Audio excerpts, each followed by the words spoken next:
There's no time.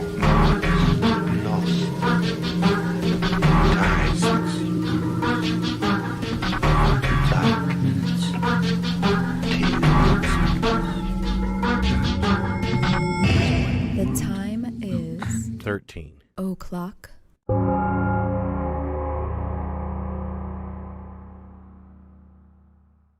Out of the damn ice maker, we're getting something out of it. This bitch drinks so much fucking ice, man. Every time I come in here, the fucking ice maker is fucking halfway empty. And the show starts, and I try to make 2 drinks and no ice. And then then the shit melts. I refilled it like an hour ago. And she's like, "Mom, I'm out of ice." And I said, "I'll go there." And he said, "Well, we got to do the show." Should have said something. But I know. I just used all. I could have gone downstairs and fucking stole a bunch of ice down there out of the other ice maker. I'm pissed. Stole it out of her refrigerator. You're stealing from one ice maker. Let me tell my fucking story. And then I'm pissed off because the fucking sky's falling out there, just raining. It's like better now. I mean, like half an hour ago, I was worried because the power winked off and it was so loud. I mean, it was just like the thunder, and I thought it sounded like a tornado outside. Yeah. And then I'm fucking mowing today. I mow the fuck out of this place. It's almost an acre. It's just it's 0.99 acres. They fucked me by just a few feet. So I don't have a full acre here. I can't shoot here. But fucking, they was out mowing and hit a sprinkler and fucked up one of the big fucking $20 fucking sprinkler. Whoops. Fucked that up. Oh, you didn't tell me that. Yeah. And then I got to do that. Got to go to Lowe's tomorrow and get a fucking little sprinkler fucking thing. Look, it's fucking coming down. And then dishwasher broke. On warranty, but dishwasher's broken. Yeah, I mean, that's a new dishwasher. Brand new. Because when we moved into the house, before we bought it, when we were still renting it from the owners, the dishwasher that was in here when we moved in didn't work. They gave us a new one. So they bought us a new one. And then I bought the house, got a free dishwasher. And then we bought the house. Yeah, that's right. And that was only like 6 or 7 months ago. So there's no way that dishwasher should be broken already. It turns on. It's got power. It fills up with water. The water gets hot. It even drops the soap. The cycle never starts. I can press clear, and the water will drain out. And then I can start it again, and I don't see any clogs or anything. I don't fucking know what it is. I don't know either. What's weird, though, you know what? What? It fills up with water, and the water's got little particles of fucking food in it. There must be a clog. It's probably just clogged. There must be a clog. It's got to be. It's not in the machine. That though. happened to our one at the old house. Yeah, too. it's not in the machine though. In the machine, there's no. So it must be something like that. Yeah, it's probably just like the pipe. I gotta find. It's draining and it's filling, but there's something wrong somewhere. Camp Guy says, "Don't chew up ice." I don't. It's not so much that. It's that I go through a lot of ice because it's Florida. And I don't like no fucking room temperature water or room temperature sugar-free tea, which is the only things I drink during the day. And I get really, really thirsty. I always have to have like a big, huge, this size of water or tea at all times. And it has to have a whole shit ton of ice in it because it has to be cold.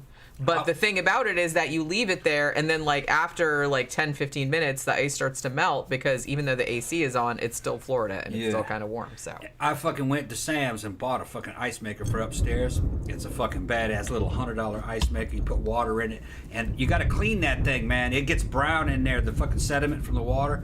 But it's easy to clean though. But you got to clean the inside of that damn ice maker. Even if you're using filtered water, I fucking filter the water and everything. Doesn't matter. You got to filter it. And then I ran some fucking in the water. I put some Army water purification tablets in there. Oh, did you? Yeah. You didn't tell me that either. Yeah. Well, I ran it through and we drank it. It was okay though. They run it. Next time I'm He's put a little poisoning bit. me. No. Without Talking about, man, I put it in a canteen and drink 3 or 4 of them fucking things, man. You're just putting things in my water supply without telling me. Yeah, man, we used to fucking wake up in the middle of the night and fuck over our friends and fucking shit, piss in their canteens. Why would you do that? Yeah, and fucking, man, what the hell wrong? Just put a water purification tablet in there. Fucking, fucking. God, dudes are disgusting. Like that why would you do that to somebody? Just to fuck with their minds. It was a fucking tough man competition. Oh, it happened to everybody. That's gross. It happened to everybody. We used to do all kinds of fucked up shit. That's gross. Like, man, there's somebody pissed in this canteen, didn't it? Maybe hear people giggling and shit. You motherfuckers. Man, if you did that to me, I'd be like, well, I have to throw that canteen away now, you realize, because it's like I can't no, you're in the drink field. That's what I mean. It's like now I can't drink it. No, That's you got to be fucked up. fucking hard. You got to go fuck y'all and just fill it right back with water, like it did, like it's nothing, like it's nothing. That's gross. I'm like not drinking other people's Dudes are fate. fucking gross. That's why I was thinking. That's about what I said. Dudes letting are women gross. in the infantry. I was like, oh, that's gonna go bad. That's gonna go real bad. Because fucking, that's like letting them into a but you know who they're nobody's joining now. So, but back in our day, that would be like sending fucking females into a maximum security prison that was also a fucking fraternity house. It'd be fucking. It wouldn't be dangerous to them. It'd just be miserable to them. It would be miserable. Well, it'd probably be miserable and dangerous at times. Yeah. Depending on who they were around. Depends on who it is. But Gramther says Bauhaus canceled their U.S. fall tour today. Bummed. Honestly, I probably would have been if I had known that they were doing that, and if I could afford to have gone, which I can't. But I mean, I saw them like back in the late '90s. I want to see Peter Murphy. And I saw Peter Murphy a shit ton of times, starting in 1990. It's not the Peter Murphy we know that grew up with. He's changed a lot. The drugs fucked him up, and he's just fucking crazy, man. I still like the other guys, He's though. fucking crazy. Yeah, the other guys are nice, but they canceled that shit because they can't get him under control. I wonder if that's what it is, or if there was another reason. I mean, I imagine that was just the first thing that my mind went to. He would get fucked up and throw fucking full bottles of booze at the fucking crowd over in Scandinavian and shit. Fucking, he'd get kicked out of his own fucking shows. Threw his ass out like a fucking bum. He's a bum. He did some hit and run shit. You're a here. bum. You're a fucking bum. He'd be here. That was here in Florida. He did the hit and run, huh? Wasn't it? He was all methed out and fucking. It was. Was it a hit and run? Yeah. Yeah. Fucking right. It was a hit and run. Was it Florida? I think it was Florida. I didn't think it was Florida, Yeah, but I could be wrong. It was a long time ago. Fucking hit another car and then fucking ran. He left the car there and then ran. they found the meth in the back seat. Yeah, he's like, and he was like, "It's not mine." Yeah, it's not mine. Yeah, that's what they all say. Yeah, they sent his ass to drug rehab. That's what they all say. Zach says, I feel like I burn hotter than the average person. In the summer, I'll take a can of soda and just press it against my feet and belly for a few minutes. Let me get some ice for you. That's what I mean. And like I said, it's not hot, and especially like in the office, as you can see, I have my little hoodie on because actually in the office it's cold in here. But honestly, I have to have like a full thing of ice and then pour the water over. I have a whole like situation that I have to do because I don't like room temperature water. I don't like room temperature drinks of any kind. That shit has to be ice fucking cold. Ice cold. What? That makes a shit ton of ice fast. That ice was fucking half full. I poured water in it like 45 minutes ago. Yeah, and I read it. We have like a big I was taking pitcher, ice. and then we have a Brita. Yeah. So I have to I fill up the Brita, but it takes like 2 goes. I was taking ice out of it. Oh, okay. It's because that's what this came from, but and then I emptied the ice to fill these 2 things up. That was only 15 minutes. It was half full, so it fills up about halfway in 15 minutes, 10-15 minutes. Yeah. It makes ice fast, but you know what? I need to get another one. Now it's a chance to get a red one. This bitch is silver. there you I go. should have got the goddamn red one. You should have got the red one. Why didn't you? And you can just put one in here for you. Yeah, that'd be You nice. can just sit here and fucking. I mean, when I can afford it, I'm thinking about turning that little area like more because there's a coffee pot over there already, and I'm thinking about turning that maybe into a little kitchen area, like putting a little toaster oven, a little mini microwave. You sit here and work and make yourself a snack. And then I mean the thing about it, I can make myself. I can make my well, yeah, you do, but I'm just saying like I can make myself snacks, but I can only make myself snacks that you add water to because I can heat water up in the coffee pot. So it'd be something like oatmeal or like little like pot noodle things or something like that. It's things like that you can just add hot water to. They're all pouring in here. It's almost about time to fucking start the show. This is a fucking bad one. Toolbox murder is fucking. Man, this bummed me out. Crazy so much. motherfuckers in a van abducting girls out in California in the 70s, torturing them and killing them. Raping them, torturing. This is fucked up, and that's saying something. I mean, like all the true crime cases with that, they're all fucked up. It's not like an Olympics or anything where it's like a competition, but for some reason this one got to me. This one really, really bothered me. And the thing about it is that the weird thing about this case is that like people that are really into true crime, like sick motherfuckers like me. like have heard about the Toolbox Killers, but I feel like they're not that well known. Like their names aren't that well known. Yeah. Even though the shit they did was just horrific. Yeah. I mean, it's horrible. It's horrible. Graham says that there's a filter in the bottom of the dishwasher. It might be clogged. Yeah, I checked it. That happened to our old one. I opened all that up and put my hand in there and feeling around. I don't feel any clog. So I don't know what it is. Maybe it's in a pipe somewhere. Well, like I said, at least it's still under warranty. But it's draining. For Christ's sake. It's draining and it's filling. Okay. So I don't know how there could be a clog. It's filling and it's draining. We're gonna have to call him, motherfucker. Hugo said, There's a Jenny, get a service line. popcorn maker. I could. I'm not super into popcorn. I'm not into popcorn. I like popcorn, but I'm not into popcorn enough to get a popcorn, to pay to get a popcorn maker. If I had some shit up in here besides stand-up classic arcade games, if I had any machine up here, it would be like a fucking Coke machine, a real one. Yeah, somebody said get a vending machine. I love them. That'd be kind of neat. I don't. But honestly, I like that. I've talked about like struggles with weight issues and stuff like that. I really don't need to keep candy or snacks and shit like that in the house because I will absolutely eat them. I just love going up to a Coke machine, pressing a button, and have it fall out. I like that. I like that that sensation. I mean, I like that too. Yeah. It's like, ooh, I want a Twix bar. Yeah. I want a Pop-Tart. I want a Zero bar. I'm the weirdo that eats the Zero. I've seen bars. those things abandoned before. In like abandoned You businesses. could probably get one for like super cheap. Well, yeah, like when a business closes that has I've seen them in them. abandoned businesses, just sitting there. They'll probably like just either let you have it or just Yeah. like sell it to you for super Well, cheap. I've seen them in fucking abandoned like fucking motels, up in the main office. You know, those urban exploration people that go there and there's like a fucking 20-year-old, fucking 30-year-old machine that you know it's good. It's got to be good, you know, or it should be. I don't know. Maybe you might have to fucking put new coolant in it, but everything else is working. You know, it'd probably work. Fill that bitch up with just, you know, you could probably take it and nobody'd say anything. Well, yeah, if it's just sitting there. It's just sitting there. I just feel like the whole thing, I mean, just a snack vending machine would probably be easier to deal with because it doesn't have the cooling element and all that. But like I said, I don't want to, like, the idea is neat, but I don't really want to have, like, a whole vending machine full of yummy, like, Twix bars and shit like that in here because then I would just eat them and then I'd be 400 pounds. And then where would we be? We're both trying to fucking lose some fat. That's what I'm saying. I'm looking good. I posted some videos. You guys saw it. You can post some shit on YouTube too. On YouTube also. Are you being naked on YouTube? No, not naked. Just fucking do some shirtless I'm shit. just Show my shit. I'm looking good. Fucking, it's coming along. Got a few more pounds of fat to lose, and I got a fucking new cycle coming up here in a fucking couple days. I'm gonna start a new one, but I ain't gonna say what it is. That bitch is fucking wicked. We'll see what's gonna happen. I'm still not done with some Winstrol that I was fucking given by the doctor. And then I got the Holy Grail coming of all that shit, and that will burn pretty much every ounce of fat off you. But I got to be careful with that shit because it's got a reputation of making a motherfucker psychopathic. So I got to great. That's all we need. Yeah. So I'm gonna fucking. Am I gonna have to get like a taser or something? Yeah, we're gonna have to fucking. You got to walk around with a pistol on. Fucking. No, it'd probably be all right. I'll get a bang stick for sharks. I've talked to guys, and then I'll just go. I've talked to guys that I've known. Knock it out. I've talked to guys that I trust that have ddone it. Fucking and that they did it, and they said that it was nowhere near as bad as they thought.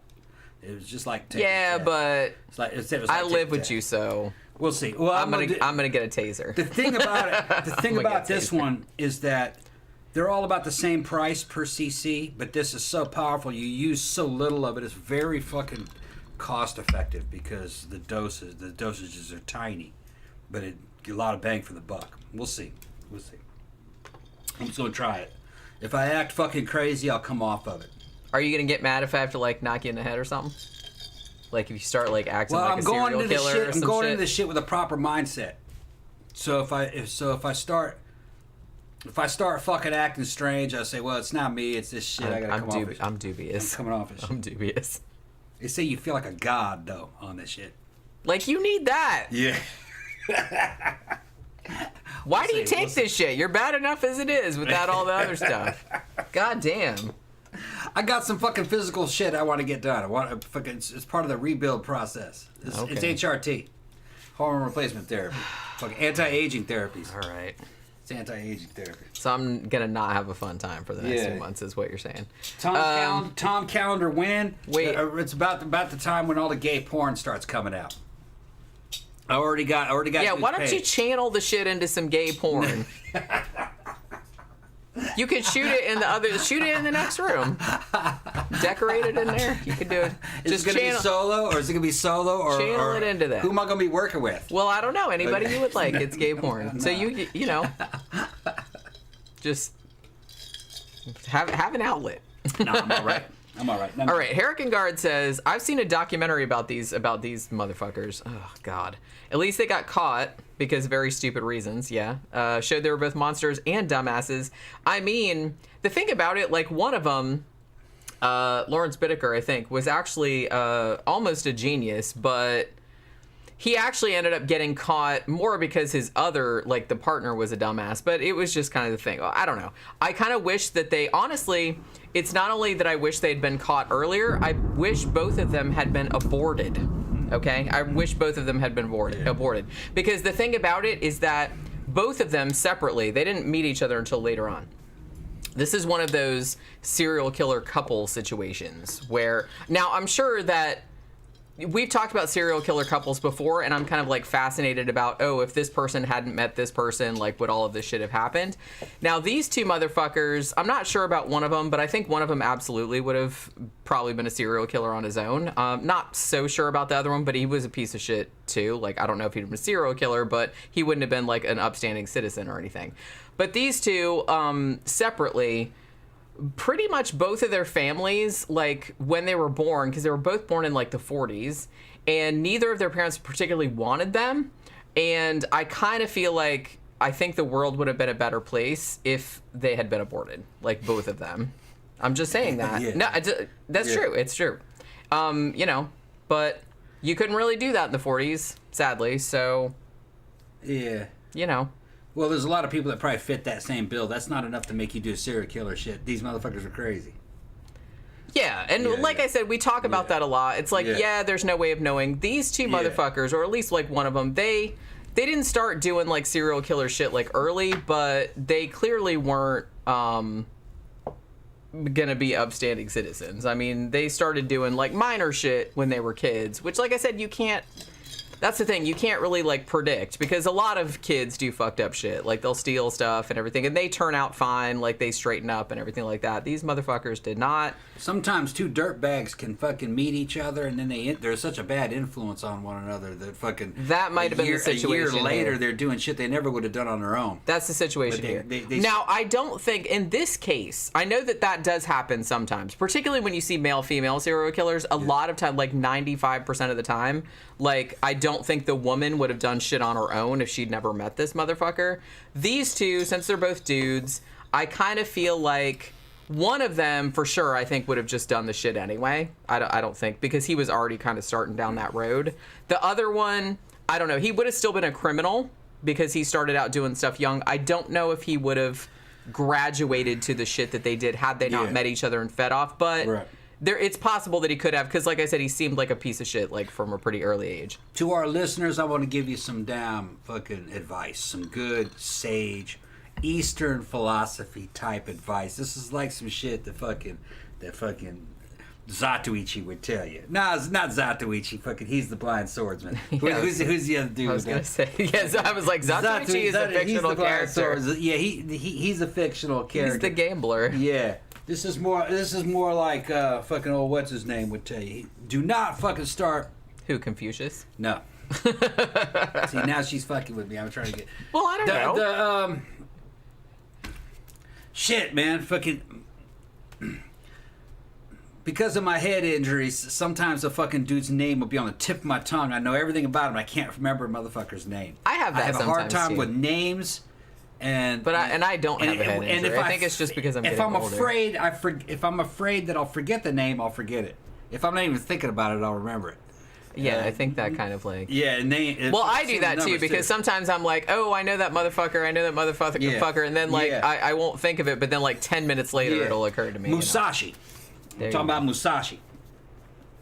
Famous Japanese fucking swordsman. Was not a samurai, he was a yakuza, all right? Basically. Fucking outlaw, all right? He's kind of like the Jesse James, but he wrote a good books and shit. Fucking, he gave a lot of good advice, and I can stand by the advice because a lot of shit he's talking about is like, yep, because they didn't have professional militaries then.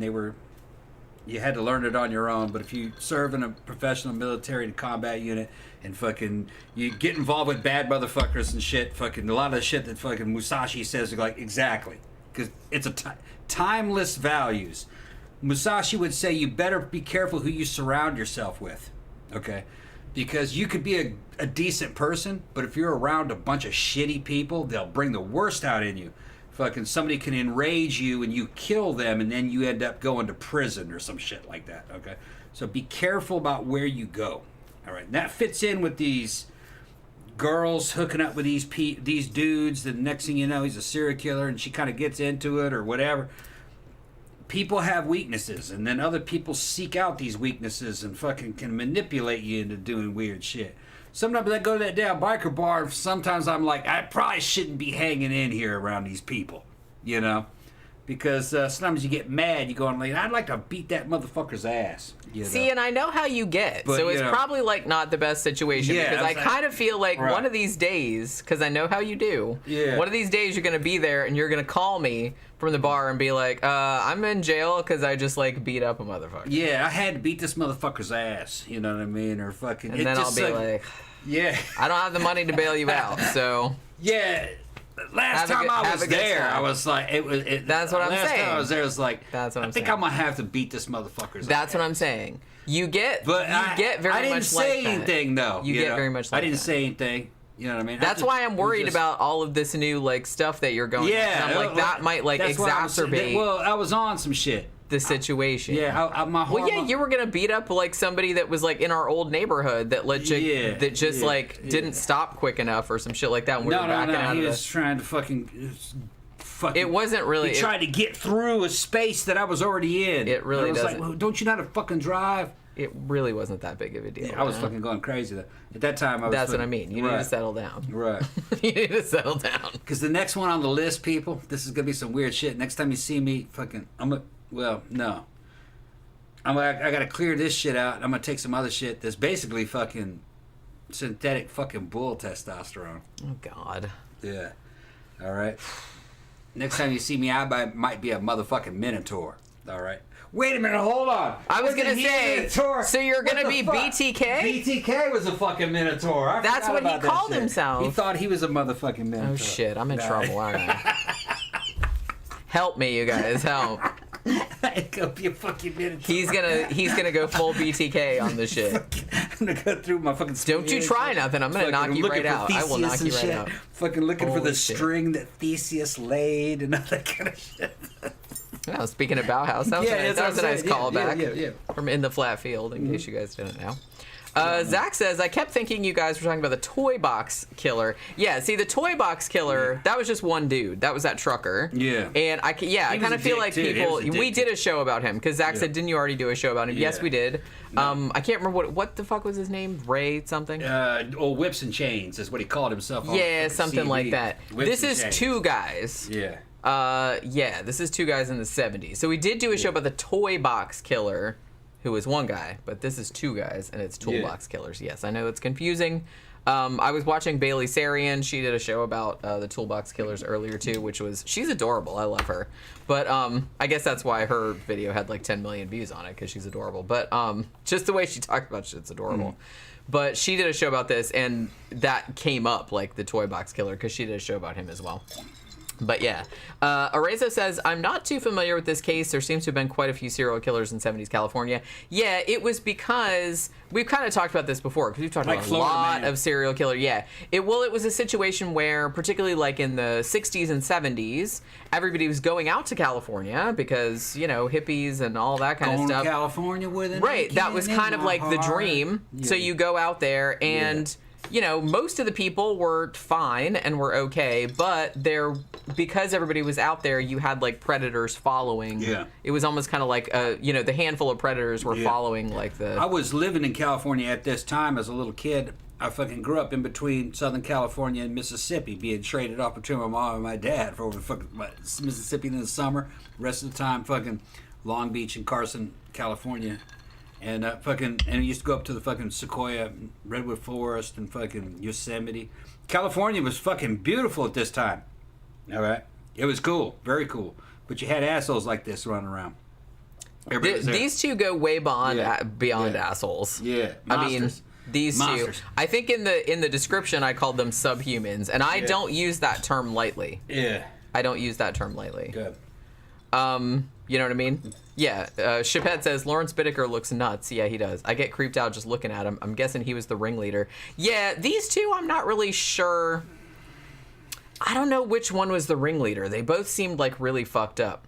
Lily Howell says, you two look extra amazing tonight. Thank you. Thank you. Wednesdays are wonderful because of you. No, you stop. Hugs and kisses. Stop You it. stop Oh, it. stop it. These are fun. I mean, I like doing these. Getting bashful. He's getting bashful. David Parker Ray. That's what the Toolbox Killer was called. I knew it was Ray something. I couldn't think of his name. Yeah, John Smith said, I have a feeling this footage will now be on true crime documentary with us being interviewed saying, we just thought Tom was joking. Yeah. No. That's what I'm saying. Coming like a minotaur. Bitch, I will knock your ass out. Part of this, look, man, you have to understand something. It's our jobs to be entertainers, okay? I know exactly what I'm talking about when we're doing what we're drinking. I know the risks. I actually know it's nowhere near as fucking exciting as I'm fucking making it sound. This is kind of mundane shit, but fucking, this is about entertainment. I know that you guys are drinking. And it's hump day. We are also drinking. It's going to be okay, okay? I'm a professional, okay? Don't worry about it. A professional what? I don't know what I'm a professional. A professional asshole? Yeah, that's true. Oh my God! Can I make you a card that says professional asshole? Hold on, you don't have your little ears out. Earlier today, you had your little ears out. They were so cute. I had my ears putting her out. little ears out. Yeah. Because the hair was bothering me, so I tucked it. She put her little well, ears see, the out. thing about it, if I'm wearing... Stop. Ooh, you just stuck your finger in my ear. If I'm wearing a different color wig, like the blue one or the purple one or whatever, I don't usually tuck the hair behind my ears because then it's like... then you can see the hair underneath sometimes, or at least I'm paranoid about it. I don't know if you can. But because my hair is naturally dyed black... I feel like, oh, well, I can tuck my hair behind the ears and it looks like it won't look as weird because my hair, like my real hair is black under there. So there's that. Ed V said, law enforcement seemed to be very naive and not prepared for these types of senseless predators back then. Yeah, I mean, I kind of feel like that was the situation. And this situation in particular, I think one of the things that made me really mad about this, before they even started their reign of terror, if you want to call it that, these motherfuckers, both of them separately, should absolutely have not been out of jail because they had done like so many fucking crimes like previously and they just kept getting let out. Like they would do like little bullshit sentences and then they would get let out even for like fucked up shit. And then they would get let out again. And I know it was the 70s and everything, but shit. You know, it was the 60s and the 70s. Well, you can't just blame law enforcement. Because what happens is that they're in a sea of criminals, and there's a lot of dudes that look like this. It's just a system, Dudes get arrested, they let them all go unless they give them fucking life sentences or death. Right, that's sentences. The thing. It's like I know and there's so many other ones that look to the cops look just like these. Like that. Like so, I get it. I try not to be too right because hindsight is 20/20. So it's always kind of like now we're looking at this now from like 2020, like 2022, like after both of these motherfuckers. Yeah, they know they were like this. They wouldn't thankfully let them go. Dead, yeah. But it's just kind of like.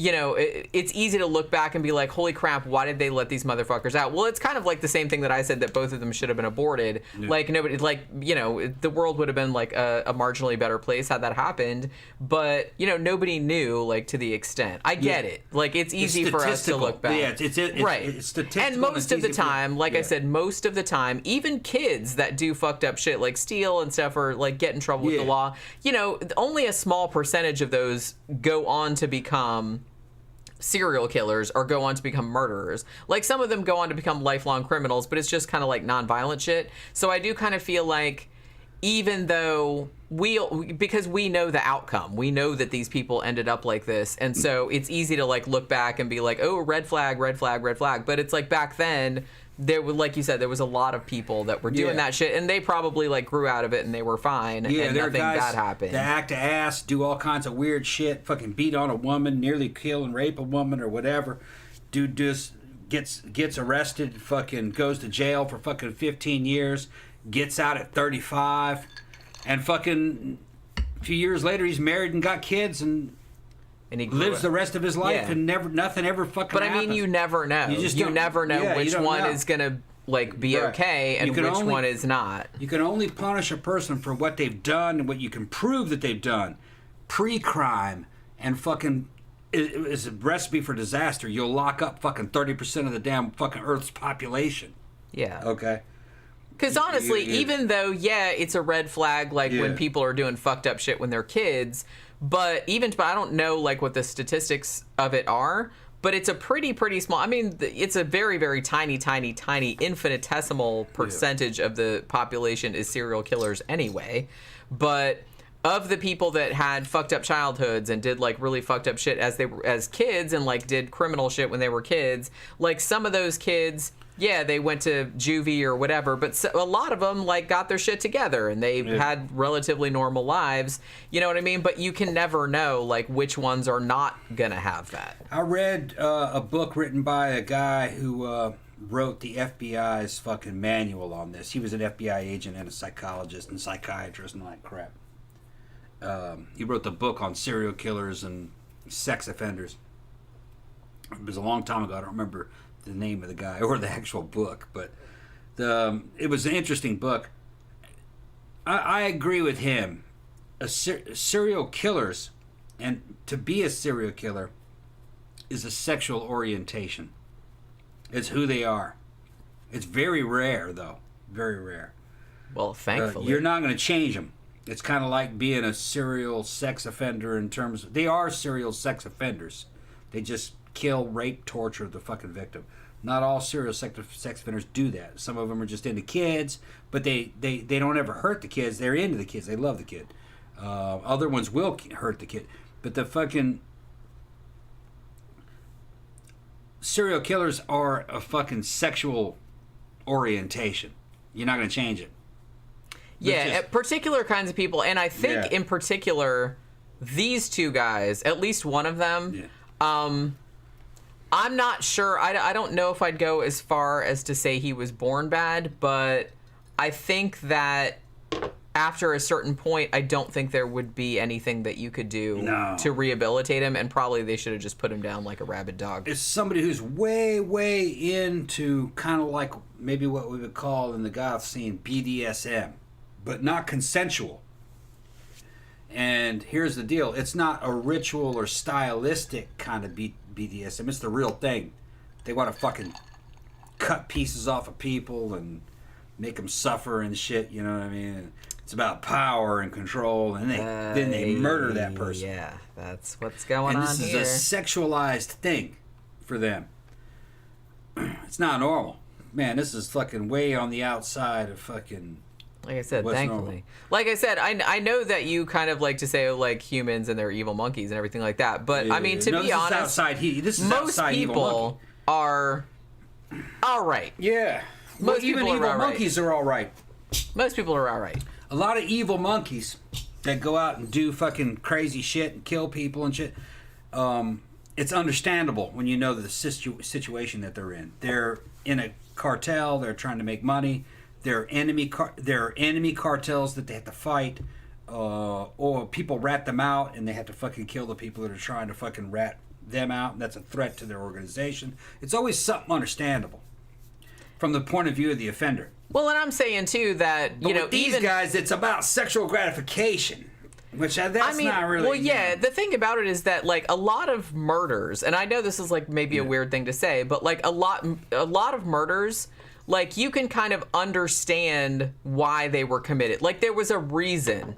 Like, there's a goal, and it's right. It's like I wanted life insurance money, or I got mad at my wife or my husband for fucking around on me, or something like that. Like, I'm not condoning it. I'm just saying that it's understandable. Right. Yeah. But I think the reason that people are fascinated by motherfuckers like this, like serial killers, is just because it's not understandable. Like, 99.99% of the population do not understand just cruising around looking for random ass people and getting off on, like, most people don't. Well, thankfully, like I said. Yeah. You're going to snuff a person out for a few minutes of fucking sexual gratification.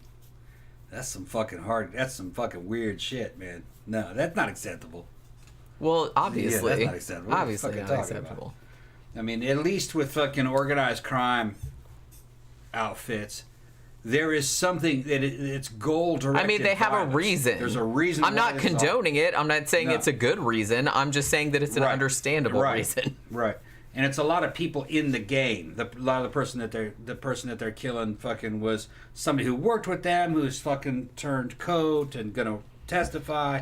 That's a lot more understandable. Than fucking just saying like, man, that little girl's got a nice ass. I'm gonna kill her. I mean, that's essentially what we're dealing with in this situation. It's like, what the fuck is that this? escalated quickly. Yeah, you know. Yeah. What are you talking about? John Smith says, though Tom would have a cool name, the 13 o'clock killer, right? Oh man, stop it. Chapette says, Jenny, where do you get your wigs from? I just get them from Amazon. Yeah. Honestly, this one, and I have like a bunch that are this length. It's hard to find ones of this length because I have some that are really long, but I don't like to wear those out because they're kind of a pain in the ass because they're like really, really long. And her They kinda hair's get in the way. getting pretty long underneath all that too. My hair's about shoulder length at this point. So I just got them. I think they're like $20, $25, like from someplace on the internet that I got them. So I have this one. I have a red one. I have a white one. I have a blue one. I don't usually wear the white one all that much. I don't like it as much as I thought I would, but yeah. Lily Howell then says, Jenny, where do you get your men from? Who said that? Lily Howell said that. Where do I get my men from? I don't know. Where you get them from? Out of a box of Cracker Jacks. Yeah, they're talking about. Lily says, I have a crush on Tom, but a bigger crush on Jenny. Yeah. Yeah. Is that a guy or a girl? That's how that usually works. I don't know. Okay. That's Lily? That could be a guy. That's a gender. Is it it's gender neutral. It's gender neutral. Gender neutral. Camp Guy said, yeah, one of these killers does look like David Cross. He does, yeah. I agree. Danny Rowling said, Connecticut serial killer William Devin Howell drove a van and killed hoes in his van and then buried them in a wooded area behind his shopping center's makeshift graveyard for his victims. Yeah, this actually I don't know if this is... Because I kind of feel like there was earlier cases that contributed to this, but you know how everybody like makes the joke about like, oh, the serial killer van or the rape van or whatever, like the white windowless van. Okay, so that factored into this case as well, but I don't know if it was the first time that had happened, because I'm pretty sure that predators, like people of this predilection, if you want to call it that, I'm kind of imagining they're like, ooh, they would see like the benefit of having a van that didn't have windows on the side and that you could, and like these two motherfuckers thought a great deal about this. They even named the van. We'll get into that. But yeah, but it wasn't white though, it was silver. But still. Well, I'm gonna jump in and say most vans are white. Yeah, this one was silver though. Because most vans are commercial. And if you buy a used van, chances are it's going to be white. In the United States, there are whole fleets of them. Companies own fleets of those white vans, service vans. They're good to have, though. A lot of parts interchangeability. Ford makes a lot of them. They're good, and they're good vehicles. The one these easy to keep running. The one these shitheads used was a GMC. It was GMC? Okay. Yes, it was. Yeah, that's a little more rare. Most fleet vehicles are Ford in the United States, and it was silver, not white. But but I get like, right. I mean, there is a reason that's a stereotype that like the white windowless van, like the rape van or the kidnapping van or shit like that. Yeah, the reason why they're mostly white and windowless because there's so many of them. You can get one used at auctions for fucking very cheap. They come out of the fleets, and they come equipped with their own camouflage. Most of your contractors are running that van. It's just the generic work van for the United States. Like, I was out there working today, saw fucking 4 of them go by. Now, they have fucking plastic graphics on them, the tape graphics. They change them up, but it's that same van. But I mean, I'm going to say that even nowadays, even in 2022, if I was walking down the street and saw like a plain white van with no windows on the side, that would absolutely be a red flag. You would? Unless I don't even see those. Well, you wouldn't because you're not a woman. Yeah, I don't even see but I would absolutely notice. or I would also notice if it had like really shitty, cheap graphics on it, like they just drew on the side with a marker or some shit like that. You know, if it's all like kitted out, like they paid some money, like to get some graphics on it, then okay, fine. But if it's just plain, or if they just have like some cheap ass like magnet on the side, I am absolutely staying far away from that. Nowadays, they mostly have fucking graphics on them. Yeah, well, that's probably why, because people like me, like I said, you're a dude, so it might not occur to you, but and after you've heard this story, you might understand like why we're suspicious. But you know, Zach says, out of curiosity, which serial killer do you have the most sympathy for? Ooh, that's a hard. Aileen Wuornos maybe, or maybe Jeffrey Dahmer. Although, man, he did some really messed up shit. But I don't know. I don't have fucking sympathy for any of that. I don't either, but I'm just like, I'm kind of like, if you put a gun to my head and ask me to like that question, Aileen Wuornos, I just feel like she kind of got like a fucking raw deal, and maybe I don't know if she necessarily would have been a serial killer if circumstances had been different. Jeffrey Dahmer did some fucked up shit, but I kind of feel like had his family upbringing been different, then maybe he would have turned out all right. But I don't know. I'm not really sure. Like I said, there's no way of knowing. Most of these motherfuckers I have absolutely no sympathy for at all. Because, and the thing about it is that, you know, I'm not saying that, you know, if we can go back in time, like a lot of them did have fucked up childhoods. Like these two did have fucked up childhoods. Well, we've had like people that we've talked about before have had way more fucked up childhoods than these two had, but their childhoods were fucked up. And the thing about it, though, is that a lot of people have fucked up childhoods. And it's a tiny, tiny, tiny, tiny percentage become serial killers. So after, like, up to a point, I feel like that's not really an excuse anymore. Because a lot of people have fucked up childhoods and don't become serial killers. They grow up to become just completely normal people, like they overcome it or whatever. And so that's why I think that it has to be, as I said, a perfect storm of factors. I think it not only do you have to have a fucked up childhood, I don't even know if serial killers can be made necessarily. Like, unless the childhood was like horrific, then I could see it. But I think there has to be some kind of something there already, like to work with. They have to have some kind of genetic lack of empathy or something like that. And then it's exacerbated by the upbringing. You know what I'm saying? Because somebody that has like normal human empathy and stuff like that, they have a fucked up childhood and it's fucked up and they have like a lot of problems and stuff like that, but they turn out okay because they still, you know, they still understand like that other people are people and can't be used for their own purposes and shit. So I don't know. It's kind of like a hard thing to say. So are we ready to kind of get into this? Go ahead and go. Are we ready to get into this Go case? ahead and go. All right. Yeah, Chapette says, we have the phrase white van man in the UK. It's used to describe someone in a white van who drives like an asshole. Yeah, here, like, I kind of feel like if you say, oh, the white van, you're talking about, like, the rape van or the abduction van. Because I kind of feel like that's... And maybe that's unfair, but because of cases like this, it's kind of like, even though this van was technically silver and not white, but it was a windowless van all the same. And they used it for exactly what you would imagine that people would use windowless vans for. It was the mobile rape van. That's what I'm saying. That's exactly what it was. Yep. Exactly. Yep. The mobile rape, torture, murder van.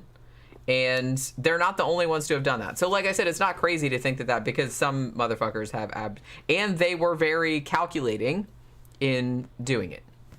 So let's get into this. So these two motherfuckers, the Toolbox Killers, otherwise known as Lawrence Bittaker, whose nickname, this makes me want to throw up, his nickname in prison was Pliers, and he was very proud of that. And you'll find out why later on that he was proud of that nickname. It is like, yeah, it makes me want to like throw up. And Roy Norris, known as the Toolbox Killers, two American serial killers and rapists, let's not forget that, and torturers also. They did kidnapping, rape, torture, and murder of at least 5 teenage girls, maybe more, they're not sure, but 5 was what they were convicted for, in Southern California over a 5-month period in 1979. I will note that I don't know if this is the same FBI guy that you were talking about, but the very famous FBI Special Agent John E. Douglas, whose stuff like Mindhunter was based on. It's that guy. He very notably said that Lawrence Bittaker, all of the serial killers that he interviewed, and it was a lot, he said that Lawrence Bittaker was the worst, the most evil motherfucker he had ever talked to. So when it's coming from somebody like that, that fucking means something. So now we're just kind of like, I know that Tom is always like, well, you have to like say the ending before you get to the thing. Now, both these motherfuckers are dead, thankfully. But they only died recently, though.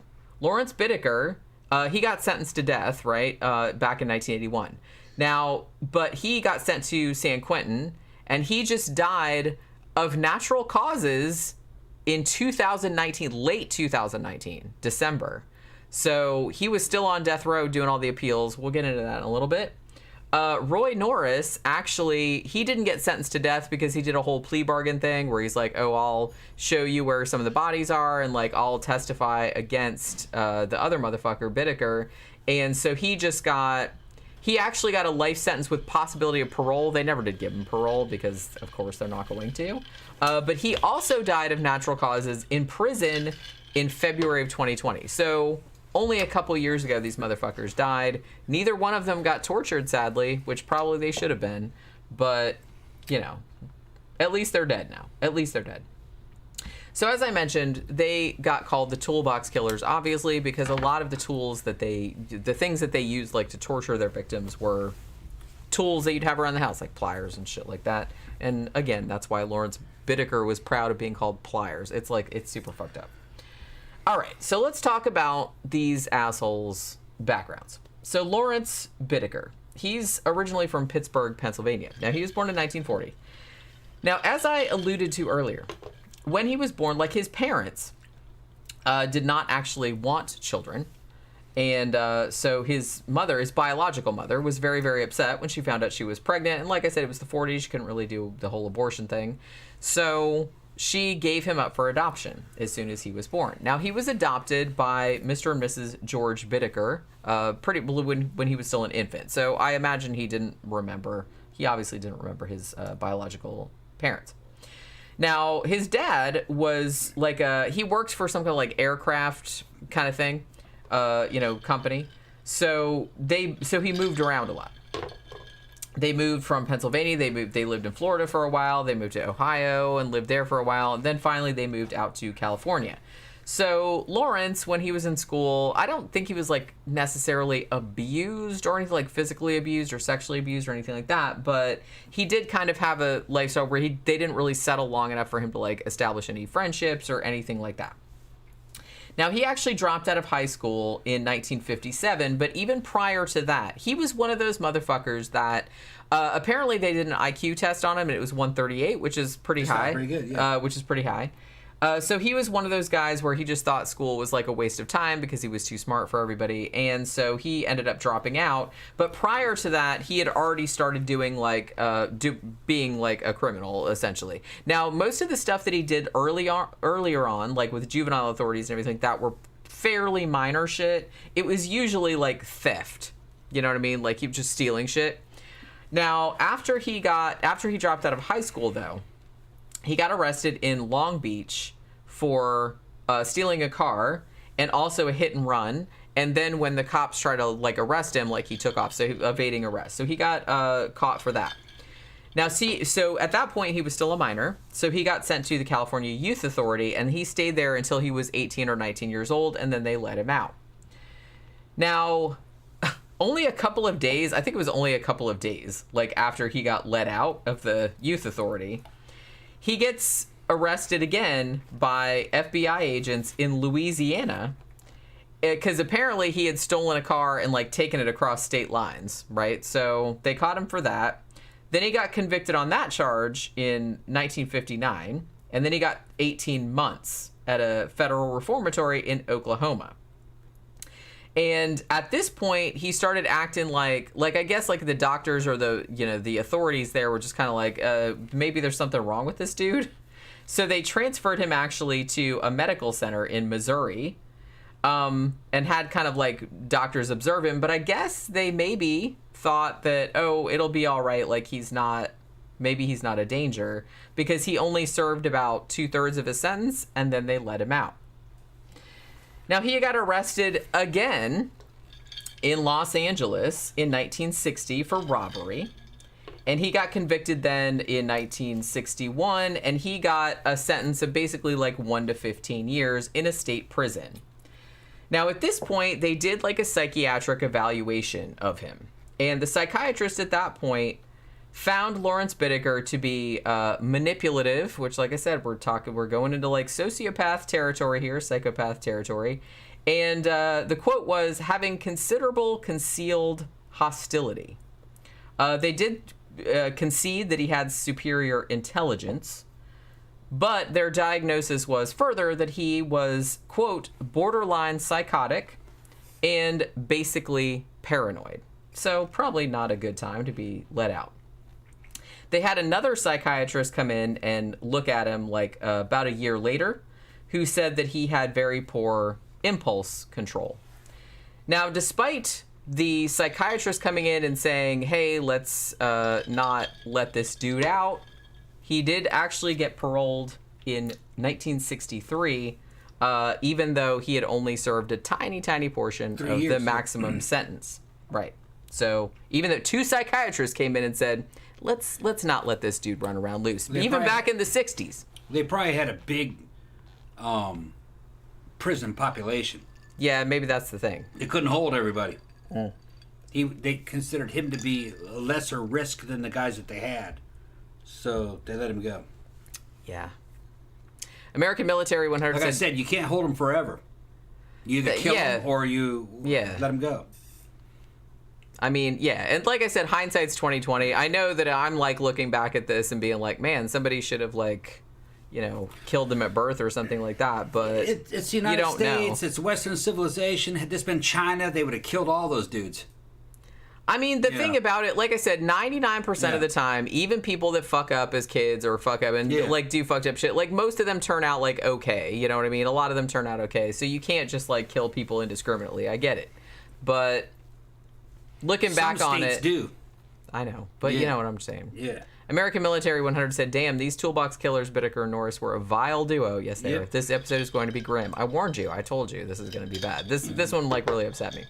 John Smith said the director of behavioral science of the FBI used to play the audio from these guys' crimes. Yeah, we'll get into that. To people to change their minds on the death penalty. It usually worked. Yeah. They recorded stuff? Oh, yeah. Okay. Oh, my God. Okay. And, so... And also, I don't know if this is true or not, but I think the FBI still, I don't know if they still do, but I think for a long time they used the audio from this particular case to kind of train their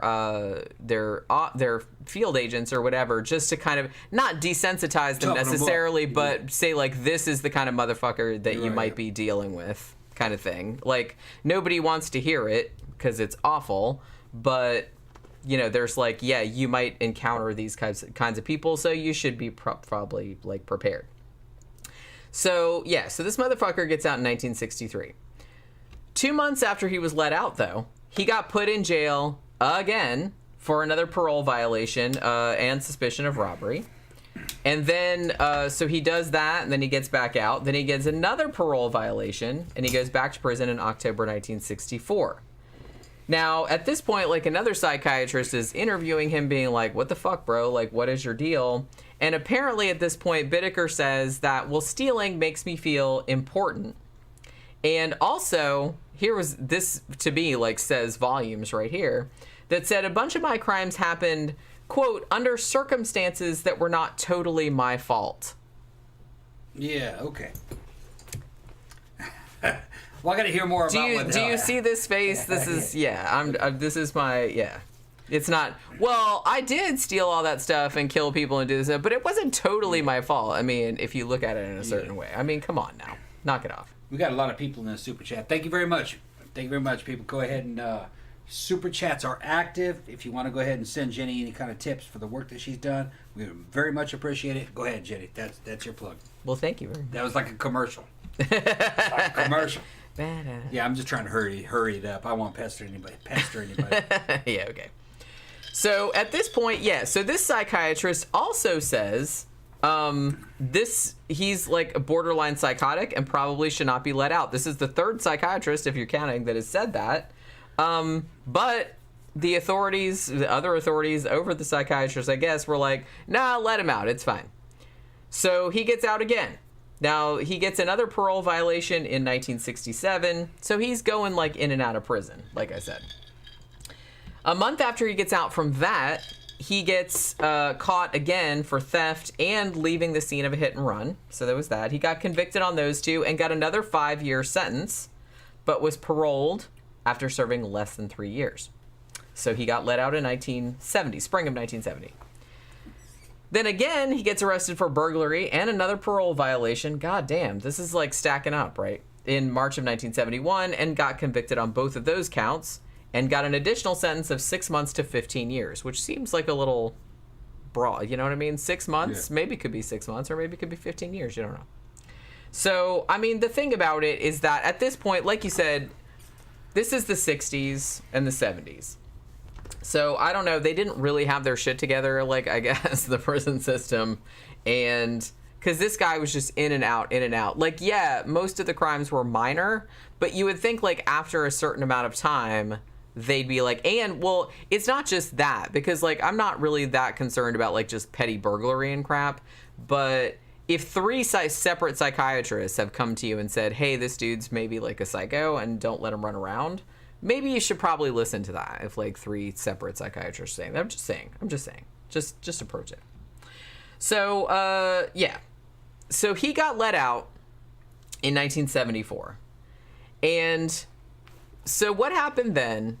So he goes to do another crime. So he goes to a grocery store, is what he does, in 1974. And he decides he's going to steal a steak. Okay? So he takes the steak and he stuffs it down the front of his pants, which, okay. So he does that, and one of the employees at the grocery store, like, sees him. So Bittaker, like, leaves the store with the steak down his pants, and the employee, like, follows him, and he doesn't, like, grab him or nothing like that. As far as I could determine, the employee is basically like, hey, did you forget to pay for that? I think that's all he said.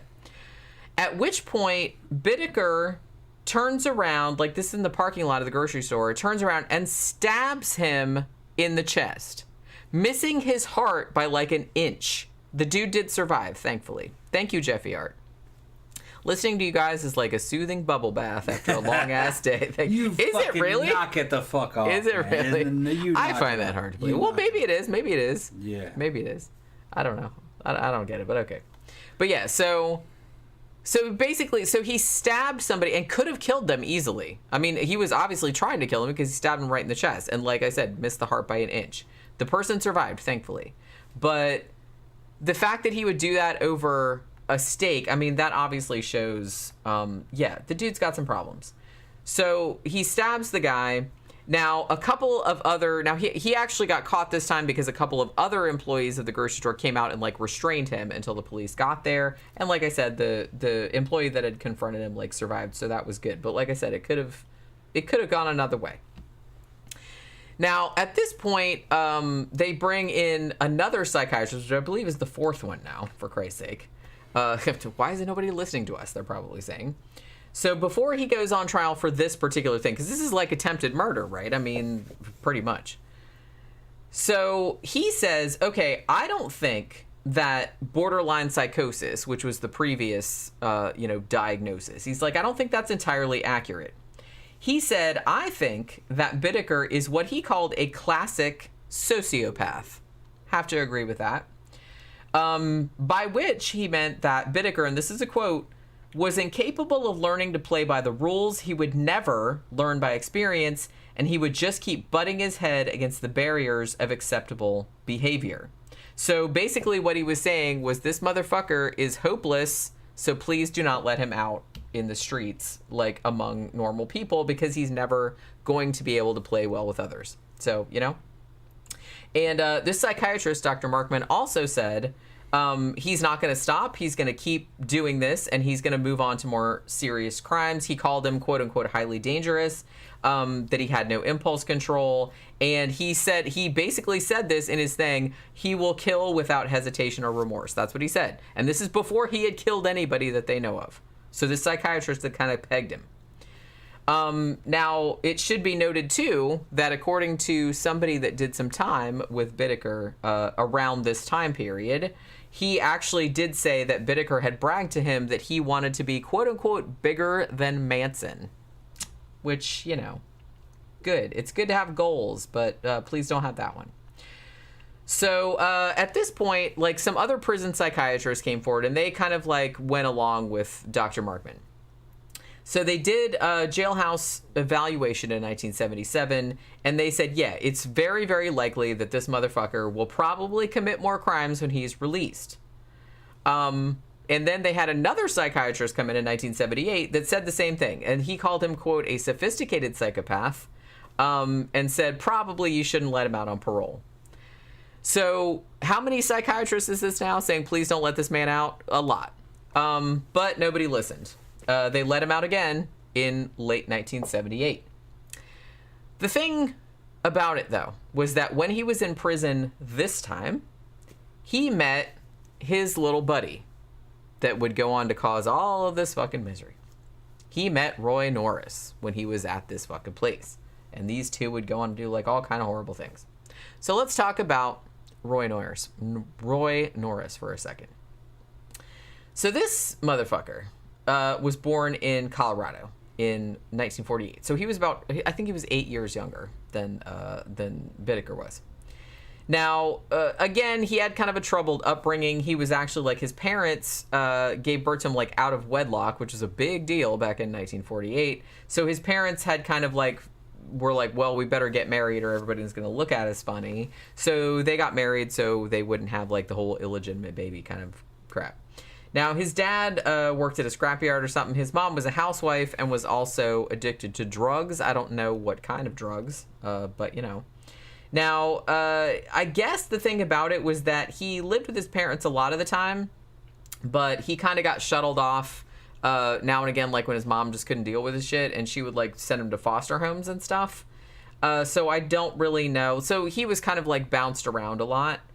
And he basically says when his biological parents, when he was living with them, that, you know, he kind of went through a lot of neglect. They would tell him all the time, but it's like, we didn't really want you and all this other kind of crap. And they would send him to live with other foster families, and they wouldn't give him any food or any clothes and shit like that. Also, there was kind of a thing, and I don't know if this is true or not, but he said later on that he had been fostered out to a Hispanic family and was sexually abused by one of them or something like that. And that fueled his racism, I guess, like, against Hispanic people, like, for the rest of his life. I don't really know. Just because one allegedly did something to him. I don't know. I don't get it. But yeah, so he said that he got, like, abused by different families. Maybe it's true. I don't really know. But it does seem like his biological parents hadn't really wanted him and let him know about it. Now, one of the first things that comes to light about his situation, and the thing about it is that even though I kind of feel like Bittaker, like Lawrence Bittaker, is perceived as the ringleader of these two, Norris was actually the one that had the history of sexual crimes.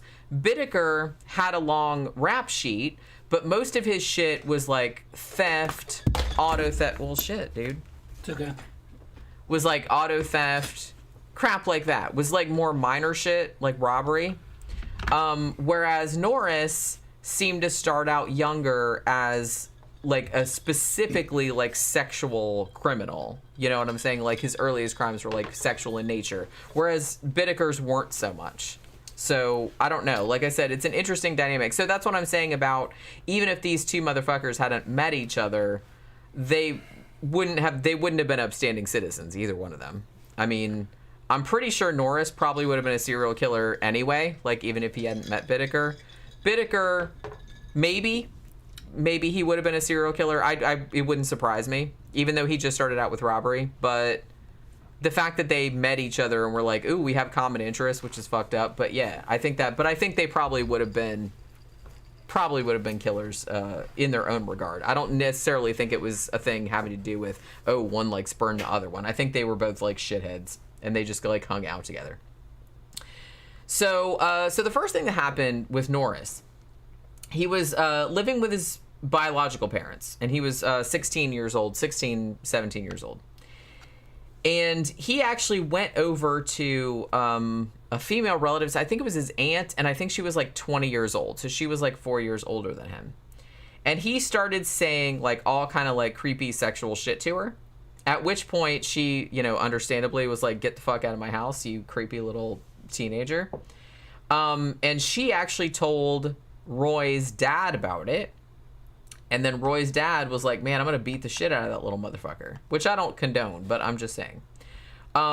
So after that, after Norris's dad, like, yelled at him, he stole his dad's car and drove into the Rocky Mountains and then tried to commit suicide by injecting air into an artery in his arm. It didn't work, sadly. But, which, again, what could have been prevented? But yeah, it didn't work. But he did try to do that. Like I said, I'm not saying that it's like, oh, that's cool that it's like that he had a shitty childhood. I'm just saying that in hindsight, in retrospect, it would have been better had he succeeded. But, you know, he didn't. Now, he later got picked up as a runaway and was returned to his parents. Now, when he was returned to his parents, you know, basically his parents were like, well, we never wanted you anyway. And he had a sister, too. And they also told the sister that you guys were unwanted children. And, you know, as soon as you're 18 and you get the fuck out of our house, we're going to get divorced because we only stayed married because of you motherfuckers. Damn. So, you know, and like I said, that's not cool. That's not cool. And you know, and I'm not saying that like everybody that endures a childhood like that, like you have my sympathies. I don't have any sympathy for these motherfuckers because I know what they did later. You know what I'm saying? That's all I'm saying. Now, so Norris actually lived in his hometown in Colorado. I think it was called Greeley, Colorado, until he was 17 years old. And he also dropped out of high school and joined the Navy. Now, he got stationed in San Diego, but he actually did get sent to Vietnam for 4 months. He didn't see any combat, but while he was there, he got real into drugs. Marijuana is the one they usually bring up. I've also seen some sources say that he really got into heroin. I don't know if that's true or not. Smoking weed, that just almost doesn't even seem like all that weird to me, so I don't really know why people bring it up, but whatever. So yeah. So he gets back to Southern California in late 1969. And he actually, in San Diego, he forced his way into a woman's car and tried to rape her. Okay, so he got picked up for that, but he didn't do that much time for it. Like, he was out, like, a couple months later. A couple months after that, 2 or 3 months after that, he gets arrested again. Now, he's free on bail, you know, because he was on bail, like, for attacking that woman in the car. And he goes up to a random woman's house, like in San Diego, knocks on her door and says, hey, like, let me, I don't know what his excuse was, but he was trying to get her to let him in. And, you know, she obviously was like, no. And so then he tried to break into her house. Like, I think he just wanted to, he's like, oh, I got to use your phone. And she's like, yeah, hell no, fuck that. And so then he tries to, like, break in through her window and then, like, ran around to the back of the kitchen and tried to break in back there. So he actually did break the window and got into the house, but she, like, called the cops, and the cops got there before he could do anything to her, thankfully. So, like I said, this dude was doing, like, sexual predator shit from a very early age, you know. Now, so the Navy found out about these things that he was doing, and they kicked him out. Now, he got an administrative discharge for psychological problems, and got diagnosed as having what they called back then a severe schizoid personality. Now, while he was still, like, waiting to be, you know, not indicted, but kind of, like, put on trial for the other, like, assault cases and shit like that, he attacked another woman in May of 1970. And this was a woman that was, she was a student at the San Diego State College, and he had actually been kind of, like, stalking her and, like, following her around for, like, some time. He grabbed her from behind hit her in the back of the head with a stone, and then like kept slamming her head on the fucking sidewalk. Like, she lived, but Jesus Christ. So he just like pulled up, and I don't even know if it was nighttime or it was the middle of the day or what, but he just like started doing this. And he was like still, what is he at this point? 17, 18, 19 years old? Jesus Christ. Yeah, that's attempted murder in most states. Yeah. So he, at that point, like, he got caught for that, and he got put in a state hospital. They called him a quote-unquote mentally disordered sex offender. Yeah, no shit. He was there for 5 years, and then he got released on probation because apparently whoever that it was there that analyzed him said, oh, he's been here for 5 years. He's no further danger to others. Yeah, You're little right. little did they fucking know. Little did they fucking know. Like I said, this is a sexual orientation. I don't think you can change these guys. I don't think they get better. I think they get worse. Yeah, this guy in particular, I kind of feel like really the only... And what we see a lot with serial killers, and we saw this with BTK and all this other kind of stuff, they still have that proclivity. It's just that after a time, I kind of feel like they get too old or infirm. They can't like move around the way they used decline, to, so the and shit like that. there. So yeah, but I mean, you saw it with BTK and stuff like that, where he still wanted to do it. Right, he just couldn't. He just couldn't really do it anymore because he was older and blah blah blah. So I don't know. I don't think like dudes of this. I don't want to say caliber because that sounds like a good thing, but this ilk, this type of this type, I don't really think that they can be fixed. No. And it's a pretty small percentage of people that are just beyond all help. Yeah. These people, and these two particularly, I think these two motherfuckers were just beyond help. I don't think there's anything that you could have done at any point to prevent. Yeah, you could have. I mean, maybe you if could have killed him. Well, yeah, obviously. But I'm just saying, these Just two that they didn't guys, know. I don't know if you'd got them early. Like if they'd had a normal childhood, maybe they would have turned out okay. I mean, there's no way of knowing, but I mean, once they got into their teenage years, I think they were probably past it. I think it was too far gone. It's not normal heterosexual activity. Just didn't. I mean, yeah. That's not This normal dude, sexuality. and the thing about it, like neither one of them really seemed to particularly care about being caught. Because even though Bittaker, like I said, most of his early crimes were minor shit, like robberies and stuff. But, I mean, they let him out after a couple months, and then he just go do it again. And he didn't really seem to give a shit about this, like, oh, well, doing another couple months. Like, he didn't really seem to care about being caught. And the same thing applied with sexual crimes to this other motherfucker, to Norris, because, I mean, like I said, he would just, like, run up to people and, like, start beating their head against the sidewalk and, like, fucking, and he got caught and sent to hospitals and shit, and he's just like, whatevs. Whatever it is. They didn't care. Whatever it isn't some kind of a modern thing. It was been around a long time. I mean, H.H. Holmes was a guy kind of like this. Yeah. This seems to go back a long, long way. Yeah, there's always been It's motherfuckers something- like this. Always. Yeah, just there wasn't as many of them when the population was lower before the modern era. And you didn't hear about it as much because the media wasn't, like, worldwide. And, like, and you can get away with it. I mean, you had weirdos in the fucking 1500s that were running around raping and killing women and trying to eat them and stuff. And then they would say, well, I'm a werewolf. That's why I did it. Yeah. You know? Yeah, I don't think this is absolutely not a new phenomenon. It's just some like kind of freakiness that fucking happens. It's some kind of genetic problem, and you know, they're mutants of some sort. yeah, like by the scientific definition of that word. Of what a mutant is, yeah.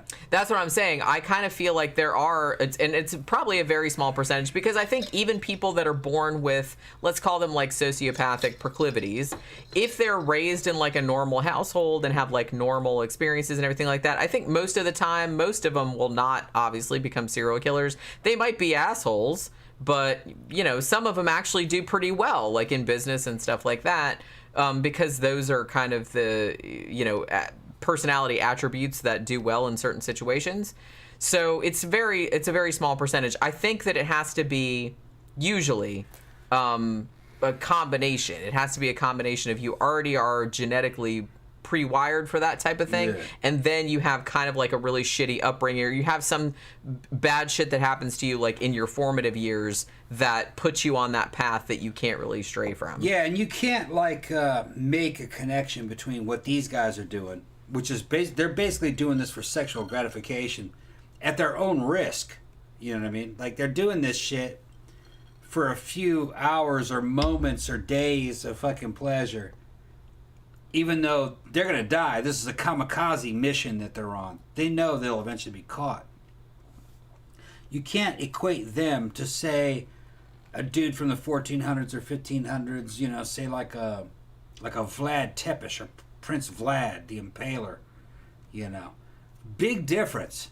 Well, it's all context, too. Prince Vlad's doing a lot worse shit on a fucking bigger fucking scale, impaling fucking dudes, right? But he's doing this for his nation and his people. You know, this is fucking... He's doing it to fucking spread fear and terror against a fucking Turkish enemy, you know. Which... He went down as like fucking... Well, a lot of, I guess, modern people don't really know who Prince Vlad is, but that's what Dracula was based on. He was a bad motherfucker. Everybody knows that. Come on. But this is goal-directed violence. Yeah. He's doing this shit, but he's trying That's to what fucking we were do saying a goal. before. It's like, Right. you know, no one's... Very different. No one is advocating or, Right. you know, condoning, like, what, like, Right. sticking stuff up people's butts and, like, leaving Letting people you on the hang fucking... on a pole Because that's and fucked fucking- up. I don't care how much you hate Right. somebody. But... It worked, though. The Turks came and they said, Well, yeah, you can't but- beat a dude who can do this. Right. That's what I'm saying. Yeah. But that was...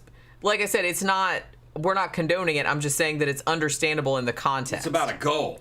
Right. The And reason people are fascinated by Yeah. serial killers is because you can't understand it. The Most goal people is can't petty. understand it. The goal is Most very people can't petty. understand it because most people don't have even in your Doing darkest this so moments. they can bust a nut. They're doing this so they Essentially.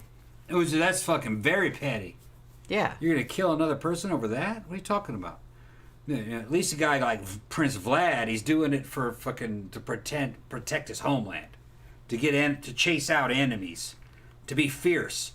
You know, it's psychological warfare. You know, you could even say fucking mustache man with a bent cross. At least he thought he was doing it for a purpose. Even though he was a nut, I mean, he thought it wasn't that- just him; it was all the other ones. Yeah. Yeah, it was all- that doesn't imply that the other ones weren't Right. nuts too, because they were. It was racial warfare. You know what I mean? They're trying to fucking achieve a goal that they want. Yeah. So at least that's kind of more understandable than this dude. Well, I want to bust a nut, so I'm gonna kill your 15-year-old daughter with a pair of pliers. I'm gonna pull her nipples off. You know, it's a fucking. Get the fuck out of here, man. What kind of crazy, stupid shit is that? I mean, what kind of goal is that? Yeah. Well. You know. That's what I'm saying. Yeah. It's Ed some V said petty bullshit. Ed V said, I bet there were guys in jail for possession of marijuana that they kept inside while they let this monster out. They probably did. I think that's what makes me mad about it. Because, and like I said, it's not like when people talk about, you know, the system or the authorities and stuff like that, you have to think it's not just one faceless thing. It's just a bunch of flawed ass people. And it's like this person, it's like, oh, I dropped this thing behind my desk and they don't know what they're doing in the next office and shit like that. So shit happens. I get it, but I'm sure that probably did happen. And I think that's one of the things that's like frustrating. John says that they're outliers of the neurogenic spectrum. Yeah, that's what I'm thinking. They are. That's what I think it is. They are. And like I said, I definitely do think that you have to have some kind of, I don't know if I want to say this outright, but it might be, I kind of feel like it's super, super vanishingly rare for a serial killer to be made. I'm not saying that it can't happen, but I think you would have to endure like really, really horrible shit like in your childhood. I think you already have to be a little bit predisposed to that kind of personality thing, and then it's all like ties up together. But like I said, I don't like to make real like general statements like that because there's always going to be outliers. There's billions of people in the world, and there's always going to be like a small percentage that, you know, they had a completely normal childhood and loving parents and everything like that and still ended up like that. It's like, you know what I mean? Or vice versa. So, yeah, so they let this motherfucker out, Roy Norris, saying he's no further danger to others. Well, like I said, little did they know. 3 months later, it was literally 3 months later, He's in Redondo Beach, cruising the streets on his motorcycle. And he sees this 27-year-old woman who she had been out to dinner with a boyfriend. They'd had a fight, and she was like, fuck you. And she, like, walked home by herself. And so Roy stops and says, hey, I'll give you a ride on my motorcycle. And again, she says, fuck no, you know, as you would, because, like, who the fuck are you? I don't know you. So, yeah, she turned him down. So at this point, Roy jumps off the motorcycle and attacks her. Like, he basically took her own scarf, wrapped it around her neck, and started strangling her, and then dragged her into the bushes and raped her. So, yeah. Even if you, like, tell them no, they're still gonna, like, do this, because she was basically like, yeah, no thanks, I don't need a fucking ride, and then he just fucking grabbed her and dragged her into the bushes. Now, she did survive, thankfully, but she didn't get a real good look at him, and, you know, and she hadn't got a real good look of, I mean, she knew what the motorcycle looked like and shit like that, but she didn't get a real good look at him, so she did report it to the cops, but, you know, she couldn't give them, like, a super good description, so they were just kind of like, they couldn't catch him. But a month after that, she was, like, hanging out, doing whatever she was doing, and she saw the same motorcycle again, and she recognized it. So this time she was like, ooh, that motherfucker. So she wrote down the license plate number on the motorcycle. Now, so he did get caught this time. So he got caught for the rape. So he actually got sent to the California men's colony.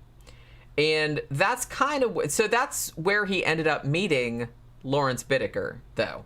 Now, I don't know, like, I'm not a connoisseur of prisons or anything like that, but from what I've heard, the California men's colony in this time period was, you know, it's not a cakewalk, it's a fucking prison, but compared to some other places you could be sent to, it probably wasn't quite so bad.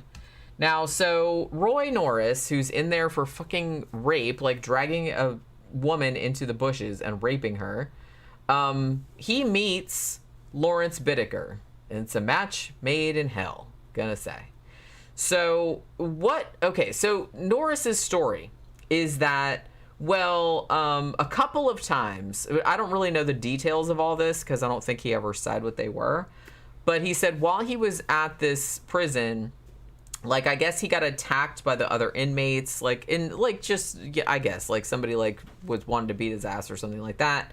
And that Bittaker had jumped in and saved him a couple times. So he felt like, oh, he owed him, like, a debt or some shit like that.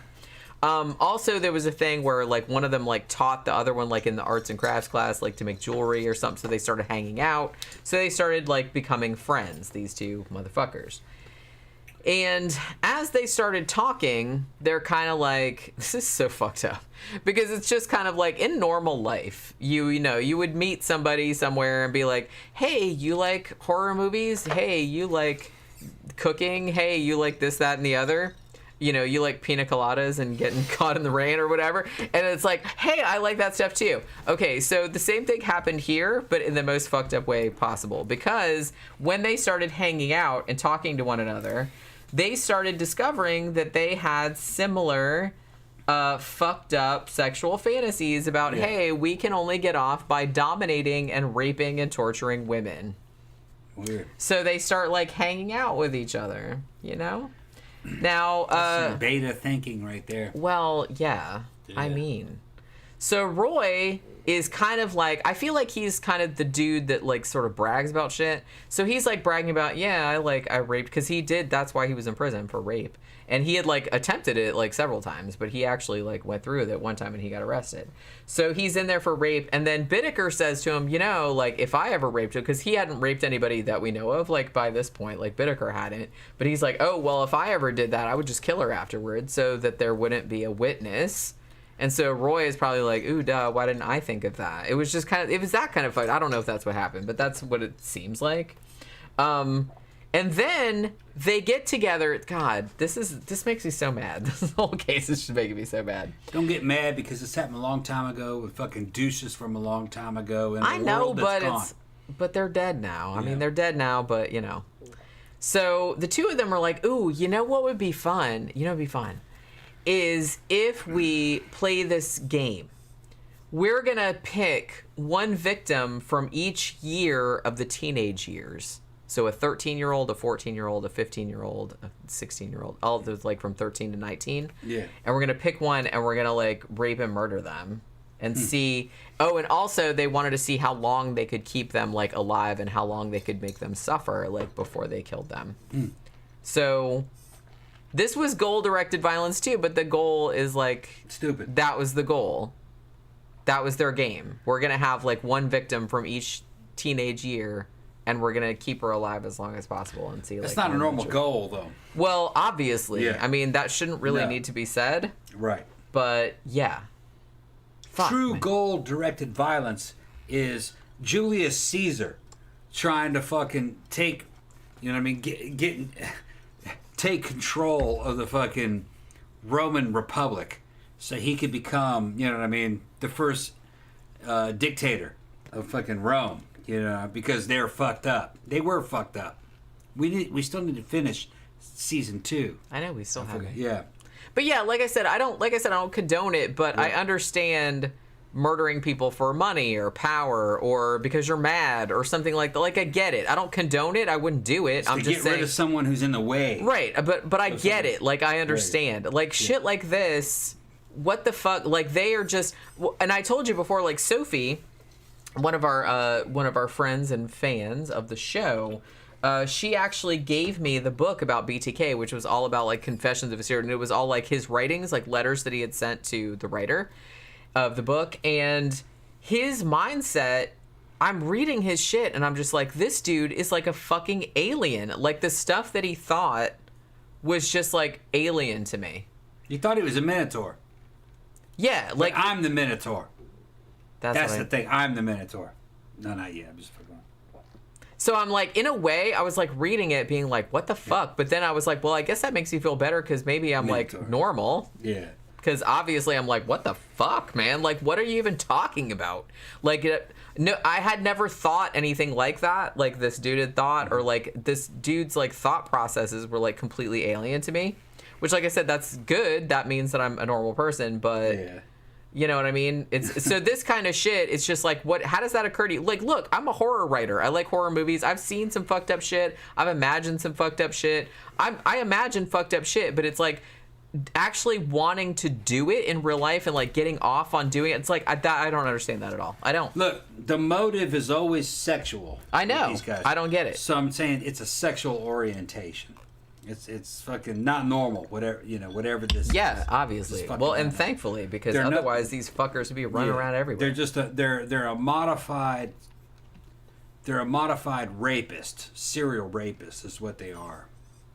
Well, that's what these fuckers were. Like I Yeah. said, Norris started out as a rapist, and Bittaker started out more as like a robbery guy. Yeah. But then when they met up with each other, then they started, let's do the whole rape thing, but also we'll murder them so they don't like finger Well, us. rape and robbery are similar when you think about it. You're taking things that don't belong to you. You know, you Yeah. see a woman, she doesn't belong to you. You're going to take it. That's I mean, she doesn't robbery. belong to anybody. You're really. robbering. You're robbering. You're robbering sex. It doesn't You're belong to robbering you. sex. Okay, it's the same thing. Well, no, they don't see other people as people in the way that you're thinking of it. They're thinking of people. Well, yeah, are, I know. Items. You know what I mean? Well, that's kind of that's one of the Right. definitions of a sociopath Yeah. is you just see other people as essentially NPCs. You yeah, see them items, as a right. means to an end. Yeah. That's just a means But, to an end. you know- You don't think of them as another human with the same. Right. They kind of see themselves as that too, though. Also, well, but the thing is that they love themselves. Yeah. Even though they don't really have a sense of self in the way that I think a healthy person has. I think But that's what got me about the Right. BTK book is Yeah. because so much of that book was like his thoughts because he was like Yeah, writing it's down like- like at length. Yeah. And the weird thing to me was that he really did, well, I wouldn't go this far, but he did actually seem to love, and I'm using like bunny rabbit ears here, air quotes, love his wife and daughter and wouldn't want anything done to them, but he didn't see anybody else the same way that he saw. Like, he didn't really seem to be like, well, the other people that you killed, like, that was someone else's wife, someone else's daughter, somebody else's husband, somebody else's son, or whatever. So he didn't really seem able to grasp that concept. And the thing about it is that I think he is so fucked up. I don't even think he said, oh, he loved his wife and daughter, but I think that it was a kind of a thing where I don't think that it was love in the sense that a normal person would. No. It was a sense that, well, these are my possessions and I don't want anything done, but like, don't get your grubby mitts on my possessions. But I don't give a shit about anybody else's stuff. Right. That's probably close. He just thought of other people as like just stuff, like other people's stuff. Right. This is my stuff. You don't fuck with my stuff, even though they're people, obviously. But that was the impression that I got. Yeah, and if you were to actually probably kind of like, if you were able to like teleport yourself into his mind to see how he feels about himself, you'd find out that he feels about himself in a very different way than you feel about yourself. He probably doesn't have a sense of self. I think I think that's what weirded me out the most about like a robot. What he was saying. Yeah. Like some of the, that's what I think that's maybe what I meant when I said that a lot of the like stuff lizards. That he said like seemed alien to me because I'm like, are you even a person? No. Like, I mean. No, they're not people in the way that you.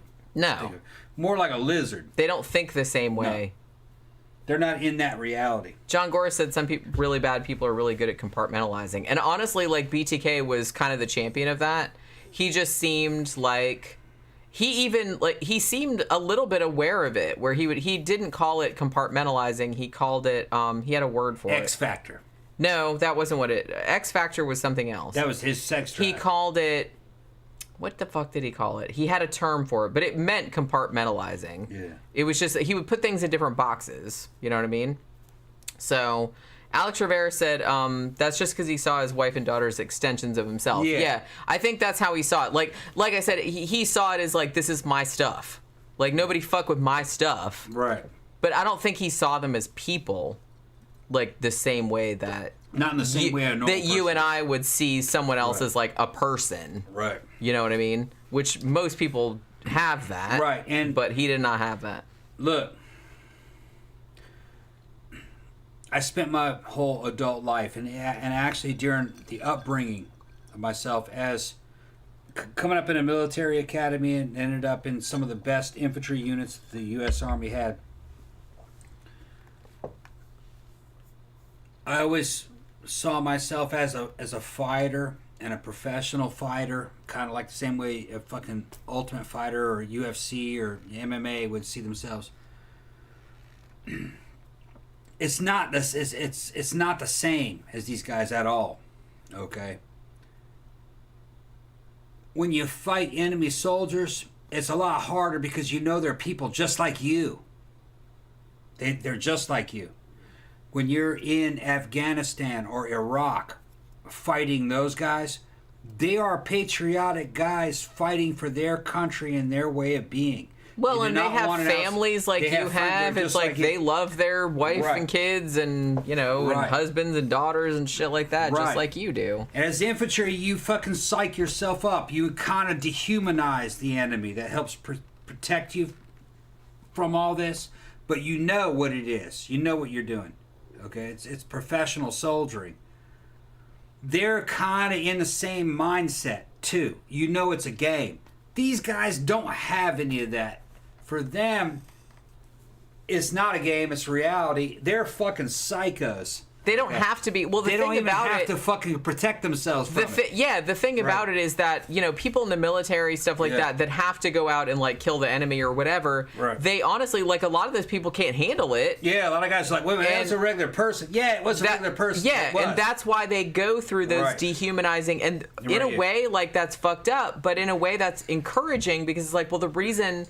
I mean, the thing that you have to do that, the reason that you have to do that is because most people are not okay with it. Yeah. Naturally, most people are like, hey, that's another motherfucker just like me that also has a family that loves them and also has... So you can see yourself in that even if they look different or whatever. So most people do have that naturally. And even like other animals have that too. So it's not just a human thing. It's so much easier to kill a bad person. Yeah. Because, So you know, so they're there fucking is a bad. thing. So that's why, Right, like, yeah. when you get into stuff where people, you know, where they want you to like kill other people, that's the first thing Yeah. you do is dehumanize them, like Yeah. kind of call them like other names, like like Well, subhuman type of stuff. Yeah, That's why. well, you know, they're just they're enemy. You know. Yeah. That's the idea. You're trying to make them But- seem monstrous, or so it's not so hard right to do kill this. them. Right. But these motherfuckers don't seem to have that problem. No, they're trying to get intimate with it. Because they don't have Yeah. the natural human proclivity Yeah. I don't understand it at all. of like empathy. Because most people, honestly, like I said, humans to greater or lesser degrees. Obviously, empathy, it's on a spectrum. But most human beings have some, capacity for that. It's a very human. Like I said, animals have it too. Primates have it. So it's not just us. So the fact that these motherfuckers can just come out and just be like, they give zero fucks. Yeah. They do not care. They just see everybody else as a thing. Yeah. They don't see you as a person. And like you said, I think to an extension, I think they don't even see themselves as a person. I don't think they do. I don't think they do either. No. I don't think they understand what that means. Well, I don't think they understand what that That's means. what I was trying to tell you earlier on. I've been drinking. As somebody who has experience in this, I don't want to fucking say everything about my background. It's never really been that much. But somebody who has experience with all this, they must not see themselves as human to be able to do what they're doing to these girls. Yeah, I don't think they do. Okay. I couldn't do it. I couldn't do that. You know what I mean? I would have a hard time doing the shit that they did to like a person that I hated. Yeah. Yeah, I have Most people would. I have to be enraged to do my thing. You have to be a bad person. It has to be vengeance. It has to be something that's fucking understandable. And here's the thing. Y'all are the same way, whether you admit it or not. Somebody were to hurt Pookie, or to hurt Jenny, or to fuck over my shit, your fucking ass is grass. I don't care what the law says. I'm gonna fucking die. I'm gonna die. In a kamikaze type situation, protecting the things that I care about. I don't care. I'm ready to die. Just like... Yeah, right? Yeah, I'm all right. I'm okay. Just like Musashi said, you do not have the right to pick up the sword and kill other people until you have accepted that you yourself will die by the sword. Who are you to kill someone else? All right? And then cry like a bitch when it's your turn to die by that same sword. If you're in that game, you're going to die. Okay? You better fucking accept reality. All right? That's what I'm saying. If you get into that fucking game of warfare or professional soldiering, you're going to die. You just have to fucking accept that. You may die later than others. You might die before, but you're still going to die. You do not have the right to kill other people without being killed yourself. Live by the sword, die by the sword. That's the Western... And fucking Musashi knew that way back in the day. Okay? These motherfuckers are a totally different thing. This is an aberration. Okay? That's not the way... It's not the way human beings are supposed to be. You know what I mean? That's what I'm saying. That's why I think most of these motherfuckers, 99% of these motherfuckers, I think there's something like the matter with them, like genetically, or they're missing something. These are lizards. No, they're not even lizards. Yeah, don't offend lizards. Yeah, I'm not gonna. I've had they're pet monsters. lizards. They're monsters. Lizards are kind of assholes, but I saw one big lizard, eat a little lizard of the same species, but I don't think he knew that was the same thing. He's just like, hey, food. Look at the food. Yeah, but I had a pet lizard for a while. Yeah. He was kind of a dick, but he was kind of cute though. At the same time, right. You know what I mean? So I don't even like to like offend animals by calling people like this animals. I've never heard of an animals animal. Are cooler. I've never heard of an animal attacking the opposite sex of its own species, having sex with it, and then killing it. I mean, I'm sure it insect. happens, but Well, female praying mantises will do that. Well, yeah. But they are eating the male. The male's kind of fucking sacrificed itself as caloric intakes so the children can be born. Right. And they're not feeling creatures. They're more like robots. So it's very different with the insect world. You know, Maybe I should start calling these people roaches. More like insects and roaches, yeah. There's some kind of problem in them. They're not humans. Obviously. They're not. Yeah. I mean, yeah. And like I said, I'm a big advocate of, hey, if you just do like some kind of crimes and you like fucking, I don't really think that it's, you know, because I think a lot of people can be rehabilitated. I think a lot of people can be, like, if you kind of address like what their problems are, if they have mental health issues or whatever. But I think there is like a small subset of the population that absolutely cannot be helped. And I think that a lot of serial killers fall into that. Yeah. Into that kind of little area, because it's like, I don't know, I think a lot of them are kind of born like that or born with that proclivity. And then if they have a fucked up childhood and nobody intervenes, once they get to their teenage years, I think it's probably too late. I think it's too late. Yeah. So, okay. Brian, say, hey, Tom, starting a new feature today. Starting to say hi to Jenny. Hi, I'm right here. Yeah, what's up, Brian? American Military 100 said Cubism. Yeah, that's right. He said I think he called it BTK. He called it cubing. Cubing. That's what he called it. He cubed that shit away. Like putting it in a box. In a box. Yeah.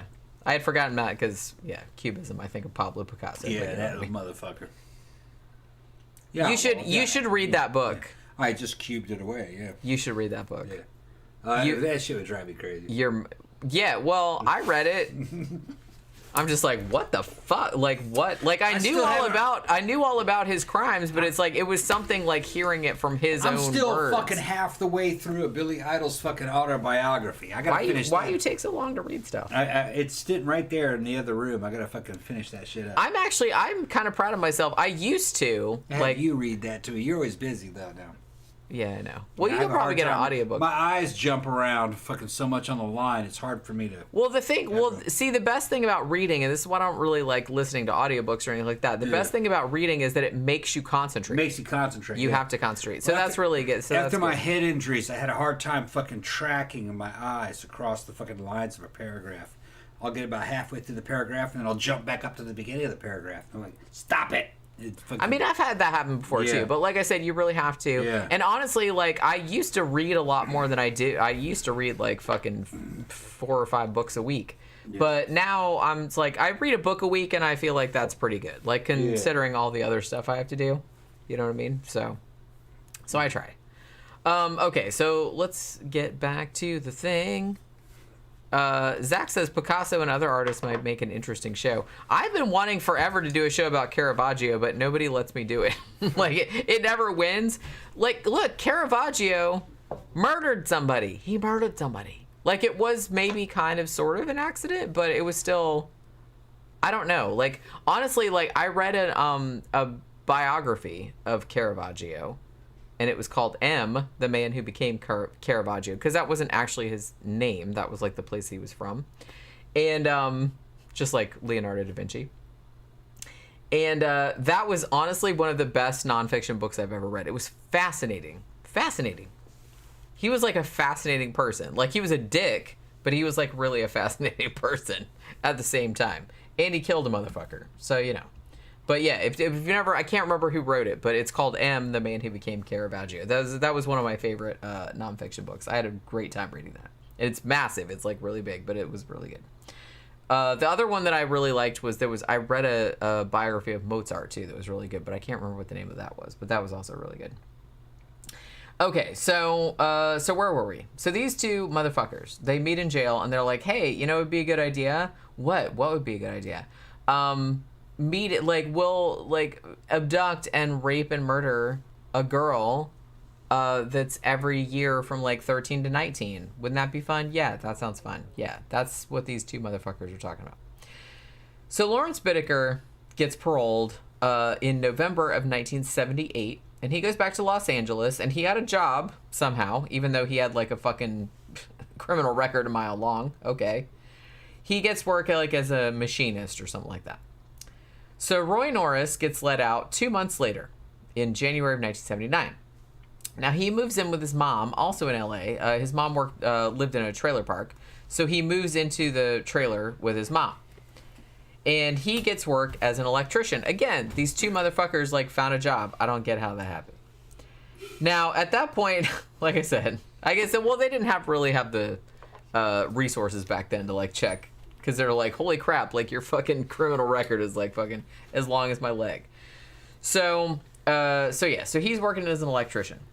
Now, at some point, Lawrence Bittaker writes to Roy Norris in February of 1979 and said, hey, why don't we meet at this hotel? You know how we talked about how we were going to do this plan with the whole rape and murder and kidnapping thing? Let's do that shit. So he wants to meet up and, like, talk about it. Like it's the most normal thing in the world. Like I said, these are... So, yeah. So they meet up. They go have drinks like it's a normal thing to be doing. And plan the shit out. What they're going to do. So the first thing they do is buy their rape van. So as I said, this is a GMC cargo van. Not white, silver, but close enough. It was a 1977 GMC cargo van. The thing about it was that Lawrence was working, he was as a machinist, and he was making, as far as I could determine, $1,000 a week. In those days, money. That's a lot of money. Which was a lot of money in the late 1970s. I mean, that's a lot of money. Shit, that's a lot of money nowadays. Yeah. That's like way more money than I ever made. Yeah. So he was making a shit ton of money. Now, so they are like, okay, we're going to buy a van and we're going to kit it out, like, for our project, if you want to go the BTK way. His PJ, his project, that's what he called it. So they buy the van.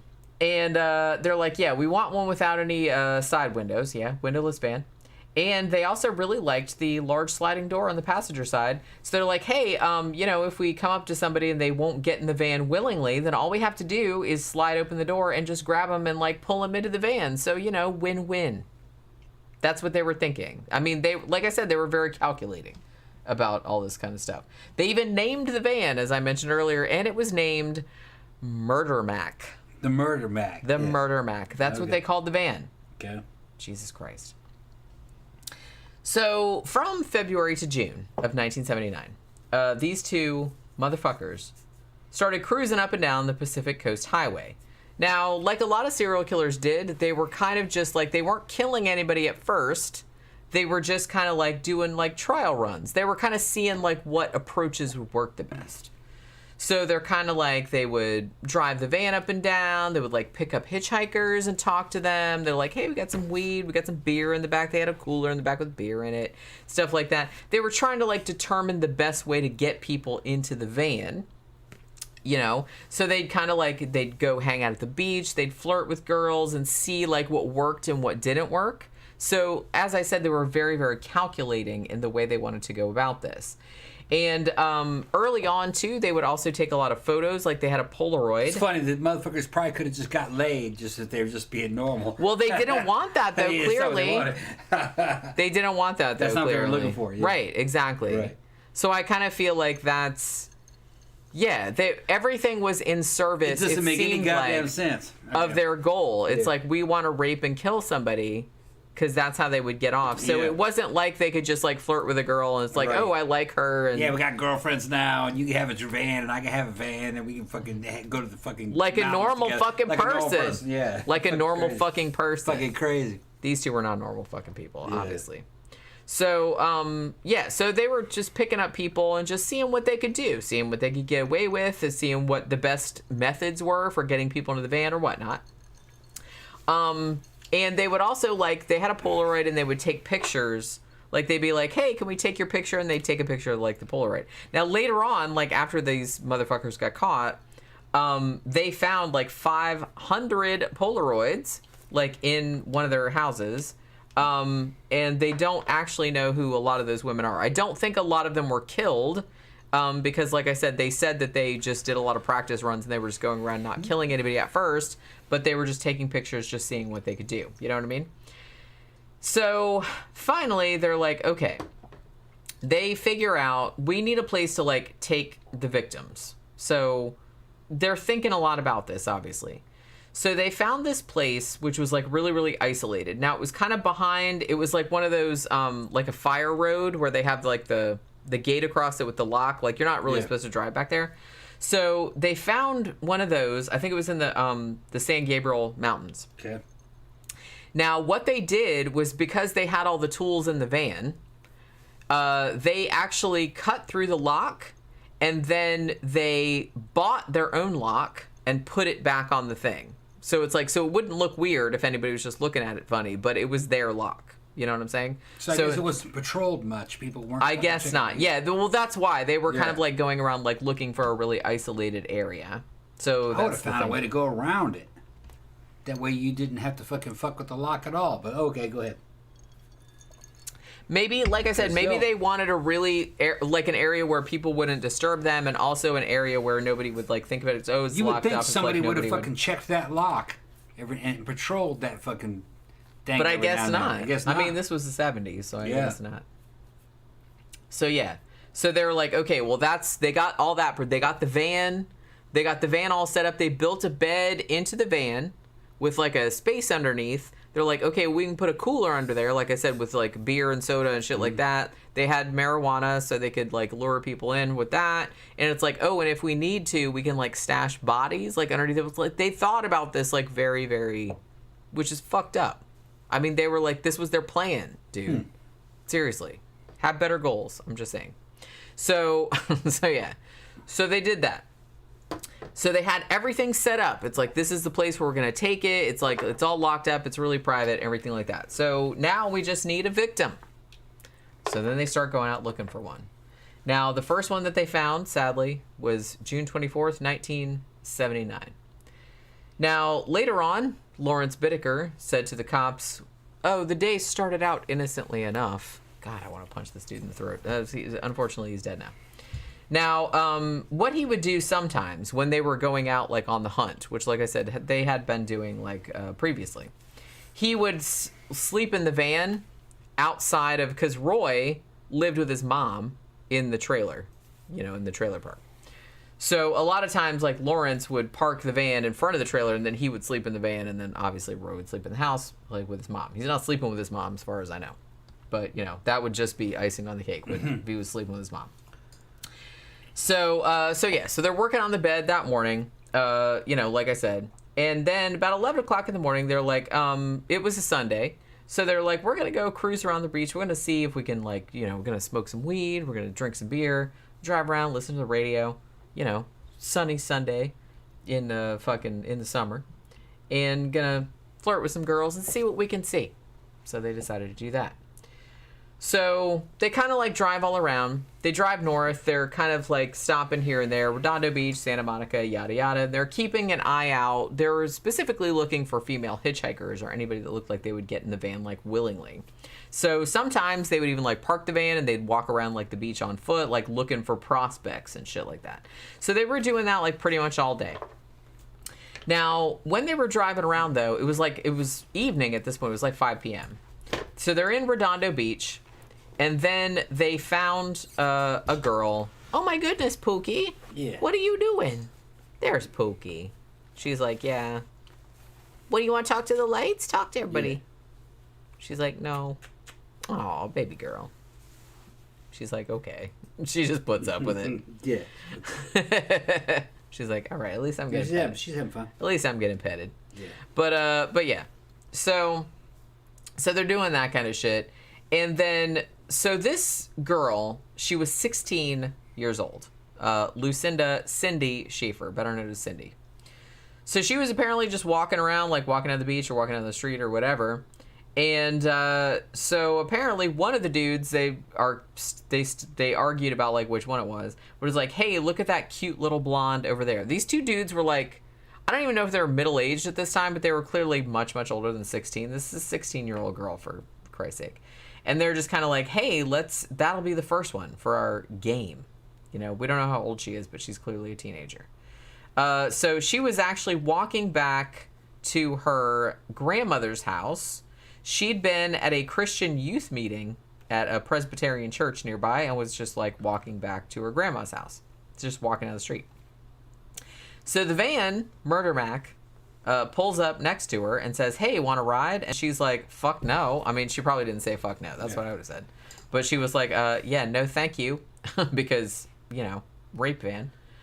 But so she just kept walking and like ignoring it, and then they just kept following her. And she was probably like freaking out at this point. So then like the van like pulls up ahead and like pulls into a driveway like in front of her. And then Roy gets out and pretends he's like farting around like inside the van, like, "Oh, I'm getting something out of the van, yada yada." And then he turns around, like when he sees her, he's like, "Hey, you sure you don't want that ride?" Blah blah blah, like smiling at her, and she's just like ignores him, like, "Fuck off, you creepy weirdo." And like I said, she was fucking right about that. So she tries to walk past, and Roy grabbed her and threw her into the van. At which point they slammed the sliding door and turned the radio up all the way so that it would muffle any screams. So basically that was another thing that they had planned. Now, she fought him, obviously, but he was a lot bigger than her. She was just 16 years old. And he kind of like put duct tape over her mouth and bound her wrists and ankles. And one shoe was left behind on the sidewalk because they basically just snatched her off the fucking sidewalk. Now, this is fucked up, but I thought that I would add it. Lawrence Bittaker later said that Cindy said, and this is a quote from something that he wrote, "Throughout the whole experience, Cindy displayed a magnificent state of self-control and composed acceptance of the conditions and facts over which she had no control. Ugh. She shed no tears, offered no resistance, and expressed no great concern for her safety. I guess she knew what was coming." That might be a pretty cold analysis of what would happen. She was just like, okay. I mean, she seemed to fight at first, but I don't know if this is true because this dude, I don't really necessarily want to believe anything this motherfucker says because he was a fucking lunatic. But, I mean, maybe she was just, well, shit, that's going to happen. And maybe she was calculating herself and was like, how the fuck can I get out of this? Yeah, that's probably what it was. And was just kind of like, and maybe I want to say, too, that once you've accepted that what's going to happen, like, they don't want to give the motherfucker the satisfaction. I mean, I kind of feel like that's the way I would go I think also. That's part of it. Look, I'm going to fucking go to a fucking cartel video I watch. Fucking, I got friends down in Mexico send me videos of fucking weird shit that's happened. The cartel's got they had a fucking female she was a rat, and they were just like, she's telling on us, and fucking, this is what happens, blah, blah, blah. They cut her head off with a fucking, probably about a 4-inch pocket knife. They don't use guns. They have them, but they don't use guns or any impressive weapons. They want you to know that they can kill you with something like you'd find out of your kitchen. And they cut her head off, starting from the back. Okay, not the front, because they tried to keep her alive as long as possible. And man, what got me about that video is that she just grinned and bared it. She didn't give them a fucking itch. And they cut her head off, and she didn't even fucking flinch. Okay. Like I said, I kind of feel like she's just like, you don't want to give them the fucking. You know what it's gonna happen, and it's like after a time you're just like, okay, well this is gonna happen. Yeah. So you don't want to give them the satisfaction of like being scared of them or giving them what they want. I guess maybe that's what it was. Right. So don't imagine the shit in a horror movie type of way. A lot of times the person that's being killed resists any way they possibly can. Which, kudos. I'd do this fucking same thing. But fucking no, I saw that video of that girl getting her head cut, which is a woman, getting her head cut off. She didn't give them motherfuckers an inch. I was kind of impressed. I was like, God damn. I was barely able to watch this. I mean, I don't think I'd be able to but the thing about it though is that I don't know. And like I said, if you want to fucking scream your head off and fight and everything like that, like that's good too. I mean, you could also do that. But I kind of feel I'm the kind of motherfucker that I'm just like, well, I know you want me to like be scream and be scared of you, so I'm not gonna give that to you. That's what this woman was. I'm about. not gonna. She was like, go ahead, cut my head off. I don't give a fuck. Yeah. Because then you don't get the satisfaction. Right. I mean, they probably still do it, but you know what I mean. They're gonna do it anyway. Her teeth. They're gonna do it anyway. They're gonna do it anyway. So she just gritted her teeth and fucking looked at him when they were fucking cutting. Yeah. It's like, yeah, fuck you, motherfucker. Yeah. Which, like I said, I admire that. I admire that. But like I said, if you want to fucking scream and fight, do that too. But yeah, so at this point, yeah, so they get her in the van. She's all tied up, and she can't scream or anything like that because they have, like, duct tape over her mouth. So they drive to their little fire road and, you know, open their lock and everything like that. So they park, you know, out hidden, like, 'cause you can't see it from the road. So the dudes are, like, smoking weed and kind of... And then they're, like, asking her about her family. Like, they're asking her, like, all these weird questions and stuff like that. And then, because this is their first one, you know what I mean? They'd been doing it, like, they'd been practicing for a long time, but this was, like, the first one, so I don't really know what was going through their heads, if anything. So they asked her a bunch of questions for, you know, a little while. And then they're like, okay, take your clothes off. And then at that point, like, Lawrence, you know, he raped her first. So he's like, tells Roy, hey, why don't you go take off for an hour? So, you know, and then they would switch out, you know what I mean? So, fuck. So yeah, so they're taking turns. And basically, okay, so there's kind of like differing, because all we have is these two shitheads, you know, stories about what happened. Now, Roy said that he was at, because they said that they argued for a while over whether they should kill her or not. And after they decided that they would, Roy said that he started to strangle her, but he couldn't do it, or he wasn't doing it right, or something like that, and he was, like, freaked out by it and had to, like, run around to the front of the van and, like, throw up.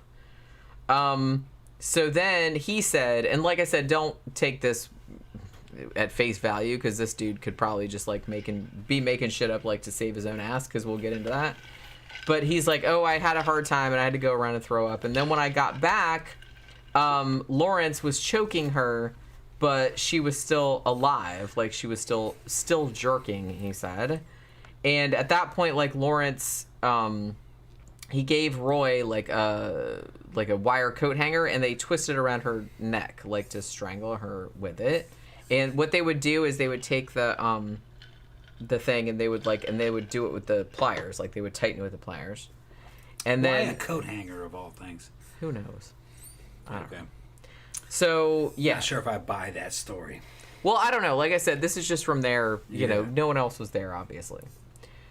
So after she died, they wrapped her body up in a plastic shower curtain, and then they picked her up and they took her. One of the reasons that they chose this location was because there was a lot of, like, deep canyons in the area, and Lawrence Bittaker, I believe, was the one that said, oh, well, we can just throw them, like, over a canyon, and, like, the animals will eat them and nobody will ever find them, so it's fine.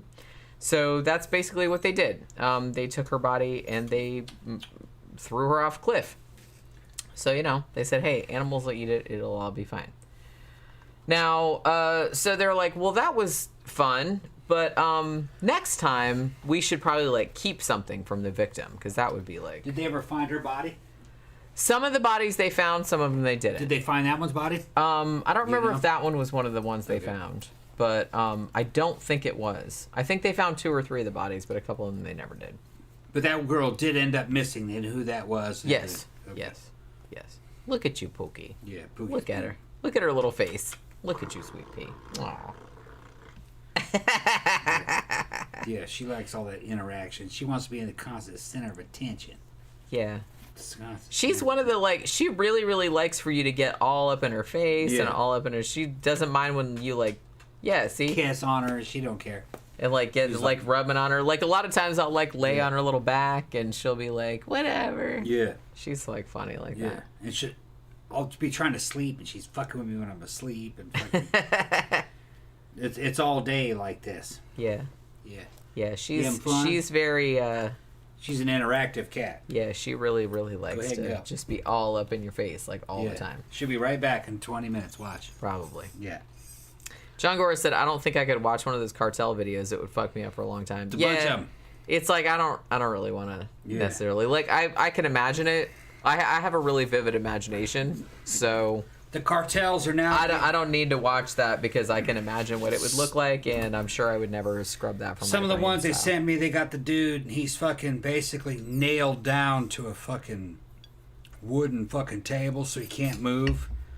and they got him fucking hooked up with IVs and shit to keep him alive, and fucking they're pumping blood into him, and they've skinned him alive, fucking bored his eyes out, cut his tongue out, and they're just taking pieces of him apart while he's alive, and they're videotaping it. And they're streaming that shit, sending it, and they'll put it up on Mexican Facebook to let everybody know what they're doing. And Facebook is afraid to take it down in Mexico, because they said, we know where your employees live, and if you take our shit down, we'll come after them. So they'll leave it up for a certain amount of time, then they'll take it down. Just like if you watch the movie fucking Apocalypse Now, terrorism ain't shit. That's pussy shit. Horrorism is a whole new thing. Horrorism works. Fucking, you can horrify a fucking state and a corporation into obedience, and the fucking Mexican cartels have it down to a science. And it's something that should be studied, because as Western civilization collapses, you're going to see more of that. That will rise to the top, because that's a dominant philosophy. You do what we say, or we do this to your child, because they do it to people's kids. It works. Is it good? No, it's not work. But whoever told you that good wins? You motherfuckers are bad. And you can even bring a nation or a corporation to its knees. They're terrified. Horrified. Rebecca said, having my first coffee of the day. Yeah, she's in Australia, so it's morning there. So I'm in boring mode until the magic bean juice hydrates my sarcasm. These two shit stains I've heard of before. I hope they died a painful, miserable death. I do too. It's like they died of old age, but man, I hope they had fucking hemorrhoids and cancer and fucking everything. Jesus Christ.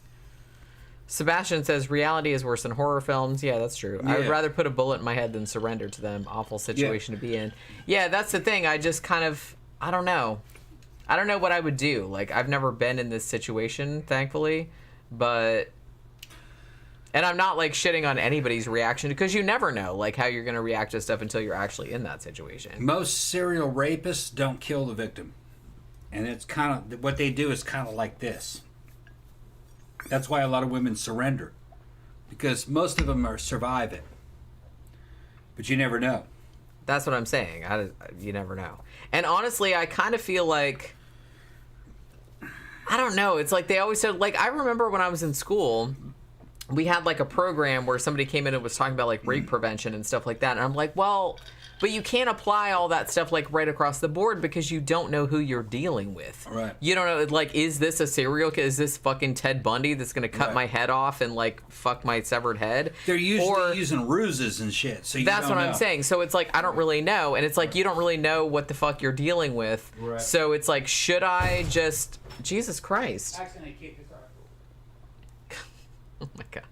It's like, should you just kind of like go along with it? Which, you know, that's really not my nature, but should you just go along with it and like hope they let you go? Or should you just fight and maybe they'll kill you because they'll get mad? It's like, you don't know what you're dealing with. So I kind of feel like any kind of like advice that you would give people across the board, that's not going to work, because you don't really know what you're dealing with. Maybe in some cases, if you fight back, they'll be like, oh, fuck that, it's too much trouble. But then maybe in some cases, if you fight back, it'll just make them mad, and then they'll end up killing you where they wouldn't have otherwise. So you don't really know. There's nothing that applies across the board.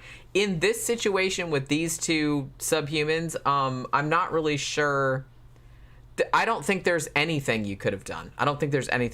Like, once they got you into their clutches, I kind of feel like anything you did, it was just going to be like they were going to kill you regardless. So I'm not really sure that anything you did was going to make a difference, which is sad. But you don't know when you're going to like get it. And the thing about it that's scary to me is that these two shitheads, they went around like picking up hitchhikers and like flirting with girls on the beach and stuff like that, like for a long time before they actually like went and like, oh, this is the one we're gonna kill. So it's like, you don't know. You could have just been like some random girl, and it's like you found these dudes and it's like, hey, we got some weed, and you hung out in their van for a little while and nothing happened to you. But then later you find out that these motherfuckers were the same people that like killed all these other women like in the same situation. So you never know you just got everything is like context. You just have to kind of like worry about whatever's happening in the moment, because sometimes if you fight, it's better. Sometimes if you don't fight, it's better. And you don't really know until you're in that situation, because every situation is different. You know what I mean? It's just kind of like, Jesus Christ. Alt account says, I'm on live. I usually just watch because Tom and Jenny never answer me. What are you talking about? We never answer you. Who are you? Who are you? Alt account said, I don't see Rebecca or Sebastian in my block. Well, you're not blocked because I see you, so I don't really know. Rebecca says, oh, real quickly, because of the coffee thing, y'all mentioned maple flavored syrup with 0 sugar is good in coffee, so I bought some last night. Oh my god, this stuff is so good. Thank you very much. Guilt-free. That's right. When are you gonna like make me some with that? Whenever you ask, you make your coffee up here. So make me some. Yeah, maple syrup, man. I never even good, thought man. of that. I just have regular ass creamer. It's good in coffee. And I only just use have the Aunt Jemima too, with the sugar in it and everything. Doesn't matter. nothing wrong with Aunt Jemima. Yeah. That's what I always used to eat on my pancakes. But yeah, so oh my god, okay, so we still have a lot to go through with this. So let's get on before I get like too drunk. Okay, so they've killed one person and now they're all excited about it. So like, ooh, we're gonna do this again. So you have to think too that the women that they killed, this was in a very short time period. This was like a 5-month period in 1979. So this wasn't like a long extended like over years and years, like, oh, we'll pick off a victim like once a year or some shit like that. This was a lot of victims in a pretty short time. So they go out again July 8th, 1979. And so they see this girl hitchhiking on the Pacific Coast Highway. Now they were behind, this is crazy, but they were behind the car, or like a few cars behind the car that actually picked her up. Like she was hitchhiking and they're like, ooh, there you go, we'll pick that girl up. And then like, but a white convertible that was a couple cars ahead of them pulled over and picked her up. And they were like, well shit, now what do we do? So they're kind of like cranky about it, but Lawrence is like, oh, well, we'll just follow them. And then we'll see like wherever she gets let off, then we'll pick her up. So it'll all work out. So they follow the convertible for a little while. So they were committed to this shit. So the driver of the convertible who had picked up the girl, she, they signaled for like an exit ramp and they, put on the brakes and they let the girl off. And they let her out like on the side of the road. So at that point, she goes to hitchhike again. So she sticks her thumb back out, waiting for the next ride to get to wherever she was going.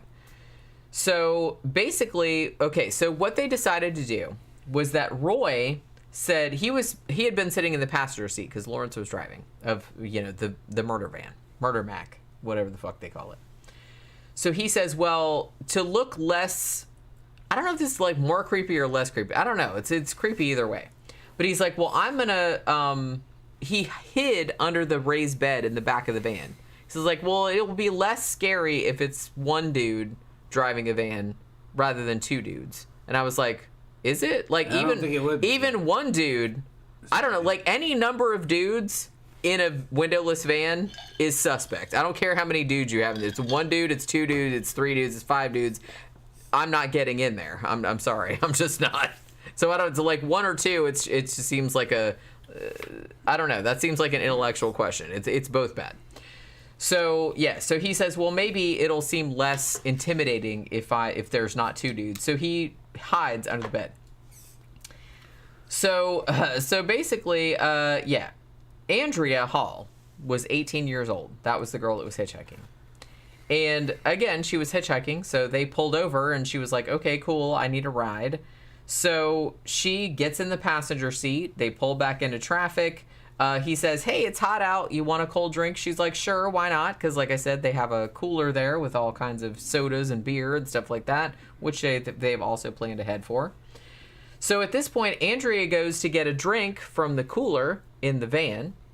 And then Roy jumps out from under the bed and kind of swept her legs out from underneath her. And then they start fighting, like in the back of the van.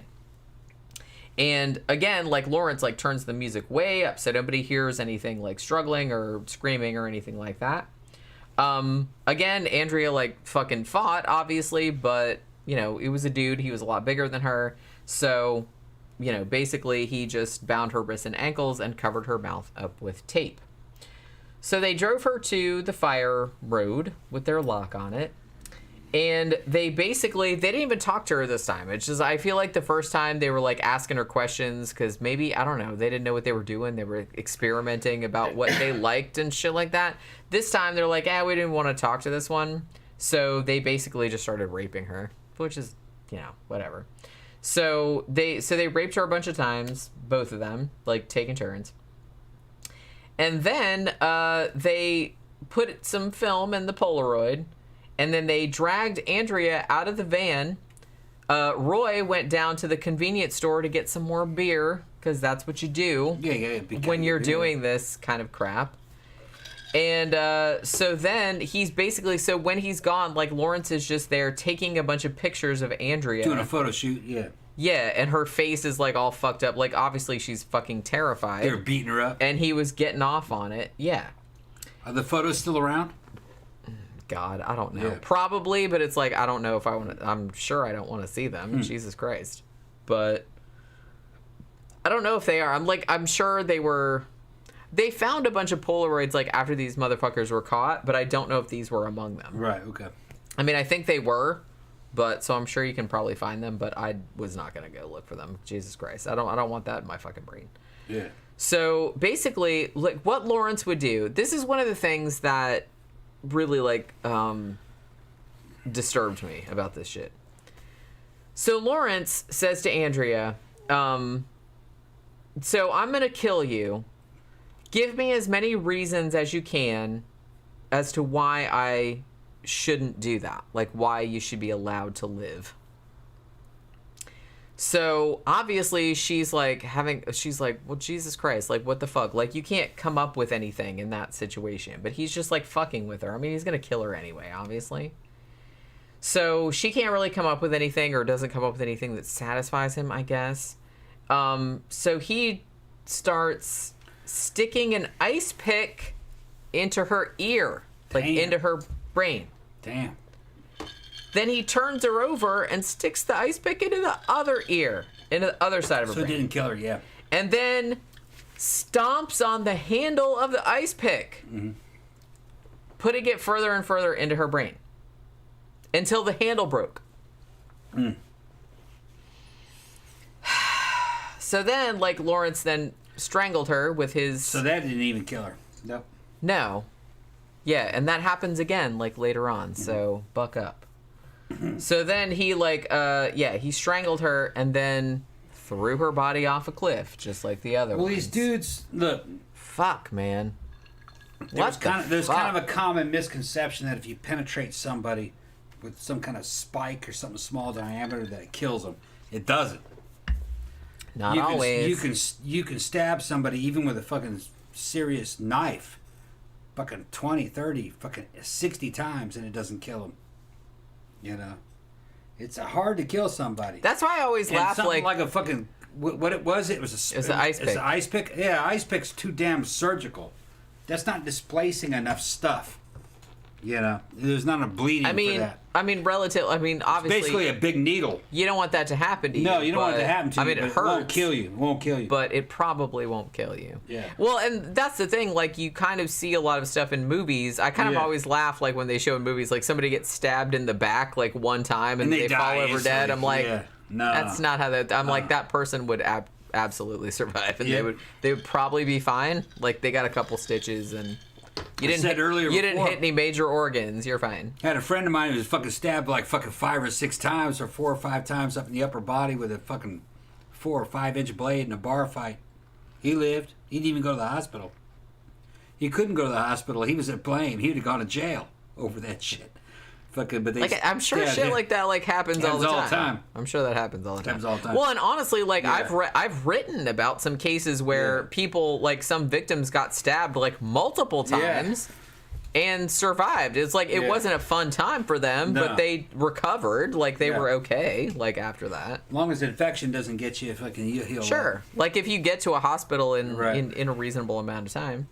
Alt account says, hello, y'all, I'm watching. Okay, well, you have to tell me who you are, though, because it says YouTube blocking. LMAO, thanks for saying hello. Yeah, we're not really sure who you are, because I'm not sure if you're naming yourself Alt account because you got kicked off of YouTube for some reason, but it's like, you know, it's fine. We see you. You're not blocked. We see everybody's comments. Lion X Warrior said, I have a morbid belief that the 70s and 80s has a plethora of unsolved cold cases. It really does seem to. It really does seem to. And we've talked about this before. I kind of feel like the 70s and 80s... I have a theory, man. I kind of feel like... I don't know if this is the case, because I kind of feel like prior to, more technological advances in forensic science... I kind of feel like, a lot of more crimes were solved, like, from a statistical standpoint, but how many of those people were just, like, wrongfully convicted because they didn't really have the technology to say, like, oh, it wasn't this guy or it wasn't that guy. Oh, well, somebody saw this guy at the scene, so we're going to arrest them and hang him or whatever, and that crime is, like, solved. So I get that. But 70s and 80s did really seem to see a significant spike in these types of crimes. Yeah. And one of Tom's theories, and I think this is a significant factor. I don't think it's the only factor, but I think it's significant, is lead gasoline. I think so, yeah. Lead gasoline. Because lead, make you fucked up. If you don't know, like, it'll fuck with your frontal cortex, Mm-hmm. Which kind of takes away your inhibitions. It kind of takes away all that kind of stuff. Also lowers IQ. Yeah. It lowers IQ also. Yeah. So I kind of feel like, I don't think that's the only factor, but I think that was absolutely a significant factor. I remember leaded gasoline. I do too, vaguely. I remember fucking pumping it into my fucking car. Vaguely. And the smell of it. And yeah, there was a kind of a slight high around gasoline at that time. But I wasn't living fucking full time in really densely populated areas where fucking lead particles would be around for a long period of time. But I could imagine it. I remember smog in California. You don't see smog anymore. Smog would fuck you up, man. Give you a fucking terrible fucking eyes. I remember everybody... Your eyes would be fucking... It wasn't bad in Florida, but I remember everybody complaining about it, like in California particularly, and in like some of the big cities. Like, oh, it's like, look at this soupy sky today. Yeah, when you were a kid, it would fucking cause your eyes to water, a lot of irritation, and it would fucking make your ears ring and fucking make you lightheaded. So, and as a little kid, I remembered it. So there's no telling what it was doing to those adults. They were in it for a long period of time. Brain damage. Wouldn't surprise me. That wouldn't surprise me at all. Yeah. Like I said, I don't think that's the only factor, but I think that's a pretty significant factor. Yeah. I mean, the ancient Romans were drinking out of damn lead pipes, and they did crazy shit too. So, wouldn't surprise me if it was fucking lead that did a lot of this. Zach said, it's interesting to me how it seems like the mass shooter has kind of replaced the serial killer in terms of the thing that gets all the public attention. In a way, I kind of feel like those are two different pathologies, I feel like, but in a way, I kind of feel like the mass shooter situation is more tailored. I know this is a weird thing to say, but it might be more tailored toward the internet age, because it's kind of like, please don't take this the wrong way, but it's kind of like the lazy way of killing a bunch of people. Like, if you're a serial killer, a lot of those motherfuckers operated over a long time, like months or years or something like that, and they planned, and so. And I'm not saying that in like an admirable way. And the motive is different. The motive was sexual. I kind of feel like the mass shooter thing is like, we want like as much attention as quickly as possible, with the least amount of effort. And it's a different. As I said, it's a different pathology. I kind of feel like serial killers, they're more into like the long term. We like the hunt. We like.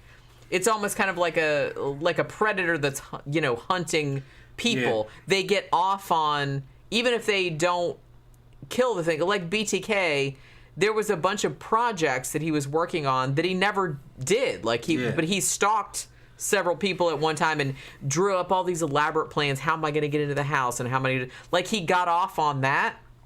Mass shooters, I kind of feel like that's more of like, that's a different. I mean, it's still fucked up, and the damage is still the same because you're still killing, a comparable amount of people, but it's a different motivation. I kind of feel like they're more, it's more anger, it's more self-loathing, it's more that kind of shit. It's more attention whoring. It's more that more kind of flash in the stuff. pan. Right. Because a sexual serial killer, he wanted to be known, but he didn't want to be caught. Not until he was fucking really sick of what he was doing. Okay? He wanted to be operating for a long time, and he wanted to be famous for what he was doing. A fucking mass shooter, it's a flash in the pan. It's all happening at one time. They want their fame right now. I kind of feel like it's I mean, I think it's instructive that a lot of mass shooters are young men, or like teenage boys, or like guys in their 20s. And they're betas. They're always betas. Well, they're all betas on both sides, but it's a different form of gratification. Fucking the serial killer sees himself as some kind of connoisseur or an expert, that he's special. Mass murderers, nah, not really. They're grandstanding motherfuckers, attention whores. They're gonna do it all in one shot. Well, and you have somebody like, some motherfucker like Elliot Rodger or somebody like that who we did a show about, who he kind of felt like, oh, well, the world owed him. Yeah. And the reason, and because the world wasn't giving him what he felt he deserved, which is entitlement, that he was going to punish people that didn't have fuck all to do with him at all. Another thing is that there's a misconception that this is a new phenomenon. Not really. No, it's not. These guys have always been around. Just there wasn't as many of them because the population wasn't as large. Well, like I said, even if there were, you didn't hear about them as much because there wasn't like a national or international media where you would hear about this stuff. Like, so if something happened... 17 and 1800s, they had school shooters and everything. They had all that. Well, that's what I'm saying. Like, sometimes when I look back to, like, research crimes that happened, like, late 19th century, early 20th century, there's a lot of stuff that went on back then that didn't really catch on because it was more like a local thing. Right. And even though maybe locally people were like, holy shit, this really fucked up, like, axe murder or whatever it was, like, happened, but it didn't really get any traction and on national scale, so it didn't, like, take off from that point. And then, like, after, like, more shit happened and people forgot about it. So don't think that the shit that happens nowadays, because I know that some people have a thing, it's like, oh my God, like, all this horrible shit happens nowadays. I'm like, this horrible shit, that's been happening forever. It's always been happening. It's just you didn't hear about it as much back then. Now you hear about if some shit happens in fucking Uzbekistan somewhere, like, with some really fucked up serial killer, you're going to hear about it because it's going to be on the internet. Back in the old days, you wouldn't have heard about that. Right. So it would have seemed... Shit goes back to ancient Rome 2,000 years ago. Probably ancient Egypt. That all this stuff happened. The freer the society, the more likely it was to happen also. If it wasn't a very free society, it doesn't happen that much because the people don't have freedom of movement. Like North Korea, as far as we know, they don't have serial killers. They have rapists, but they don't have serial killers. They're not. You couldn't do that there. You don't have freedom of movement. But it's a totalitarian society.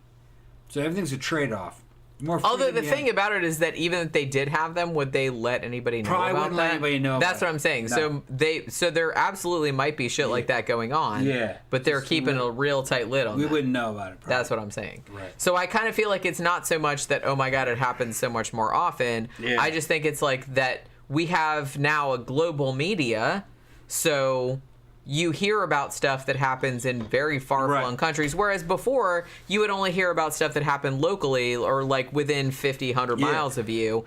And so it probably seemed much safer. Here's an example I just brought up a couple of days ago about the Old West.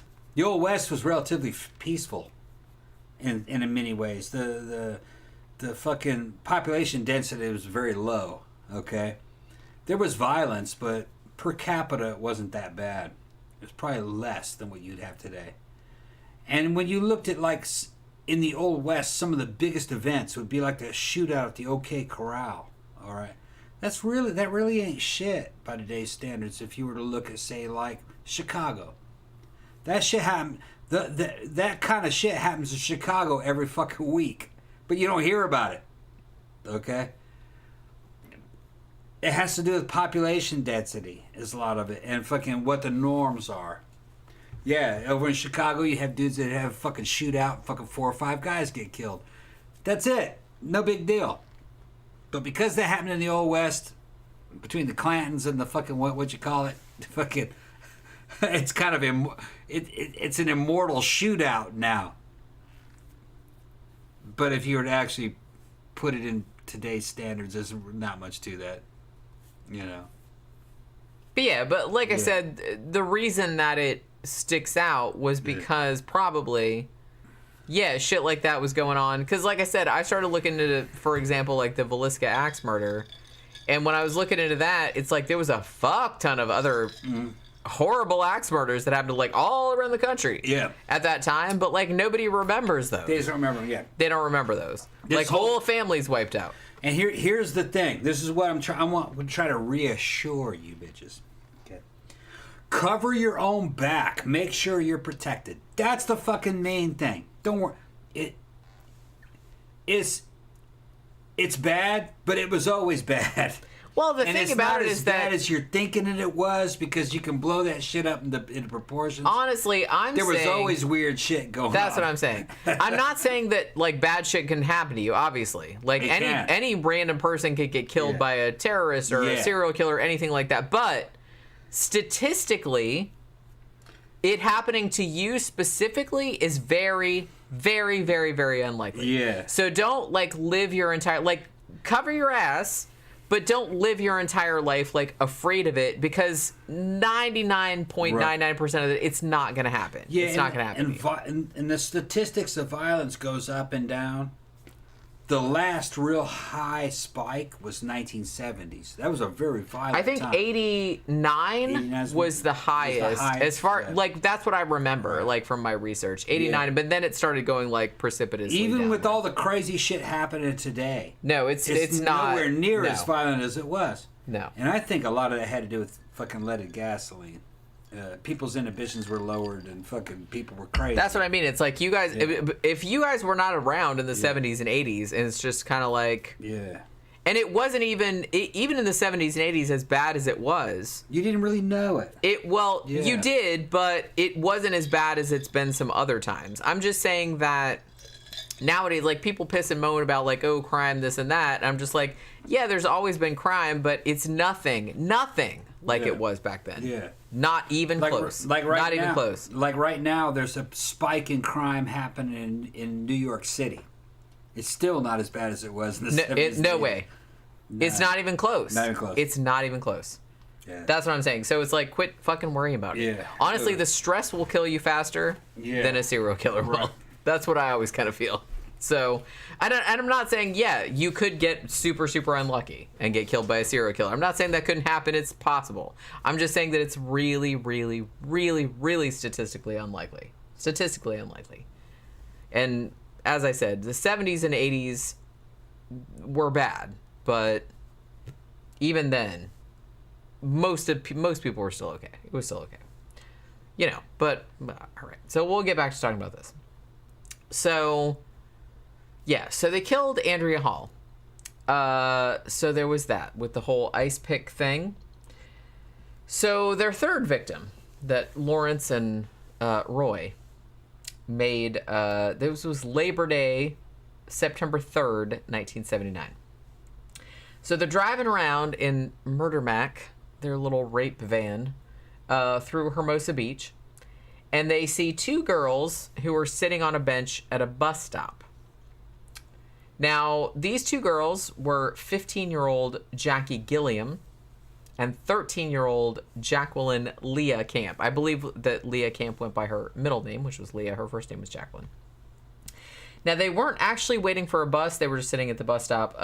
But I don't know, they were just kind of like hanging out. Like I said, they were just kids back in the 70s, you know, just hanging out.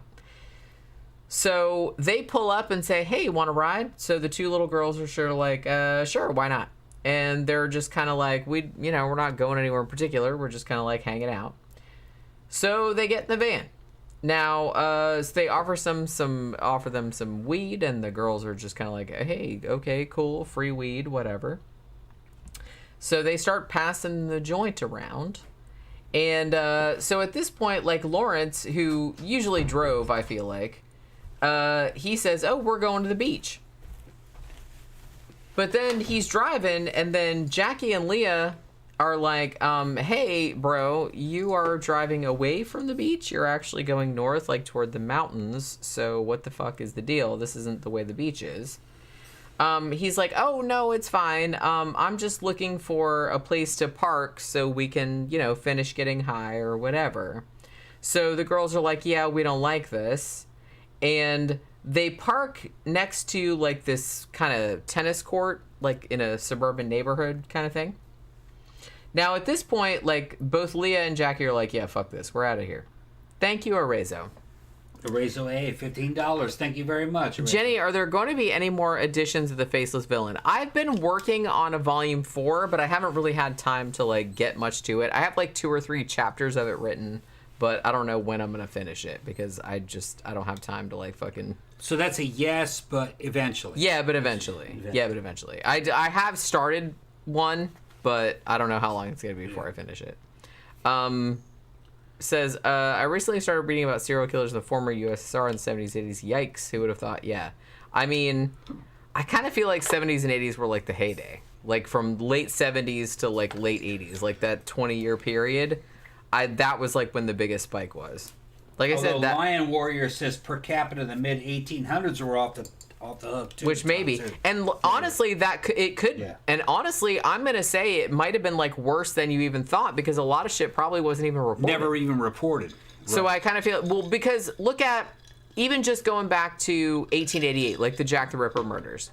Like the Jack the Ripper murders, like they're still famous because they were so horrible, but shit that was going on in London and Whitechapel, like, slums and stuff like that in that area, a lot of that stuff, even especially if it wasn't murder or if it wasn't really that graphic, like it wasn't evisceration like Jack the Ripper was doing. Like if some prostitute got killed or some guy that was like a robber or something like that, if he got killed, nobody was going to do anything about that. Like it wasn't going to be like a big deal. They would find dead bodies all the time. That's what I'm saying. So I kind of feel like, it was probably a zillion times worse like back then just because it happened all the time and everyone was like inured to it. You had to do some shit like Jack the Ripper shit, like, "Oh, I'm gonna pull all your intestines out and string them all over the fucking room," before anyone would even pay attention, which is fucked up.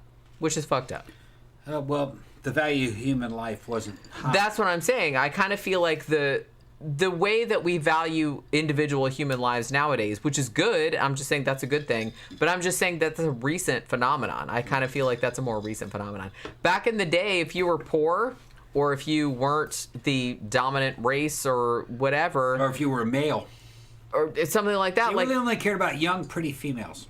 Well, well, that's probably still kind of the case, but young, pretty white girls. Yeah. Well, black ones too. Fucking not so much. Like, I don't know, I've written a lot about that, and it's just kind of like I feel like the ones that really hit the media, Atlanta Ripper. Yeah, but a lot of people don't. They couldn't catch him, but that's not like one of the Ripper, I kind of feel like the ones that are like the serial killers and stuff like that are the best known. Are ones that killed like teenage to 20-year-old white women. Yeah, well, of course, yeah. They were white people were the dominant ethnic group at the time. I'm not trying to be like controversial. I'm just saying that's generally the serial killers everybody remember. That's the victims. Yeah. If you killed dudes, or if you killed black women, or if you killed indigenous women, or if you killed prostitutes, or if you killed poor people, or something like that, people might know about it, but it's like not as much. Well, there was some crossover there because back in the day, killing black women and killing prostitutes usually was the same thing back in the day that was happening because the ones that were dying were black prostitutes. They were at the top of the list for murders. Not the Atlanta Ripper, though. Not the Atlanta Ripper. But the cops knew about that one. Those women and they were trying to find Those women were not prostitutes. I know that. They were mostly like maids and people that worked in restaurants and stuff. But they were trying to find that dude. They never could find him. He was a black offender. Yeah.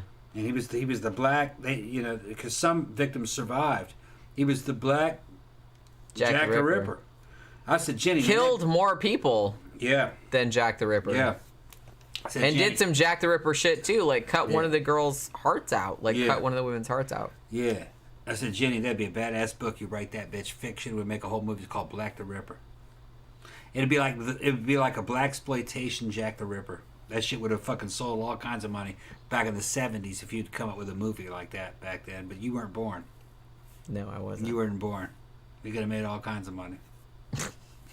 If I was like 3 If and you were I like could have 3 and I when could you have were writing written a movies. book. Yeah. But no, that would have been a cool ass movie. Who is this? What are you talking Oh, about? no, okay. Yeah, I talked That's about all- that. okay. That was All right. right, yeah, I thought that was a new one. Thank you very much for the super chats, people. Yeah, chill Super out. chats are active. He's trying to like. Trying to make money. John Gore said a lot of black-on-black crime throughout the ages was hard as hell to prosecute due to lack of cooperation with the police. Yeah. Yeah, and I No kind of feel witnesses. like, yeah. And I kind of feel like that happened a little bit, to a small extent, with the Atlanta Ripper case as well. Because I think that even nowadays, I did a whole video about it on my Crime and Memorial channel, if you haven't subscribed to that. But they couldn't even agree on whether this was one serial killer or not. I kind of feel like, I don't know if all the crimes that occurred during that time period, like during that couple-year period, were all that serial killer, but I think a significant portion of them were. Atlanta Ripper was an interesting case. Me and Jenny, we were walking. We would do our walks, talking about new projects, and we were talking about that one. And I just thought that would be a fucking great story to have done, but there isn't much on it. But what There's I like always, one book about it. yeah, and what's weird is that nobody knows about the Atlanta Ripper, and and whoever he was a young, tall, evidently good-looking black male in a fucking trench coat that could leap over a fucking tall fence in a single bound. No, that's not that. Isn't That it? was no. That wasn't him. You're thinking of some. You're thinking of like Spring Heel Jack. That Didn't was he a- jump over that That fence? was a whole though? other thing. Didn't he jump over that No, fence no. to get away from that girl after he stabbed her? No, Okay. no, he Gotta just go. ran away. He Into just a ran neighborhood. away? Okay. Yeah, But you're thinking of Spring Heel yeah, Jack. probably.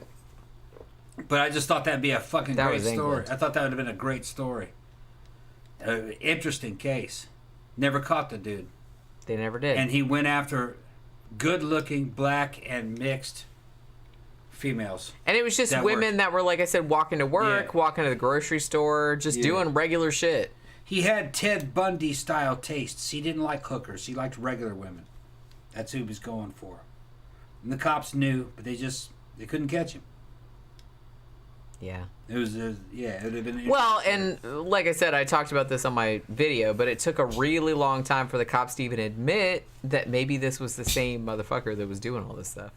Like, Well, for a long time, they were kind of like, oh, well, all these women got killed by their boyfriends or something. Like, they were like, oh, that the community, that black community, they're so degenerate. That kind of Yeah. stuff happens. Yeah. And, like, they would put, like, a woman would get murdered, like, just walking home from work or something, and they would put it, like, on the fucking back page of the Yeah, paper. like a boyfriend It'd be, did. like, one paragraph. Yeah. One paragraph. I found, like, newspapers from back Yeah. then. It was, like, seriously, one paragraph. Well, that would be the thing to do back in those days if you were a cop, because you're kind of washing your hands of it. You're like, we don't have a problem here. It's just the same old thing. Don't worry about it. Go Yeah, back. that's essentially what that's they what they're doing. were talking Her about. boyfriend killed her. Yeah. Yeah, The end. We solved it. Bye. Yeah, bye. Yeah. Because they didn't want to look ineffectual, which is what they were. Well, yeah. And whatever Yeah, dude they was, whiffed that big time. Yeah, whatever dude that was, he was fucking toying with him. But I always kind of had him fucking pictured as kind of like a fucking Candyman type. Yeah, fucking- somebody said Candyman. A Candyman? Somebody John said Gore Can- said sounds yeah, like somebody Candyman. like a Candyman. Yeah. That's how I pictured That's him, kind of too. how I pictured him, too. Yeah. I would like to, it would have been great to flesh that story out. That'd have been a good fucking horror movie. Rebecca said, I really wish you guys would revisit many of your original cases from like 5 years ago and live show the cases and with updates, if any.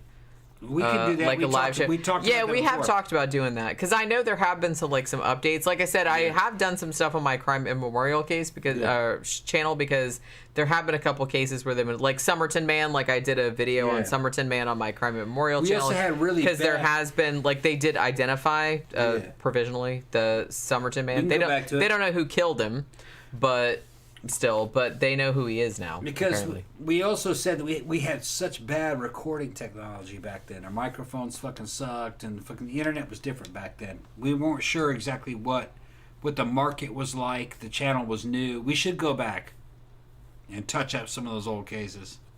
I mean, I could look back through the stuff, and I mean, there's so many cases that we haven't covered too. I would love to redo fucking episode 1 and talk about The Shining again. Oh my God, don't even get me started. I did a show. I know you don't watch my videos on my other channel, but I did a show on Scare Salon, my horror channel, about Shining versus Shining. I talked about the Stanley Kubrick movie versus the made-for-TV adaptation that Stephen King was into. Yeah, I liked them both. Like, I got into all of that kind of stuff. It was like fucking 40 minutes long or something like that. I would defend the made-for-TV. Well, I know you would. I would defend it. I didn't like it. I defend that's I got into the whole thing, like, on that video. All right. Like I said, it's on there if you want to watch it. I'm just saying, it's there. I'm not gonna say don't watch the fucking Kubrick original. What are you talking about?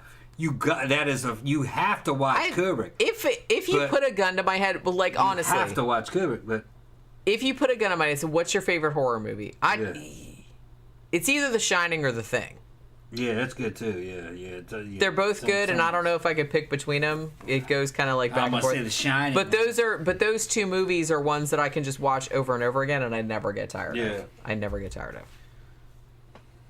Danny Rowling said Shining versus Dr. Sleep film and book versions. That's actually, I might do that because I do like doing, honestly, if you've been following my Scare Salon, I just put up today a video comparing the book and the movie of Stir of Echoes, which was a Richard Matheson novel, which was made into an excellent 1999 film starring Kevin Bacon, if you haven't seen it. So I did like I think it was like 40 minutes long, 35 minutes long, something like that, where I compared, because they were a lot different. So I compared like the two things. So I do like doing like book versus movie adaptations. I never read the Dr. Sleep book, but I saw the movie, the theatrical release and the director's cut. I liked them both, and I prefer the director's cut. But I liked Dr. Sleep director's cut. It was good. Good. Rebecca said we should do a live show on the Atlanta Ripper. We maybe should. Like I said, I did one on Crime Memorial, but we could do a live show on that. That might be fun. Redo it. Right. Yeah, we probably should. Because that was a long time ago. Long time.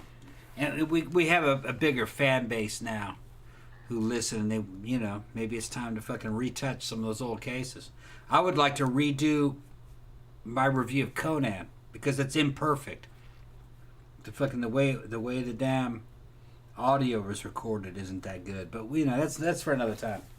Alex Rivera said, "Woof, that made-for-TV version of The Shining. What a disappointment." Man, go ahead. You liked that, Tom? No, I didn't. Go ahead and check I didn't off. like it either. That one was closer to the book. It wasn't the. Yeah, but that's why. That's one of the reasons I didn't like it. Yeah. I love the book. I'm not saying that, but the book and the movie are two different things. Two different things. You watch that made-for-TV if you haven't read the book, okay, and you don't know what happened in the Kubrick version. The Kubrick version is accurate too. It's just different. It depends on the point of view of the person telling the story. That's what Wendy would have saw more or less. Is in the movie, but no, I liked the made for TV also. It was good. I don't like it. Just like the book. But that's what it would have looked like. Now, here's the thing. Some people are saying, well, the made for TV, The Stand fucking sucked too. One of our listeners sent me the new remastered version of the fucking TV Stand version for fucking modern televisions for HD, and fucking it looks great. It's a lot better than what the VHS version of it was. I like The Stand also. All right, so can we back to like what was that with that big old long delay? What was that? Go ahead. Because I was waiting. I thought you were gonna keep. talking. No. It's all good. Okay, no. I'm just waiting for you to keep talking. That's what I was saying. I'm done. So, all right, let's get back to the case so I can finish because we still have like almost half the shit to do. So, all right. So at this point, they pick up these two girls. They're 13 and 15. Like I said, they pick them up at like a bus stop or something like that. They give them some, they're like, hey, want some weed? They're like, yeah, sure. Give us a ride someplace. So they say they're going to the beach, but then they start driving toward the mountains, at which point the girls are like, hey, where the fuck are you going? We need to get the fuck out of here. So he's like, no, it's fine. We're just going to like smoke some weed. I'm going to pull over somewhere. So he pulls over in this like suburban area and there's like a tennis court. Now Leah, one of the girls, like she starts to open the door, but Roy is like, hey, you're not going anywhere. And he hits her in the back of the head he had a bag like full of lead weights. I'm assuming they're like fishing weights or something like that. So he like hits her with that and like knocks her out. And then he gets the other girl, like Jackie, and overpowers her. She was the 15-year-old. And then he starts tying up Jackie, like putting the gag on her and all this other kind of stuff.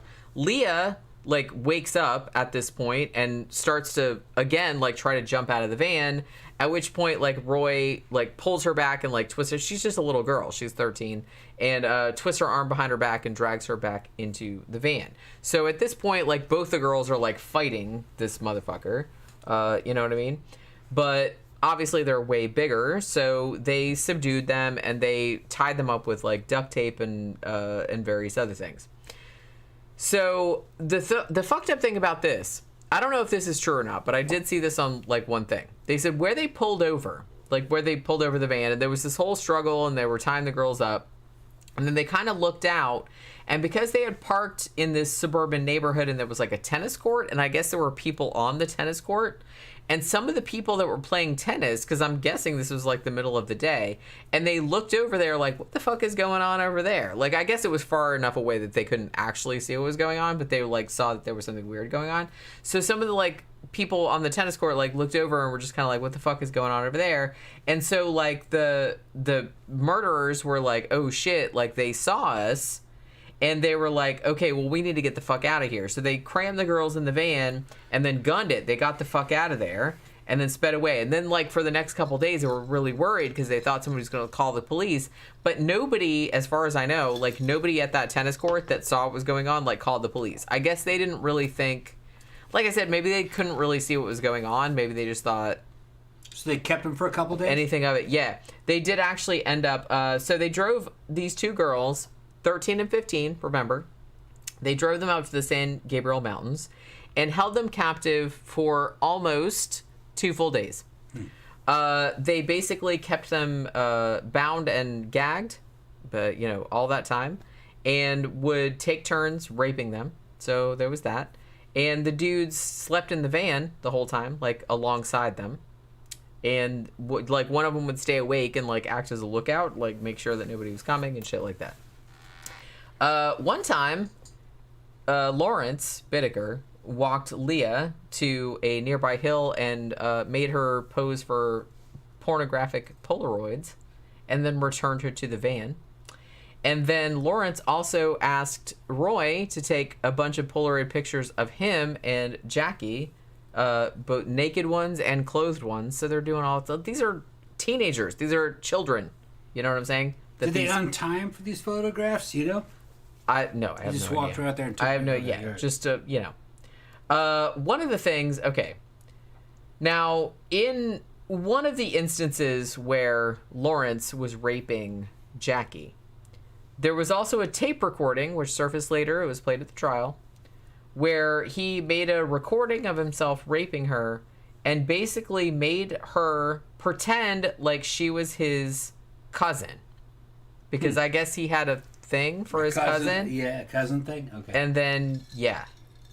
And then was basically telling... I mean, yeah, this is going to get bad. I'm just saying. Also, another thing that he did was that Jackie, the 15-year-old, he stabbed her breasts with an ice pick and used pliers to tear part of one of her nipples off. That was the 15-year-old? Yep. Damn. Yep. So these two little girls, these two little teenagers. He didn't kill them right away? No, 2 days. Damn. Almost 2 days. After the fucking torturing nipple thing? Yeah, torturing the whole time. Damn. And recorded a lot of it. Yeah, it's great. So yeah. So they're there, and then they decide, oh, I guess we better kill him. So basically what Lawrence said later was that, oh, well, we're going to kill Jackie quickly because she was mostly cooperative, like the whole time they kept her captive. Whereas Leah, the 13-year-old, like kept fighting them. So they were kind of arguing. It's like, oh, well, should we like make them die really slowly? Or so, like I said, it's like fucking, that's fucked up.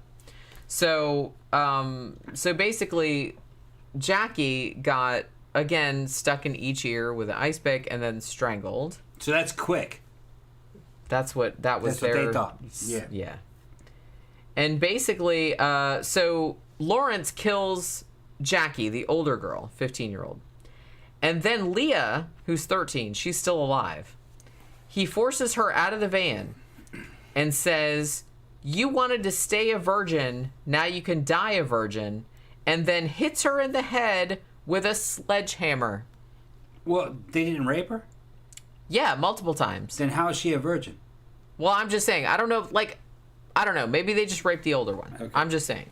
That's what he said to her. All right. Or that's what he said to her. So he hits her in the head with a sledgehammer. Like, does it matter at this point? Jesus Christ. Like, all the fucking shit they did to these people. These poor girls. So he hits her in the head with a sledgehammer. She's still alive. So he starts strangling her and thought she was dead, but then she opened her eyes back up. So obviously she was still alive. And then he just kept, like, bludgeoning her. Roy did. And then Lawrence kept, like, strangling her until she was dead. So then they take both these little girls and throw them over an embankment into a fucking, into the canyon or whatever. Now, so they do this. Now, Sunday, September 30th, they pick out another woman. Now, some sources call this woman Robin Robeck. Some say that her name was Shirley Sanders. I don't know. I'm sure that one of those is probably a pseudonym, and then maybe later her real name came out, but I'm not really sure like which one her real name is. I'm just going to call her Robin because that's what Wikipedia said. So she was originally from Oregon, but she was actually down in Manhattan Beach visiting her dad. Now, she was walking along the street doing whatever the hell she was doing, and these two motherfuckers pulled up beside her in their stupid rape van and offered her a ride, and she said, "Fuck no, no thank you." And then they sprayed her with mace and dragged her into the van. So both of the guys raped her in the van, but she escaped. She managed to get away. Now later, like, she reported the rape to the police, but she couldn't, like, because she'd been maced and couldn't see all that good, she couldn't really describe what they had looked like, and she didn't get a good look at the license plate. She just basically said it was a silver fucking rape van, and she described what happened and blah, blah, blah. So because they couldn't catch the motherfucker, she's like, all right, fuck it, I'm going back home to Oregon. So she went back to Oregon. So after that happened, like after she escaped, Lawrence and Roy were like really worried that they were going to get caught, obviously, because this victim of theirs had escaped. So Lawrence moves to Burbank. Roy, like, he got an apartment or whatever. Now Roy's still living with his mom in the trailer park. Now, so weeks go by and like no cops come around, so they're like, okay, well, it's probably fine, so we can probably go out on the hunt again or whatever the fuck. So they go out again on Halloween night, 1979. So they decide, fuck the beach. We're going to go, like, kind of cruise around some residential streets, like somewhere in the San Fernando Valley. So they kind of go around, like, a bunch of, like, residential streets around there. So they see this girl named Shirley Lynette Ledford. And usually I see her referred to as Lynette, so I'm assuming that she went by her middle name. So she was 16 years old. Now, she was hitchhiking. So they offered her a ride, and she accepted. Now, investigators kind of think that she accepted the ride from Lawrence because she recognized him. She was actually worked as a waitress in a restaurant around there, and Lawrence actually had gone to that restaurant a bunch of times, so she recognized him. So she didn't think it was like a stranger. She's like, oh, you're that guy that comes in the restaurant all the time. So she wasn't like afraid of him. That's what they're thinking anyway, because he did actually go to the restaurant where she worked at. So she gets in the van, and literally, like, in the first couple minutes she's in the van, Roy, like, basically just wrestles her to the floor of the van. And they're like, look, this time we're not even going to drive to, like, our secluded mountain area or whatever. We can just rape and torture her right here. Why bother going all that way? So it's like, let's do it while we're on the road. So they're just driving around LA, like in the suburbs and shit like that. So Roy is like, okay, I'll drive. So Roy drives, and then Lawrence goes in the back and starts, doing what he's going to do. And also turns on the tape recorder. So, yeah. So, the tapes from this.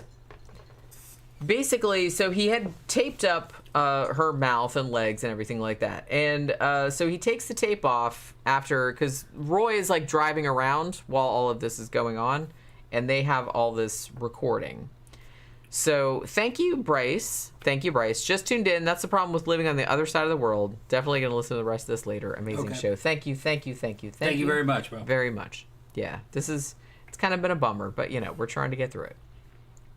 So yeah, so Roy's driving around. Lawrence is like doing his thing, turning the recorder on. So he takes the tape off, and then he starts like mocking her, like slapping her face, like beating her, like hitting her in the face, like with his fists and stuff. And is basically like, hey, say something, say something. And then she starts screaming, and then he's like, yeah, scream louder, like shit like that. So she starts screaming louder, and then he's like, what's the matter? Don't you like to scream? He says. So he's like, and people like, these tapes are out there. I don't recommend listening to them, but they are out there if you want to hear them. They're horrifying. But yeah, you can hear all this for yourself. So she starts crying, obviously, and, keeps saying stuff like, don't touch me, don't like stuff like that. And then he's like, oh, you can scream as loud as you want. And then he starts hitting her with a hammer. Like, he starts, like, beating her, like, in the breasts, like, with his fists, and, like, pulling at her nipples with the pliers and stuff like that. He's also, like, raping her and sodomizing her this whole time. So, you know. Damn. Basically, just, like, yeah, I mean, man, like, listen to this. It's bad. It's bad. So, yeah, so she's just, like, screaming and obviously saying, like, no, this whole time, like, whatever the fuck she's doing. He's hitting her with a sledgehammer, like, using the pliers and shit like that.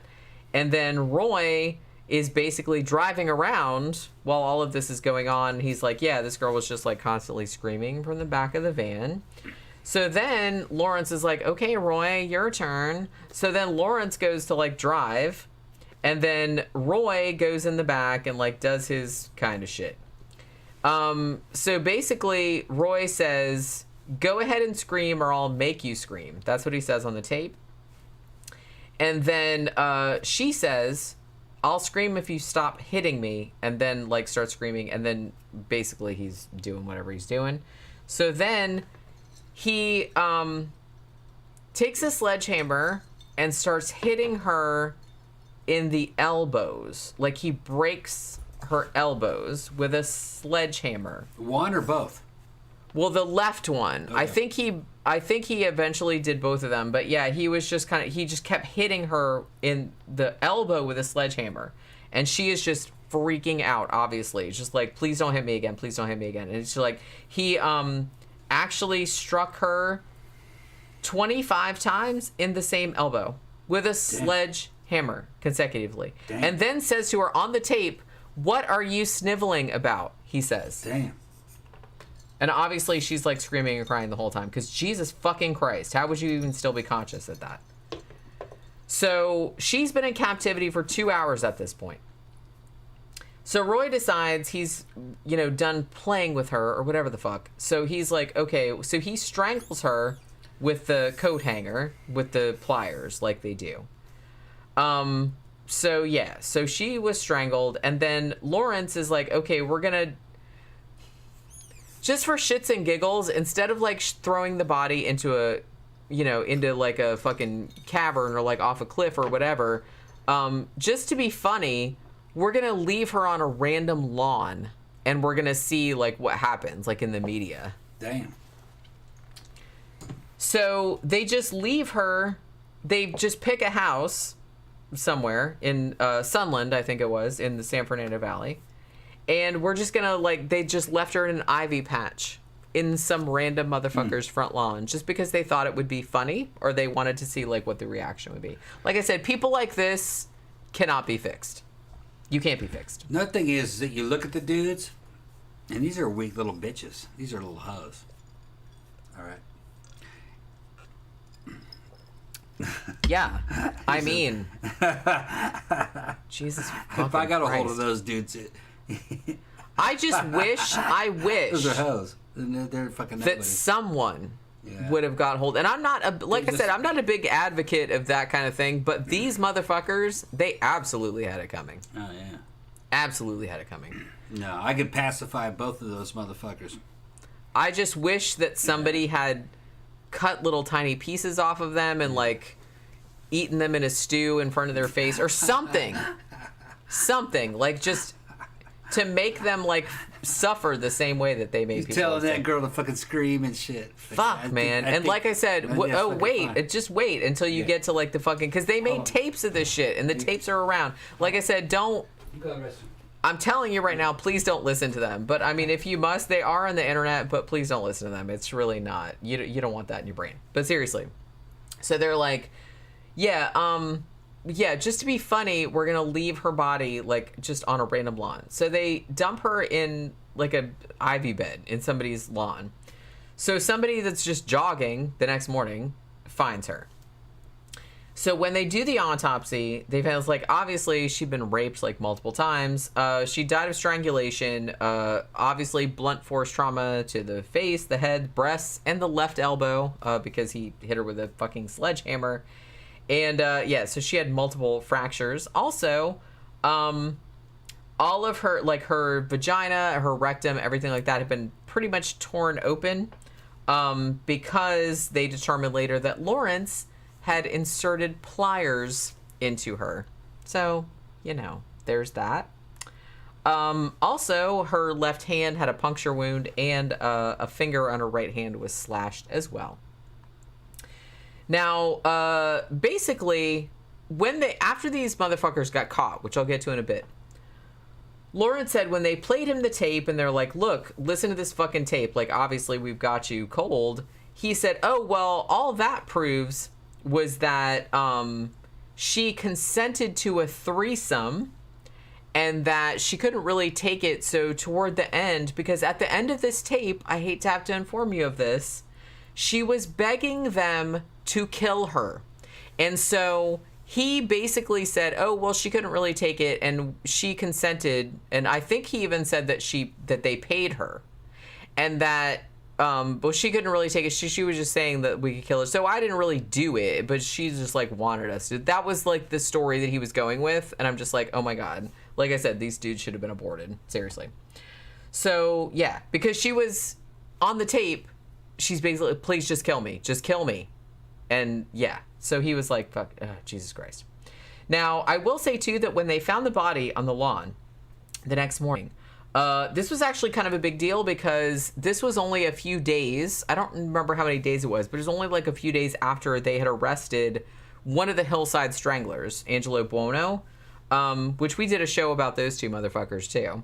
But yeah, so it was only a couple days before the sewer was like, what the fuck? Like, what the fuck is going on? So for a second, I think they thought that maybe that this girl was like a victim of the Hillside Strangler, even though it's like a different MO, but some people thought that because, obviously. So, yeah. Now, at this point, so Shirley Lynette Ledford, she was... Remember how they had this whole plan, how they were going to kill a girl of each teenage year? Well, at this point, they were kind of like, well, we fucked it all up because this is the second 16-year-old that we've killed. So we're messing up our pattern or whatever. So they're like, okay, well, we need to rectify that. We need to, like, find some other girls of other ages because that was our plan, right? That was our plan. Problem was, though, that Roy... who, like I said, was more like the sexual predator aspect of the equation early on, but then it seemed like Bittaker kind of like took over and fucking ran with it. Roy, though, couldn't keep his stupid fucking mouth shut, which, like I said, is probably better for the world at large that he couldn't, but for them, it was not so good. So Roy was having such a good time that he just, like, couldn't stop babbling about it. So October of 1979, which was only like a very short time after the last crime that they had committed, he starts bragging to another friend of his who he had known in prison. Now, this guy, I don't know, again, this is like the rape victim, but I've seen this guy named two different things. I see him called Joseph Jackson, on a couple of sources, and some sources call him Jimmy Dalton. So I'm assuming that one of those is, was like a pseudonym, and then later on they found out what the real person's name was, but I'm not really sure what the real person's name was. I'm just going to call him Joseph Jackson because whatever, that was the first one that I saw. So these two motherfuckers were friends in prison. So Roy starts telling Joseph, it's like, oh my God, we did all this like fucking cool shit. And he's like bragging to him about it. And he's like, I was the mastermind. I came up with all this plan and shit. You know how fucking motherfuckers like that too.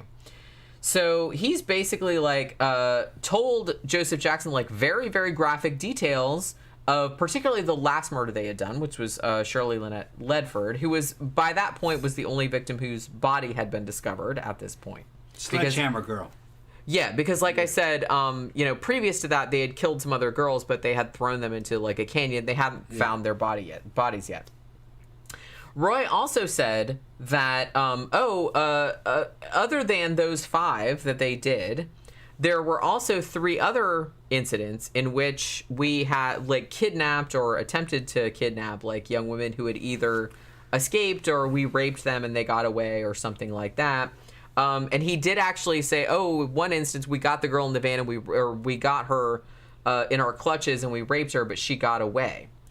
Now, at this point, Joseph is just kind of like, whatever, man, you're full of shit. But then when Lynette Ledford's body was found, he's like, oh shit, like maybe there's something to this. So this guy, I don't know like what he was in jail for, or if whatever kind of criminal, but at least he was just kind of like, man, this shit's fucked up. So he called his lawyer. And he's like, look, this motherfucker like told me about this, and it's like, then they just found the body. I think there's like some weird shit going on. Like, what should I do? So basically the lawyer's like, well, maybe you should go like tell the cops. So he's like, okay, well, I'm going to do that. So he did, to his credit, he did actually go to the cops. So basically the guy that was heading the investigation into at least the Ledford investigation, because like I said, that was the only body that had been found at this point. His name was Paul Bynum. Now, he didn't really have any forensic evidence at this point to support a charge like against him, but he did have Jackson's, testimony. So the fact that Joseph Johnson said, oh, they have a silver van, Paul Bynum says, I remember a rape case where the victim survived and she described a silver van and like 2 guys in a silver van. And it's like she went back to Oregon though because she couldn't like identify the killer. So he's like, okay, so he sends a guy up to Oregon. It says, go find that lady again and see like what we can see. So they send him up there with a bunch of pictures of these motherfuckers. So she goes through the pictures and she's like, she picks out Bittaker and Norris right away. That's them. She saw them on the photos. She's like, yep, that's them. That's the guys that raped me. So at that point, Paul Bynum, he goes to the deputy district attorney, whose name was Steve Kay. Now, he was familiar with Norris because he had prosecuted him on the previous rape charge, if you remember, in Redondo Beach. Now, Kay was like, now we have to be really careful with this because this might be like way bigger and we don't want to like jump into shit when we don't have the evidence. We really want to get these dudes on something big so we can like put them away forever. You know what I mean? So they said, okay, we're going to like start watching them. So they put surveillance on them. So they put surveillance on them and almost immediately, I don't know how long it was, but it wasn't very long. Fucking Roy Norris, he gets caught selling marijuana. Like in the street, like openly, like while he was under surveillance. So Back in the day. Back in the day. Yeah. 1979. So they're like, okay, well now we have something to like get him on. We can bring him in. So a couple days before Thanksgiving, 1979, they arrested him for a parole violation because he was still on parole at this point for the previous charge. So they're like, yeah, selling marijuana, obviously. Now they brought in Lawrence Bittaker on suspicion of kidnapping and raping Robin Robeck, like the woman that had escaped earlier. Now, the thing about it, though, was that Robin, even though she had immediately identified mugshots of Lawrence and Roy, she wasn't, when they brought them in a police lineup, she wasn't absolutely sure that that was them. So there was kind of like some weird stuff there. But the thing about it, though, was that because Roy had been dealing marijuana and Lawrence had drugs when they arrested him, they're like, okay, well, both of y'all are on parole, and you're both on parole violations, so they had like legal cause to detain them. So then they search Lawrence Bittaker's apartment. They find a whole bunch of Polaroid pictures, and a couple of those Polaroid pictures, several of those Polaroid pictures, showed Andrea Hall and Jackie Gilliam, both of whom they hadn't found their bodies yet, but they had both been reported as missing earlier the same year, so obviously very suspicious. They looked inside Lawrence's van, also the murder Mac, the rape van, and they found a sledgehammer, a plastic bag filled with lead weights, a book telling how to locate police radio frequencies, a jar of Vaseline, 2 necklaces, which were later determined to belong to 2 of the victims, and a tape recording of a young woman screaming and repeatedly pleading for mercy and pleading for the dudes to kill her. So at this point, like, Lynette Ledford's mom, she had to come in, because at this point they hadn't found her body yet, but the thing about it was that the mom came in and, like, Jackson said, yeah, they said that they killed her, so they knew to call this woman's mom. Can you imagine if you were a mom and your daughter, like, you got called into the police thing and you had to listen to a tape recording of your daughter being horribly raped and tortured and murdered? I can't imagine what the fuck that would be like. I think that's what's kind of haunting me about this shit. I can't imagine they made the woman do it. Ugh, Jesus Christ. This is like, oh my God, this is like freaking me out. Okay, so she had to come in and identify the voice. It's like, say, yeah, that's my daughter's voice. You know what I mean? And it's bad enough that was happening, but like the 2 dudes on the tape are basically like just mocking her and making fun of her and like laughing or say, hey, scream, bitch, and like that kind of shit. You know what I mean? Yeah. So having to listen to that, I can't imagine. I mean, that woman must be she must have nerves of steel having to listen to that. She must have had nightmares like forever. Well, she's gone now. They're all dead, brother. I mean, yeah, the thing about it. So, yeah. So they identified her voice like her mom did, and then like they identified like the 2 dudes' voices. Like, obviously that's you 2 chuckle fucks voices. They also found in Lawrence's motel room that he was staying at when they caught him, they found, thank you, Emily. I love listening to y'all on YouTube. Been binging you guys on movie retrospectives and full episodes. Well, thank you. Thank you very much. I think this is the first time we've seen you in the live chat. Yeah. But thank you very much for showing up. Yeah, thank you very much for the super chat. Yeah, Rebecca said the mother would live a horror movie type life having that in her mind and heart forever. That's what I mean. I can't imagine.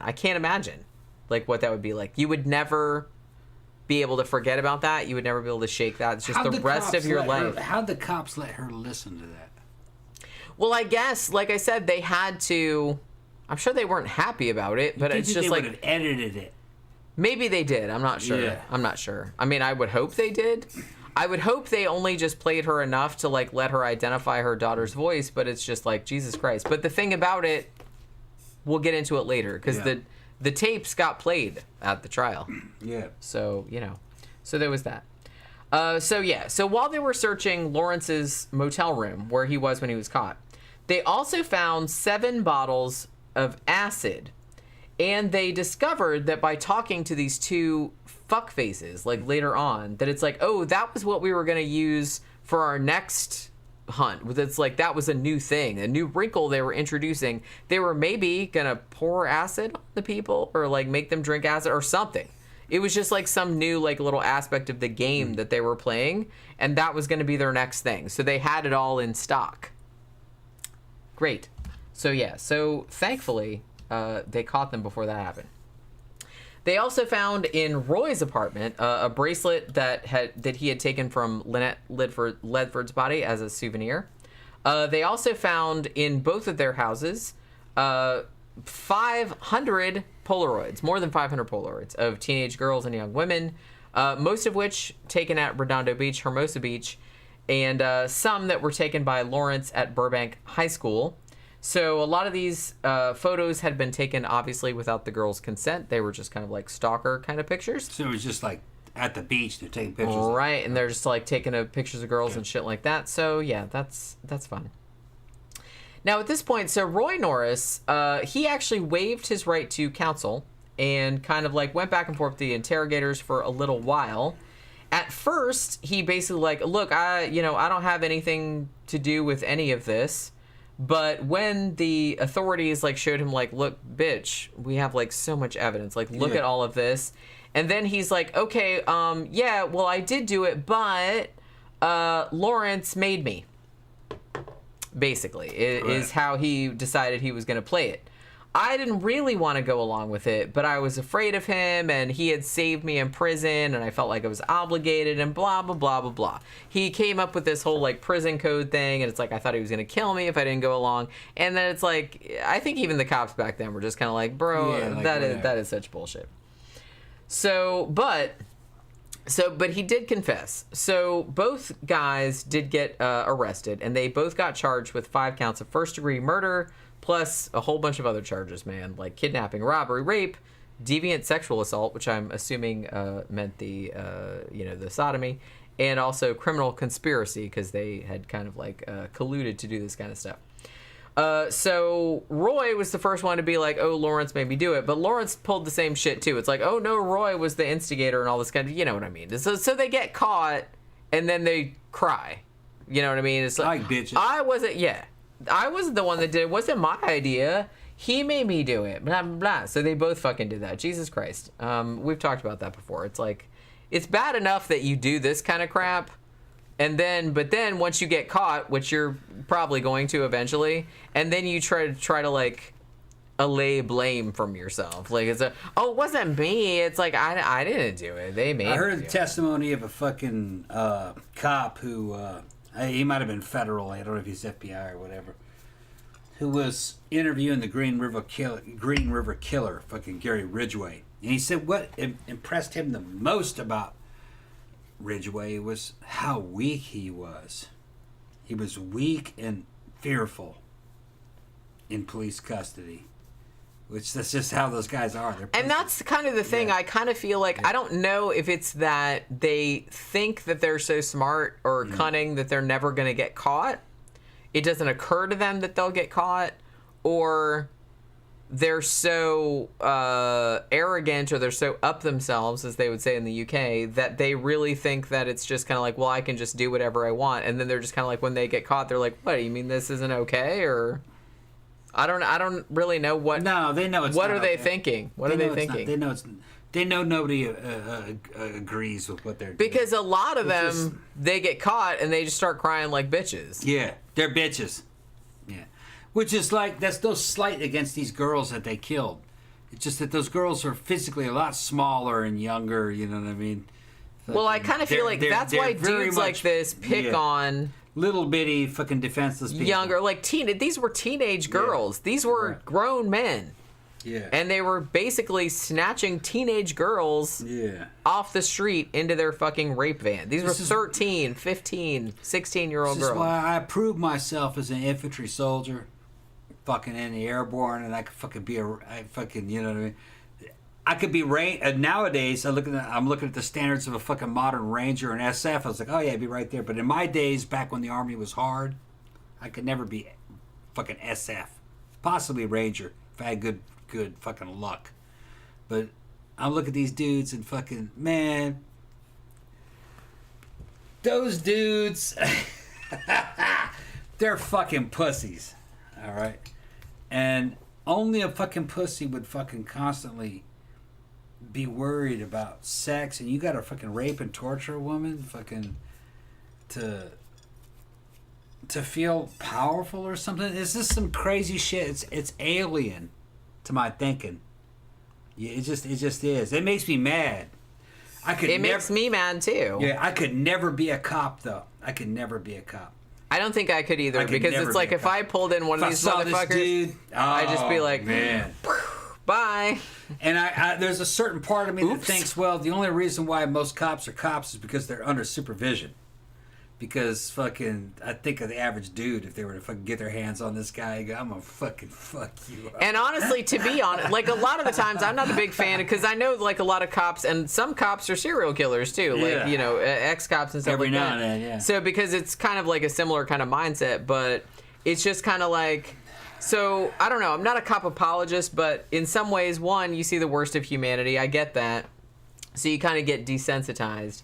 But I don't know. Like, I can totally see most of the time, like, most of the people you arrest are probably just, like, fine. They fucked up. It's like they did some dumb shit. It's like, you know, they're not going to be serious. It's just drug offenders. That's minor shit. Dumb. They can't think. They're just dumb, and it's just like, or they're in bad circumstances or whatever. Yeah. So I get that. But I get, too, that if you had one of these motherfuckers in your custody, like...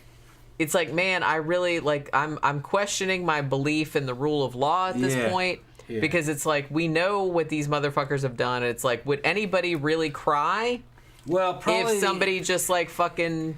As they're going through the system, the average cop he's not going to know the extent of the case. It's just that he might know one part of it. But no, I'd be like, fucking, I'm glad I'm not a cop, because if I were to get a hold of some dude like this, and I know fucking the full extent of what happened, oh man, I'd fuck you up, you know? I mean, and the thing about it too is, like, they didn't at first, because like I said, they'd only found one body. I mean, one body's bad enough, but they'd only found one body at that point, like when they were arrested. Yeah. So it was only later when they started confessing, and then like one of them, you know what I mean? So, but the thing about it, so each one of them like tried to blame the other one like bitches, you know what I mean? They couldn't even own up to it and just say, yeah, I did that shit. Here's the thing about these bitches. They're always worried about the body. It's very easy to break the body and to destroy the body of a human being. What's really requires a heart is to destroy the soul of a human being. And they didn't do that to these girls because, one, they're not experts. Two, they're fucking morons. But if I got a hold of those bitches, I would fucking break their souls. I'd put them in a small box with a hole that they can't fit their head out through. And they'd be in there for fucking years. Okay? I let them out for a little bit, hose them off, and I put them right back in that box. And fucking, when I got done with them, they'd be soulless fucking machines of pain and suffering. Their lives would be hell. I mean, like I said, I'm not usually an advocate of that, but people like this, the very, very small percentage, I kind of feel like they probably had that coming. The Tom Ross version of the Mongolian death coffin. You know, I throw them because I feel like they didn't suffer enough. I mean, they were in prison. Yeah. You know, but they both died of natural causes. Like they lived they lived into their 70s. They only died recently. I don't understand that. And it's like, what state was this? It was California or Oregon. Yeah, fuck that. California, I think. Yeah, I don't understand. But that's the thing. Well, yeah, we'll get into like why that happened. No. But yeah, we'll get into why that happened. So yeah, so both of them try to like blame each other, right? So basically, Roy says, "Oh man, I was like so high on drugs most of the time. I didn't know what was going on, and like you know, Lawrence made me do all this stuff, and I didn't, you know, I was so high that I couldn't resist him, and blah blah blah." But then they played the audio tapes, which obviously showed Roy like participating right alongside. You know, so there was that. So later on, he basically had to say, and this is a quote. He said that doing all the torture and humiliation and stuff like that to the victims, he said, "Oh, we just did that, quote unquote, for fun." Great. Like I said, that is why, I mean, these people just are not human beings. Danny Ghostface is talking about putting their souls into other clones while you're fucking, yeah, I would just go for some anxious shit like the old fucking Mongolians used to do. Fucking look up a Mongolian death coffin. That's what I would do. I can make that worse. I could play with their fucking minds. They would fucking regret the day they were ever born if I was their Satan, because I would be the devil in charge of their hell. It would be hilarious, though. And I would record it, just like they did to their victims. You know, I'd record it. Yeah, I mean, I kind of feel like in this case, and like I said, in very rare cases, because I'm not usually an advocate of that, because I don't really think it's all that effective, but in cases like this, maybe that's the only thing that these dudes like this understand. Yeah. Like, you'd have to do the same thing to them. Kinda, yeah. Because they're fucking animals to begin with. You gotta do some Don't shit. Insult animals. Yeah, no, that's right. Animals are much better than this. Animals are much cooler than they this. Don't malfunction. They don't do this kind of shit. No. Animals don't do this kind of shit. Animals are very understandable. Sorry. They're very understandable. Either they're eating another animal, they're just trying to get some food and having fun. That's what I'm saying. They're not doing this kind of bullshit right here. So don't insult animals with that nomenclature. They're not mixing fucking pain and violence and fear and sex all together. You know, this is malfunction shit. Big time. Evil. Big time. Evil. So they're blaming each other, blah, blah, blah. So now remember how I said that they found like over 500 Polaroids found in both of these motherfuckers' apartments.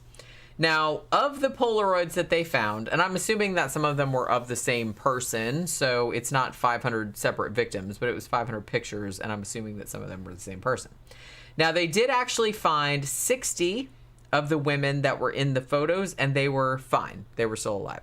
So that must have been when they were doing their practice run, where they were going around taking pictures and goes, hey, let's take your picture and blah, blah, blah. And they were doing that, and then they kept the photos. So those girls were still alive. However, they also found 19 of the women that were in the pictures as women that had been reported missing. Now, that doesn't necessarily mean that these two fuckfaces killed those girls. Somebody else might have killed them, or they might have been runaways, or a million other things. But it seems significant that 19 of the pictures of the girls that they found were missing people. Just saying. Yeah. I'm not saying they did it. Although John says, I'm not against the death penalty, but I don't think society should be getting involved in cruel and unusual punishment. I agree. But in cases like this, I'm not society. Okay, in cases like this, because these two motherfuckers are. This is way beyond the pale. Beyond the pale. You're thinking in terms of society and a system. I'm not. We're not. I'm talking about me. I would do it. Hell yeah. Fuck society. Society's never going to bring justice. Right, but I will bring justice. What we're talking about, though, society as a whole, like I said, in 99% of the cases, that wouldn't apply. Why would you even do this? I said the only reason that I'm even thinking about it is because of the egregious nature, not only the egregious nature of what they did, but because they really didn't seem to give a shit. No. They just thought it was hilarious. This can only be handled by a person like me, and Jen. Jen could be my advisor during this. Because in cases like this, it's going to be nice and slow. I could come up with way worse shit than you could come up with. It's going to be nice and slow. Like I said, we're not going to fucking I'm not out to destroy the body. I'm out to destroy the soul of that person. There would be no soul left. It would be a mindless jellyfish when I was done. And I've learned from the North Koreans and the weird shit that they do in their camps and everything. I've listened to all the survivors of these horrible things. I understand the shit that we went through in the old army in weird extreme situations. I understand endurance and psychological torment and pain. I understand it personally. Now, and I would give my gift of knowledge to these men. They would not be the same when I was done with them. Okay? And it would be beyond all judgment. This would be from God. I'm not worried about fucking society. But yeah, so we don't know if these 19 particular women that were found, as pictures of them as Polaroids in these motherfuckers' apartments, and were also reported as missing people. I don't know if they killed them or not. They didn't admit to it. But something else might have happened to them. They might have been runaways. There might have been a million other things. But it does seem very suspicious. So they did find one in particular that was an unidentified white woman. And the picture was very, very similar to what had been done to Andrea Hall and Leah Lamp and Jackie Gilliam. The circumstances in the picture looked very similar. So they're not really sure if that... they don't know who she is. She hasn't been identified as far as I know. Wants more blue. Yeah. So they don't know if these motherfuckers also killed like more people than they let on. That's why I'm saying that, yeah, they were convicted of 5, and that's all they admitted to, but that doesn't mean that's all they killed. I kind of feel like maybe they killed more and just for whatever reason, like, didn't admit it, because they did go around taking pictures, and some of those women they still don't know where they are. So, you know. So February 1980, Roy, his bitch ass is trying to get out of the death penalty. So he says, well, if you give me a deal where, you know, you take the death penalty off the table, then I will not only testify against Lawrence, but I will also show you where we dumped the bodies. Because, as I said, they'd only found one at this point. So he takes the authorities into the San Gabriel Mountains and shows them where they dumped the bodies. Now, they did actually end up finding the bodies of Leah Lamp and Jackie Gilliam, the 13-year-old and the 15-year-old that had been killed. But they never did find the bodies of Cindy Schaefer, their first victim, or Andrea Hall, their second victim, even though he took them to the place where they dumped it, but they never did find them, you know, for whatever reason. It had been like a while at this point, like probably like a year or more. But they did find a couple of the bodies, so that was enough. So they're like, okay, fine, you can have the plea deal. You know, you won't get the death penalty because you showed us where some of the bodies were. So Steve K, one of the guys that was working on it, he's like, okay, I would really have liked to get the death penalty for both these motherfuckers, but since Roy kind of helped them out, they said, okay, we'll give you life sentence with parole eligibility in return for your testimony against Lawrence Bittaker. So basically what they have to do, I guess at the time, like the law in California, like before you got a sentencing recommendation, you had to have like this big report, like a psychiatric kind of thing, and like a parole officer had to talk to you and blah, blah, blah.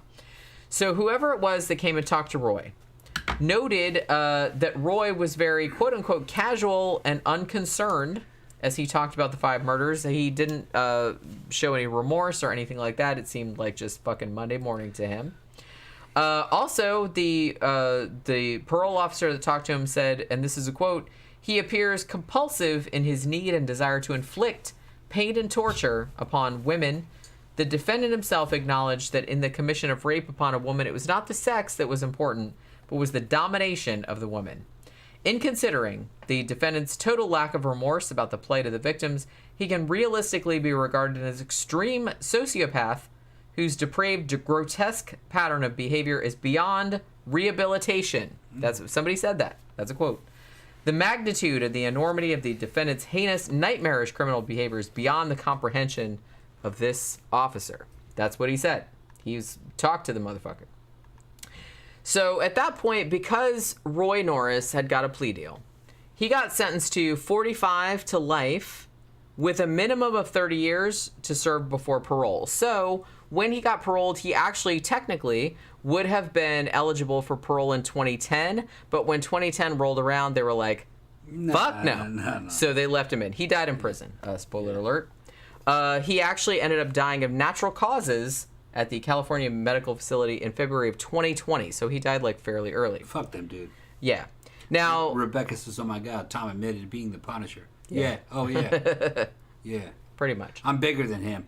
That motherfucker, he's too small. Okay. So let's talk about this tape for a second. So one of the things that they actually played the whole tape at the trial. And it's at least a 17-minute section of this audio tape of particularly Lynette Ledford's abuse and murder. Now, they found this tape in Lawrence's van, obviously.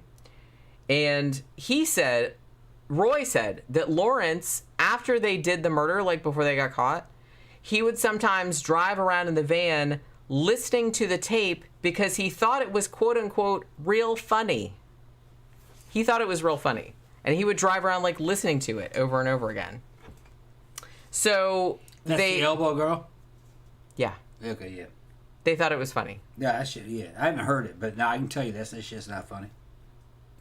It's Yeah, absolutely I not funny, yeah. funny. Like, please don't listen to it. No, Seriously, no. it's not you, funny. You heard something? Yeah, it's not funny. Yeah, I don't want to hear that. Not at all. It made me mad. It would make me mad. It did. It made me mad. That's probably why I'm like really mad about this fucking case. Like I get mad about all of these, but I'm really mad about this in particular. It would make me mad. Yeah, I was really mad. I got the same superpowers as the Punisher, the head injuries and everything. That's why I'm not in service. Fucking shit would make me mad, and I'd fucking try to find him, and that motherfucker's dead. So then I'd try to find somebody who's like him. It's fucking, no, I don't want to hear that. I gotta keep myself fucking safe. So here's the thing. They played the tape at the trial. There was some kind of controversy over, like, do we really want to, like, play this for the jury or anything like that? Now, Steve K, even though it should be noted, Steve K, who was working on the case, he actually broke down crying like many people did in the courtroom. People cried, people walked out. It was fucked up. It was a whole thing. Steve K was working on the case, who had worked on a lot of these cases. He actually broke down crying a couple times, like during the tape. But he argued that they should play it. He said, they asked him, it's like, hey, is this a good idea? And this is a quote, "You're damn right it should have been played. The jury needs to know what these guys did." He wanted everybody to hear it, even though it was fucked up and it was horrible. And like I said, people were crying and walking out and all kind of stuff, and it was like the worst thing ever. So, but they did play it. And so it's fucked up because, like, a lot of people, the parents were there and shit like that. I mean, everybody was crying. It was awful. So yeah. Now, so Lawrence, though, he didn't really seem all that concerned. Like, before the trial took place, he thought that he was big shit. He's like, I'm going to write my memoirs. Like, anybody want to read that shit? Yeah. So his memoirs are called The Last Ride. Yeah. Riding around in his fucking rape van, I'm assuming. So he wrote that. I didn't read that because fuck that dude. But yeah, basically his attorney said, please don't do that. But, you're just handing them whatever because you're writing all the shit. He's like, no, I want everybody to know what I did. He's fucking proud of it. So he writes the fucking memoirs and finishes them, like, even before the trial. He's like, oh, well, Roy was the mastermind behind this. It'll be fine. The jury will buy it. Like, that Roy was the mastermind and not me. Guilty. And they'll find, I'm like, yeah. How delusional are you, motherfucker? Yeah, that didn't work out. And actually, he testified on his own behalf, which usually lawyers will tell you in a situation like this, please don't do that. If I was his lawyer, I'd tell him to go ahead on all of that. Go ahead. Do all this. Yeah, go ahead. Maybe his lawyer did, low-key. It's just like, fine. Yeah, they'll totally believe you. Yeah. Okay. Yeah, they're gonna let you off. Go ahead. You fucking nutcase. You'll win. Yeah. So he went on. He seemed to be genuinely convinced, because he was a delusional fuckface, that everyone will think it was Roy and not me. All right. Yeah, that didn't work out. So he testified on his own behalf. He's like, I didn't know anything about that. And all of the stuff, like all the pictures and stuff. Oh, that was all consensual. Like, I paid those girls to pose for those pictures and blah blah blah. Nobody bought it. Nobody bought it. Of course not. That was kind of like the whole fucking thing that he had. That it was all, So, February 1981, he got sentenced to death. Found guilty 5 murder counts, 21 other felonies. Now, the thing about it, after he was put on death row, like, he was never executed, but, he died later, he was little Mr. Attention Whore. He gave, like, a whole bunch of, like, death row interviews and didn't feel sorry about it. He seemed to really like the celebrity, I guess. Basically, he said the only remorse he felt was that he essentially got caught. Got caught, yeah. And it ruined his life. Yeah. Aww. That bitch has ruined my life. I got caught. Oh my god. Let me play the world's tiniest violin for you right now. It ruined his fucking life. Oh my god. Wasn't this the guy with the sledgehammer? Well, Roy did that, but they both did. They both. Okay. They're both Roy culpable. Did that. All right, yeah. They're both culpable. Okay. I just I don't even make a distinction between these two motherfuckers. I don't think one made the other one do it. Yeah. They both wanted to do it. You know what I mean? And the fucked up thing about this too is that Lawrence was really into. I think I mentioned this earlier, but he got into, I don't know if he gave himself this nickname or if other people in prison gave him the nickname Pliers. Yeah. Which, Jesus fucking They're Christ. Making fun of his ass. And, well, he liked it, though, and he's like, so he got fan mail in jail, because of course he did, and he would sign the letters that he wrote back with Pliers. Yeah. Ugh, this dude makes you just want to throw the fuck up. Jesus Christ. So, yeah. He got the death penalty, but here's another thing. As if this dude wasn't a big enough fucking douchebag. So he gets put on death row. And he's like writing letters back to his fans, calling himself Pliers and all this other kind of stuff. But something else that he did that he amused himself with while he was in prison was that he started, because I guess at the time, like, California had a law, like, you could, like, if you were in prison, you could, file a lawsuit, like, without it costing any money. So he's basically, I'm going to file every frivolous fucking lawsuit. He kept filing lawsuits about, oh, my human rights are violated because I got a broken cookie on my lunch tray. He would do shit like that. Yeah. He filed 40 lawsuits, costing the state who knows how much money. He thought it was fucking hilarious. Lawfare. Yeah. He thought it was fucking hilarious. It's not bad enough that he killed 5 poor fucking girls, and did horrible things to them. But it's like, now that he's in prison, he's like, well, I'm going to fucking, it'd be hilarious. I'm just going to, like, waste all these people's money by saying, it's like, oh, my human rights, like, my cookie is broken and my food is cold and all this other. He filed lawsuits like that. Oh my God, this dude should have been killed at birth. But yeah, he wasn't, unfortunately. So yeah, it's just kind of like, yeah, so he kept doing that. All the shit got thrown out, obviously. So yeah. So he gets a death penalty, but he kept appealing. He kept, like, filing all these bullshit lawsuits, stuff like that. So they set the initial execution date for actually December 29th, 1989, but he appealed that, of course, because that was kind of his thing. And but the U.S. Supreme Court in 1990 were like, no, fucking kill his ass. They upheld it. But then it got renewed again, and then they were like, okay, no, we're going to kill him on July 23rd, 1991. And then he appealed that one. And then, so he got a stay, and then they kind of pushed it back again. So they kept pushing it back. So, I don't know. Like I said, it was just kind of like he just wanted to be a big pain in the ass, and he just kept doing this. And it should be noted, too, not only was he filing appeals to get his fucking death sentence pushed back, and filing a bunch of stupid, frivolous lawsuits that were wasting all his fucking taxpayer money, like about broken cookies and whatnot, but he also hung out with other dudes that were in prison at the same time who were also serial killers, some of whom were Douglas Clark, William Bonin, Randy Kraft. They had a whole serial killer card game fucking situation going on, and he was like hanging out with that. Meanwhile, California taxpayers, American taxpayers, are paying for this motherfucker to like do all the motherfucking, and he just thought it was fucking hilarious that he raped and killed like all these teenage girls. Great. So it was that. So great. I'm glad this fucking dude is dead. I kind of wish he had suffered more before he died, because he was on death row, and you know how long it takes because they have all the appeals and they never get around to it, blah, blah, blah. So he actually ended up dying of fucking natural causes. I hope it was ass cancer, but he died at San Quentin, December 2019. So he was in prison all that time playing cards with his other serial killer buddies and filing lawsuits about broken cookies and whatnot, laughing at all of us, and then he died of fucking old age. Like I said, I hope he got fucking ass cancer and hemorrhoids and everything, every other. I hope he had arthritis in his dick and everywhere. Damn. Fuck, man. Yeah. These dudes piss me off. Oh, and also, okay. So here's a couple little. It's mostly over, but here's a couple little things to like leave you with.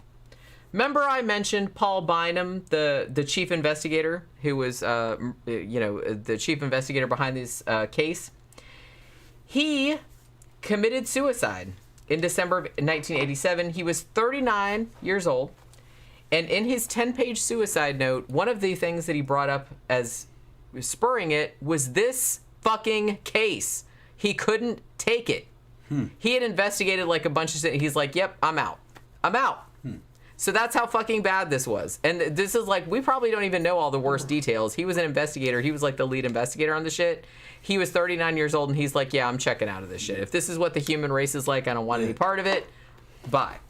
So that's horrifying. You know how bad it has to be for like a dude to do that? Yeah. Rebecca Dunn in the comment section said that Farrah Fawcett died. She did, yeah.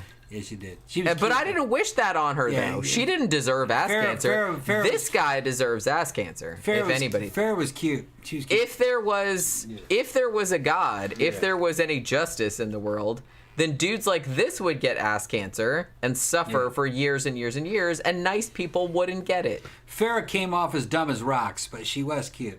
Dumb as a box of rocks. Yeah. Fucking, So yeah, not only did the lead investigator on this case commit suicide at 39 because he couldn't fucking take it. Yeah. And I think I alluded to this earlier, but the audio tape of the rape and torture and murder of Lynette Ledford, is, and I don't know if this is true or not, but they still have it in the FBI Academy, and that is one of the things that they play for aspiring FBI agents to kind of desensitize them, or at least say, hey, this is the kind of motherfuckers that you're going to be investigating, so if you want to opt out, you might as well do it now because this is like the worst of the worst. Yeah. I don't know if that's true or not. I don't know if they still do that. But from what I know, they do use that tape as like a training exercise, saying this is something that you might encounter. So if you're not gonna be able to handle it, then maybe this isn't the job for you. Jake Adams says, oh, and I meant to mention this too. Scott Glenn, who was in Silence of the Lambs, he actually listened to these tapes as training, like he's an actor, obviously, as training for this movie. And he did not like it. Yeah. He was just kind of like, but he said Scott Glenn hated the director for recommending listening to those tapes. I mean, I'm sure it probably like informed his role, but it's one of those things that you can't like get it out of your head. So you always have to kind of like think about it ahead of time. Like, do I really want this in my brain forever, like for the rest of my life? Yeah. You know, and I kind of feel like it's that. So you can say that it's kind of shitty, and I don't even know if the FBI got permission from like the victim's family member. I'm assuming they probably had to. No, but it's not. like No, they're federal. That's what I'm saying. Like, no. Did they? And that seems kind of shitty. Like, I don't know. I can see both sides. Yes, it is very shitty. Like using like if that was your daughter, and like you think that they're training FBI agents, that a bunch of like random strangers are listening to your daughter's like horrible rape and murder. The feds don't need permission to do that. That's what I'm saying. But I can. But on the other side of it, I can see why they do that too, because they're just kind of like, look, this is one of the worst things that you're ever likely to encounter. If you can't handle this, then maybe this isn't the job for you, because you might encounter something like this. You know what I mean? All right. So y'all got any kind of questions or anything you wanted to ask for? Me and Jenny are checking off because I'm gonna. I can go down and I can make us something to eat. You want some crab salad sandwich? I would like some. Or would you rather have a pizza? I got dough made up and everything. Oh gosh, both things sound really good. Does it sound good? Because Victor just got here. Victor, you want to show up this late in the fucking game? We've been on for 4 hours. God damn. This is over, bro.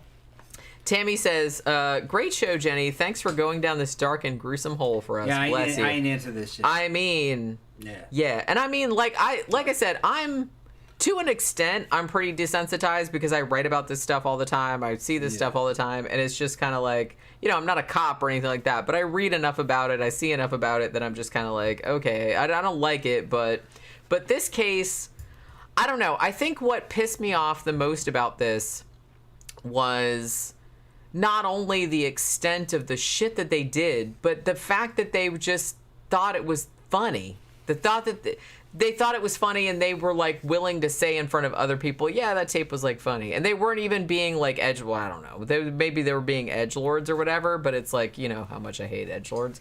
But I kind of feel like they were just kind of like, yeah, whatever. No, they didn't give a shit. That's hilarious. And it's just like that, that just enrages me. That enrages me.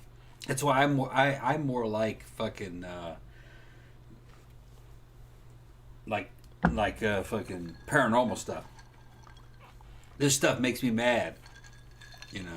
It makes me mad too. Yeah, but I don't like it, the weird thing about it is like it makes me mad, but I don't know. It also kind of like it interests me more than the paranormal stuff, because the paranormal stuff I'm just kind of like ambivalent about, because I'm like, maybe that exists or maybe it doesn't. But like the true crime shit, that absolutely does exist, and I'm fascinated by the psychology behind it. Like I said, I think the thing that enrages me the most is just that I don't understand people that can do this kind of shit and like just think it's funny or like not have any feeling one way or the other about it. That like blows my mind, so it fascinates me. I'm disgusted by it, but it fascinates me at the same time. And I think a lot of people are in the same boat. I mean, if the popularity of true crime shit is any indication in that regard, I kind of feel like a lot of people are fascinated, and I think that a lot of people are fascinated for that very reason, because they're just like, this is like an alien mindset. Yeah. Like, why would you do? We talked about that earlier. Like, some murders, I get it. Like, I don't condone it, but I get why it happened. Like, it wasn't that crazy or it's that weird. Like, it's understandable because, you got mad. Like I said, somebody was cheating on you or something like that, or somebody fucked you over or something, like, and you got mad and, like, killed them. Like, I get that, but this kind of shit, like, you doing that, like, this calculating, like, let's build a van. We're going to build a van. We're going to we're going to kit it out and then, like, go and just snatch girls off the street. Innocent people. Just people you don't even know. They're just like random here's the people. Thing that blows me away. Innocent people that are not a threat.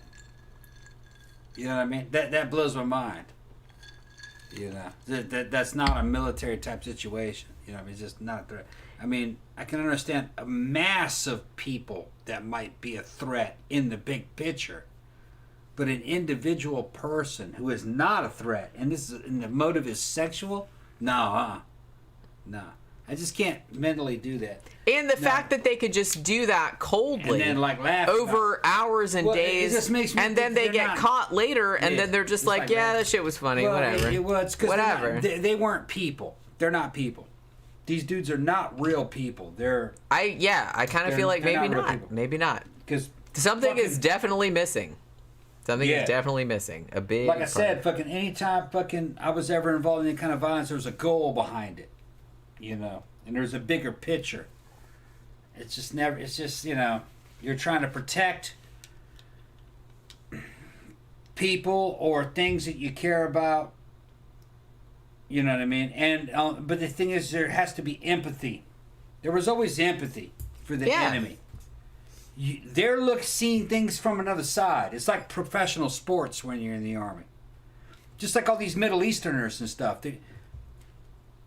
Civilians back home couldn't see things through the Iraqi eyes or the Afghani eyes. They just saw guys like me as invaders. You know what I mean? Yeah. Which you would too if the situation was reversed. It'd be totally different. Somebody invaded my country, I'd be doing this fucking same thing. You would see this. Yeah, that's what I mean. So you have to have some kind of well, that's what empathy means. You can put yourself in someone else's shoes. Yeah. If I was that person, how would I be seeing this situation? They're telling us we're going to bring them democracy. They don't want that shit. They want they want Islam and their religion. It's a difference of opinion, but I totally understand what they're talking about. And then, like, as time goes on, you find out on our side, that that's just what they told us. A lot of this shit, when you really get down to it, in the professional soldiering business, is about money and power of the people that are far above you up in the damn food chain, which is, it's all a problem, man. It's all a problem. It shouldn't have. None of that should have happened. Okay. I'll fucking hang out with dude. My family's deeply fucking involved with the Middle East, going back to my grandfather and shit, both my granddad, my grandmother, and fucking all my aunts, and they lived in Isfahan, Iran during the fucking 70s, working for the Shah, all kinds of crazy shit. The Middle East and everything is not as fucking different from the West as you would think. You know what I mean? It's just a story that they tell you. Like I said, people around the world are pretty much the same. Right. The reason people are fascinated with serial killers all over the world, they're just not here, the same. Is because they're not the same. They're like animals. They're not animals. Not animals. They're like animals monsters. have empathy. They're like monsters. To a degree. Yeah, more like an insect. A parasitical insect. Which you're like, how could a human be like that? That's what I'm saying. Yeah. I think that's what enrages me. It enrages me because I know that there's nothing that I could do about it. There's nothing I could say to these guys that would get through to them. Yeah. And to me, that's because I'm a very reason-based person, and most people are like pretty open to that. Like I said, most people are okay. Most people are normal, human. Like they have empathy, like to a degree. But when you encounter somebody like this, there's absolutely nothing that you could do or say to somebody like this that would make them realize the enormity of what they were doing. They just don't give a shit. And that freaks me out. That enrages me, and I can't I have all of this emotion about it, and I can't direct it. You know what I'm saying? Sebastian sent us £5. Thank you, Sebastian. Thank you, Sebastian. Hold on. What was I gonna say? Victor, we did spooky shows, man. We're doing an extra ghost show every week. We're doing a haunting. We do an extra every Monday. Every Monday. And because you guys said you wanted more paranormal stuff, and we like doing a haunting shows. It, yeah. So those are fun to do. So we do those every Monday. We'll do as much as you guys ask for. If you want to do more of that, we can. And like I said, what I try to do, if you're not on our Patreon, go join our Patreon. But on the Patreon, I put up 5 different topics every single week that you guys can vote on. Yep. This is the one that won this week, the Toolbox Killers. So I usually try to put a good combo of some paranormal topics, some true crime topics, some weird history topics. I usually try to have a good mix in there, a good variety, so I can gauge what people are feeling more for that week. And I kind of feel like last week we did paranormal because we did haunted pubs, right? Now the week before that we did true crime because we did the acid bath killer. But I kind of feel like we've done a lot of paranormal shows in the last, because I kind of feel like in July almost all the shows were either paranormal or more weird history shit than true crime. I don't think we did any true crime in July. I can't remember. But so it just seemed like this time around, it seemed like more true crime stuff was getting more votes, so that's what we did. I personally, and I'm not trying to influence anybody, I personally I don't know if I want to say enjoy, that's not the word that I want to use, but I like the true crime shows better. Just because that's more in my wheelhouse, and it's easier for me to research stuff like that. The paranormal stuff is a little amorphous, and it's usually harder for me to research, and a lot of it is kind of I don't know, the true crime shows, they're not more fun for me necessarily because they usually just make me angry and stressed out like this one did. But the paranormal ones are less, I don't know, they're more stressful for me because it's more amorphous. Like I said, it takes longer to research and blah blah blah. The true crime ones are easier in that regard, but harder emotionally, I guess, if that makes any sense. I don't know. What am I talking about? You want pizza? Sure, why Let's not? get pizza. Go ahead and shut it down, Jenny. Go ahead and shut it down. We'll see you guys. Victor said we need a show about grits. You want a show about grits? I mean, you bitches are always talking about fucking grits, as pretty as grits are. We should do a whole... I subscribe to a fucking channel called Reactistan. And it's some tribal Pakistani people reacting to shit. And 2 days ago, they gave them shrimp and grits. Oh, my God. They fucking love that shit. Well, how could you not? It's delicious. Those Pakistanis, and these are tribal Pakistanis, are like, this is the best best shit ever, sure. The best way of fucking serving corn. Yeah. And they were going we understand it. And they had the Cajun seasoning, and they had the fucking cheese in there, and they had the fucking shrimp. They called them shrimp fishes. Is what they were. It was the exact close enough. Shrimp fishes. They live in the water. It's shrimp fine. Fishes. They're in the They're water. They're kind of like fishes. It's like shrimp fishes. They said these are good. They're just kind of weird looking fish. And they said it's kind of like pureed chickpeas. That's the way they described it.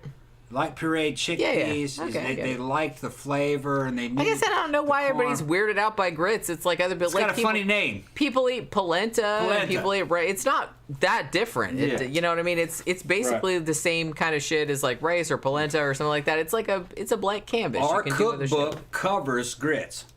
Okay. Yeah. We've had people weird. fucking. It's just corn. We've had people from England fucking contact us since we did the grits. They were fucking good. Yeah. Grits are very good. I got fucking probably 30 pounds of fucking dried grits. They keep forever. Got 30 pounds downstairs. Like I said, I think people get weirded out because of the name. I think it's the name more than anything. Like, what the fuck is that? It's hominy. It's corn. It's fine. Yeah, it's corn based. You take corn, you turn it into hominy, and then you puree it and you dry it. It turns these little grits things that can be reactivated, and it makes like polenta.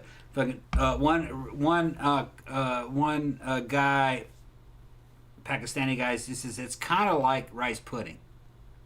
Kinda. Like hot rice pudding, because they make hot rice pudding. Yeah, kind of. It's kind of like that. Like I said, it's not any different than any other like blank canvas sort of starch. Right. Like rice or potatoes or cream of wheat or whatever. It's just the same kind of thing. You season them to whatever you want. Yeah. And, you put whatever you want in there. You can put eggs in there. You can put bacon, cheese. You can put. Some people do sweet stuff. Yeah, some people put sugar. Make them sweet. You can make them sweet. I don't like them like that, but some people do. I like them with salt, pepper, Cajun seasoning, butter, cream, fucking cheese, hard-boiled eggs. I like bacon bits. I like them with cheese and hard-boiled eggs. Yeah, and although I'll eat them with just butter and pepper in them. Honestly, I think you can do whatever you want with them. They're just good. But good. Okay, go ahead and shut it down, Jake. All right, we're gonna have some pizza. Yeah, we want pizza. Okay, let's make some pizza. Okay. I mean, we have crab salad, and that sounds good too. But pizza sounds good also because I'm kind of. All I've had is like one hot dog today. I'm starving. Yeah, and that was like hours and hours ago. So I'm like really, really hungry. Victor says he's never had them, but have them Monday. Yeah, you can get them. You can buy them from supermarket. You can get instant grits or or quick grits, or you can get them in the big package. It's up to you. And so the instant grits, a lot of times they come in like a little packet, kind of like oatmeal, and they're already pre-seasoned. Nah, you want to season them yourself. I mean, those are all right. They're okay, but you season it yourself. Well, I used to get the plain ones and put my own seasoning in. The very basic thing is you make grits and you put some kind of cheese in it. Cheddar cheese, Velveeta cheese, some cream, salt, pepper, and bacon bits. And maybe like chives. And eat that. Oh, hell yeah. Victor says, nah, I'm going to eat them at your house. You eat them come on over, Brett. I'll make grits. We've got a lot. I make grits. We haven't made them in a while. I make grits. I got a shit ton of grits. Grits can stay forever. That got Southerners through the fucking Civil War, fucking, and all those damn embargoes and fucking, siege and shit. We ate grits, and it became a fucking. It's a whole thing. It's a staple. It's a whole thing. Grits is the American version. In Mexico, grits would be kind of like maseca or masa to make fucking tortillas. Be like that. About the same. Tammy says, shut this shit down. I'm going to shut this shit down. Go ahead. I mean, we've got 4 hours and 10 minutes. 4 hours. That's good. I got through all the stuff, though, so that's good. It's a full show. It was a full show. All right, so thank you, everybody, for hanging out with us this Wednesday evening. Thank you for all of the super chats. So we'll be back Friday night for our infamous Sidetrack show where we're drinking, just talk about whatever the fuck. We don't even have a topic. So hopefully you guys will join us again for that. So have a good rest of your evening. Have a good day tomorrow. And we will see you on Friday night. Bye.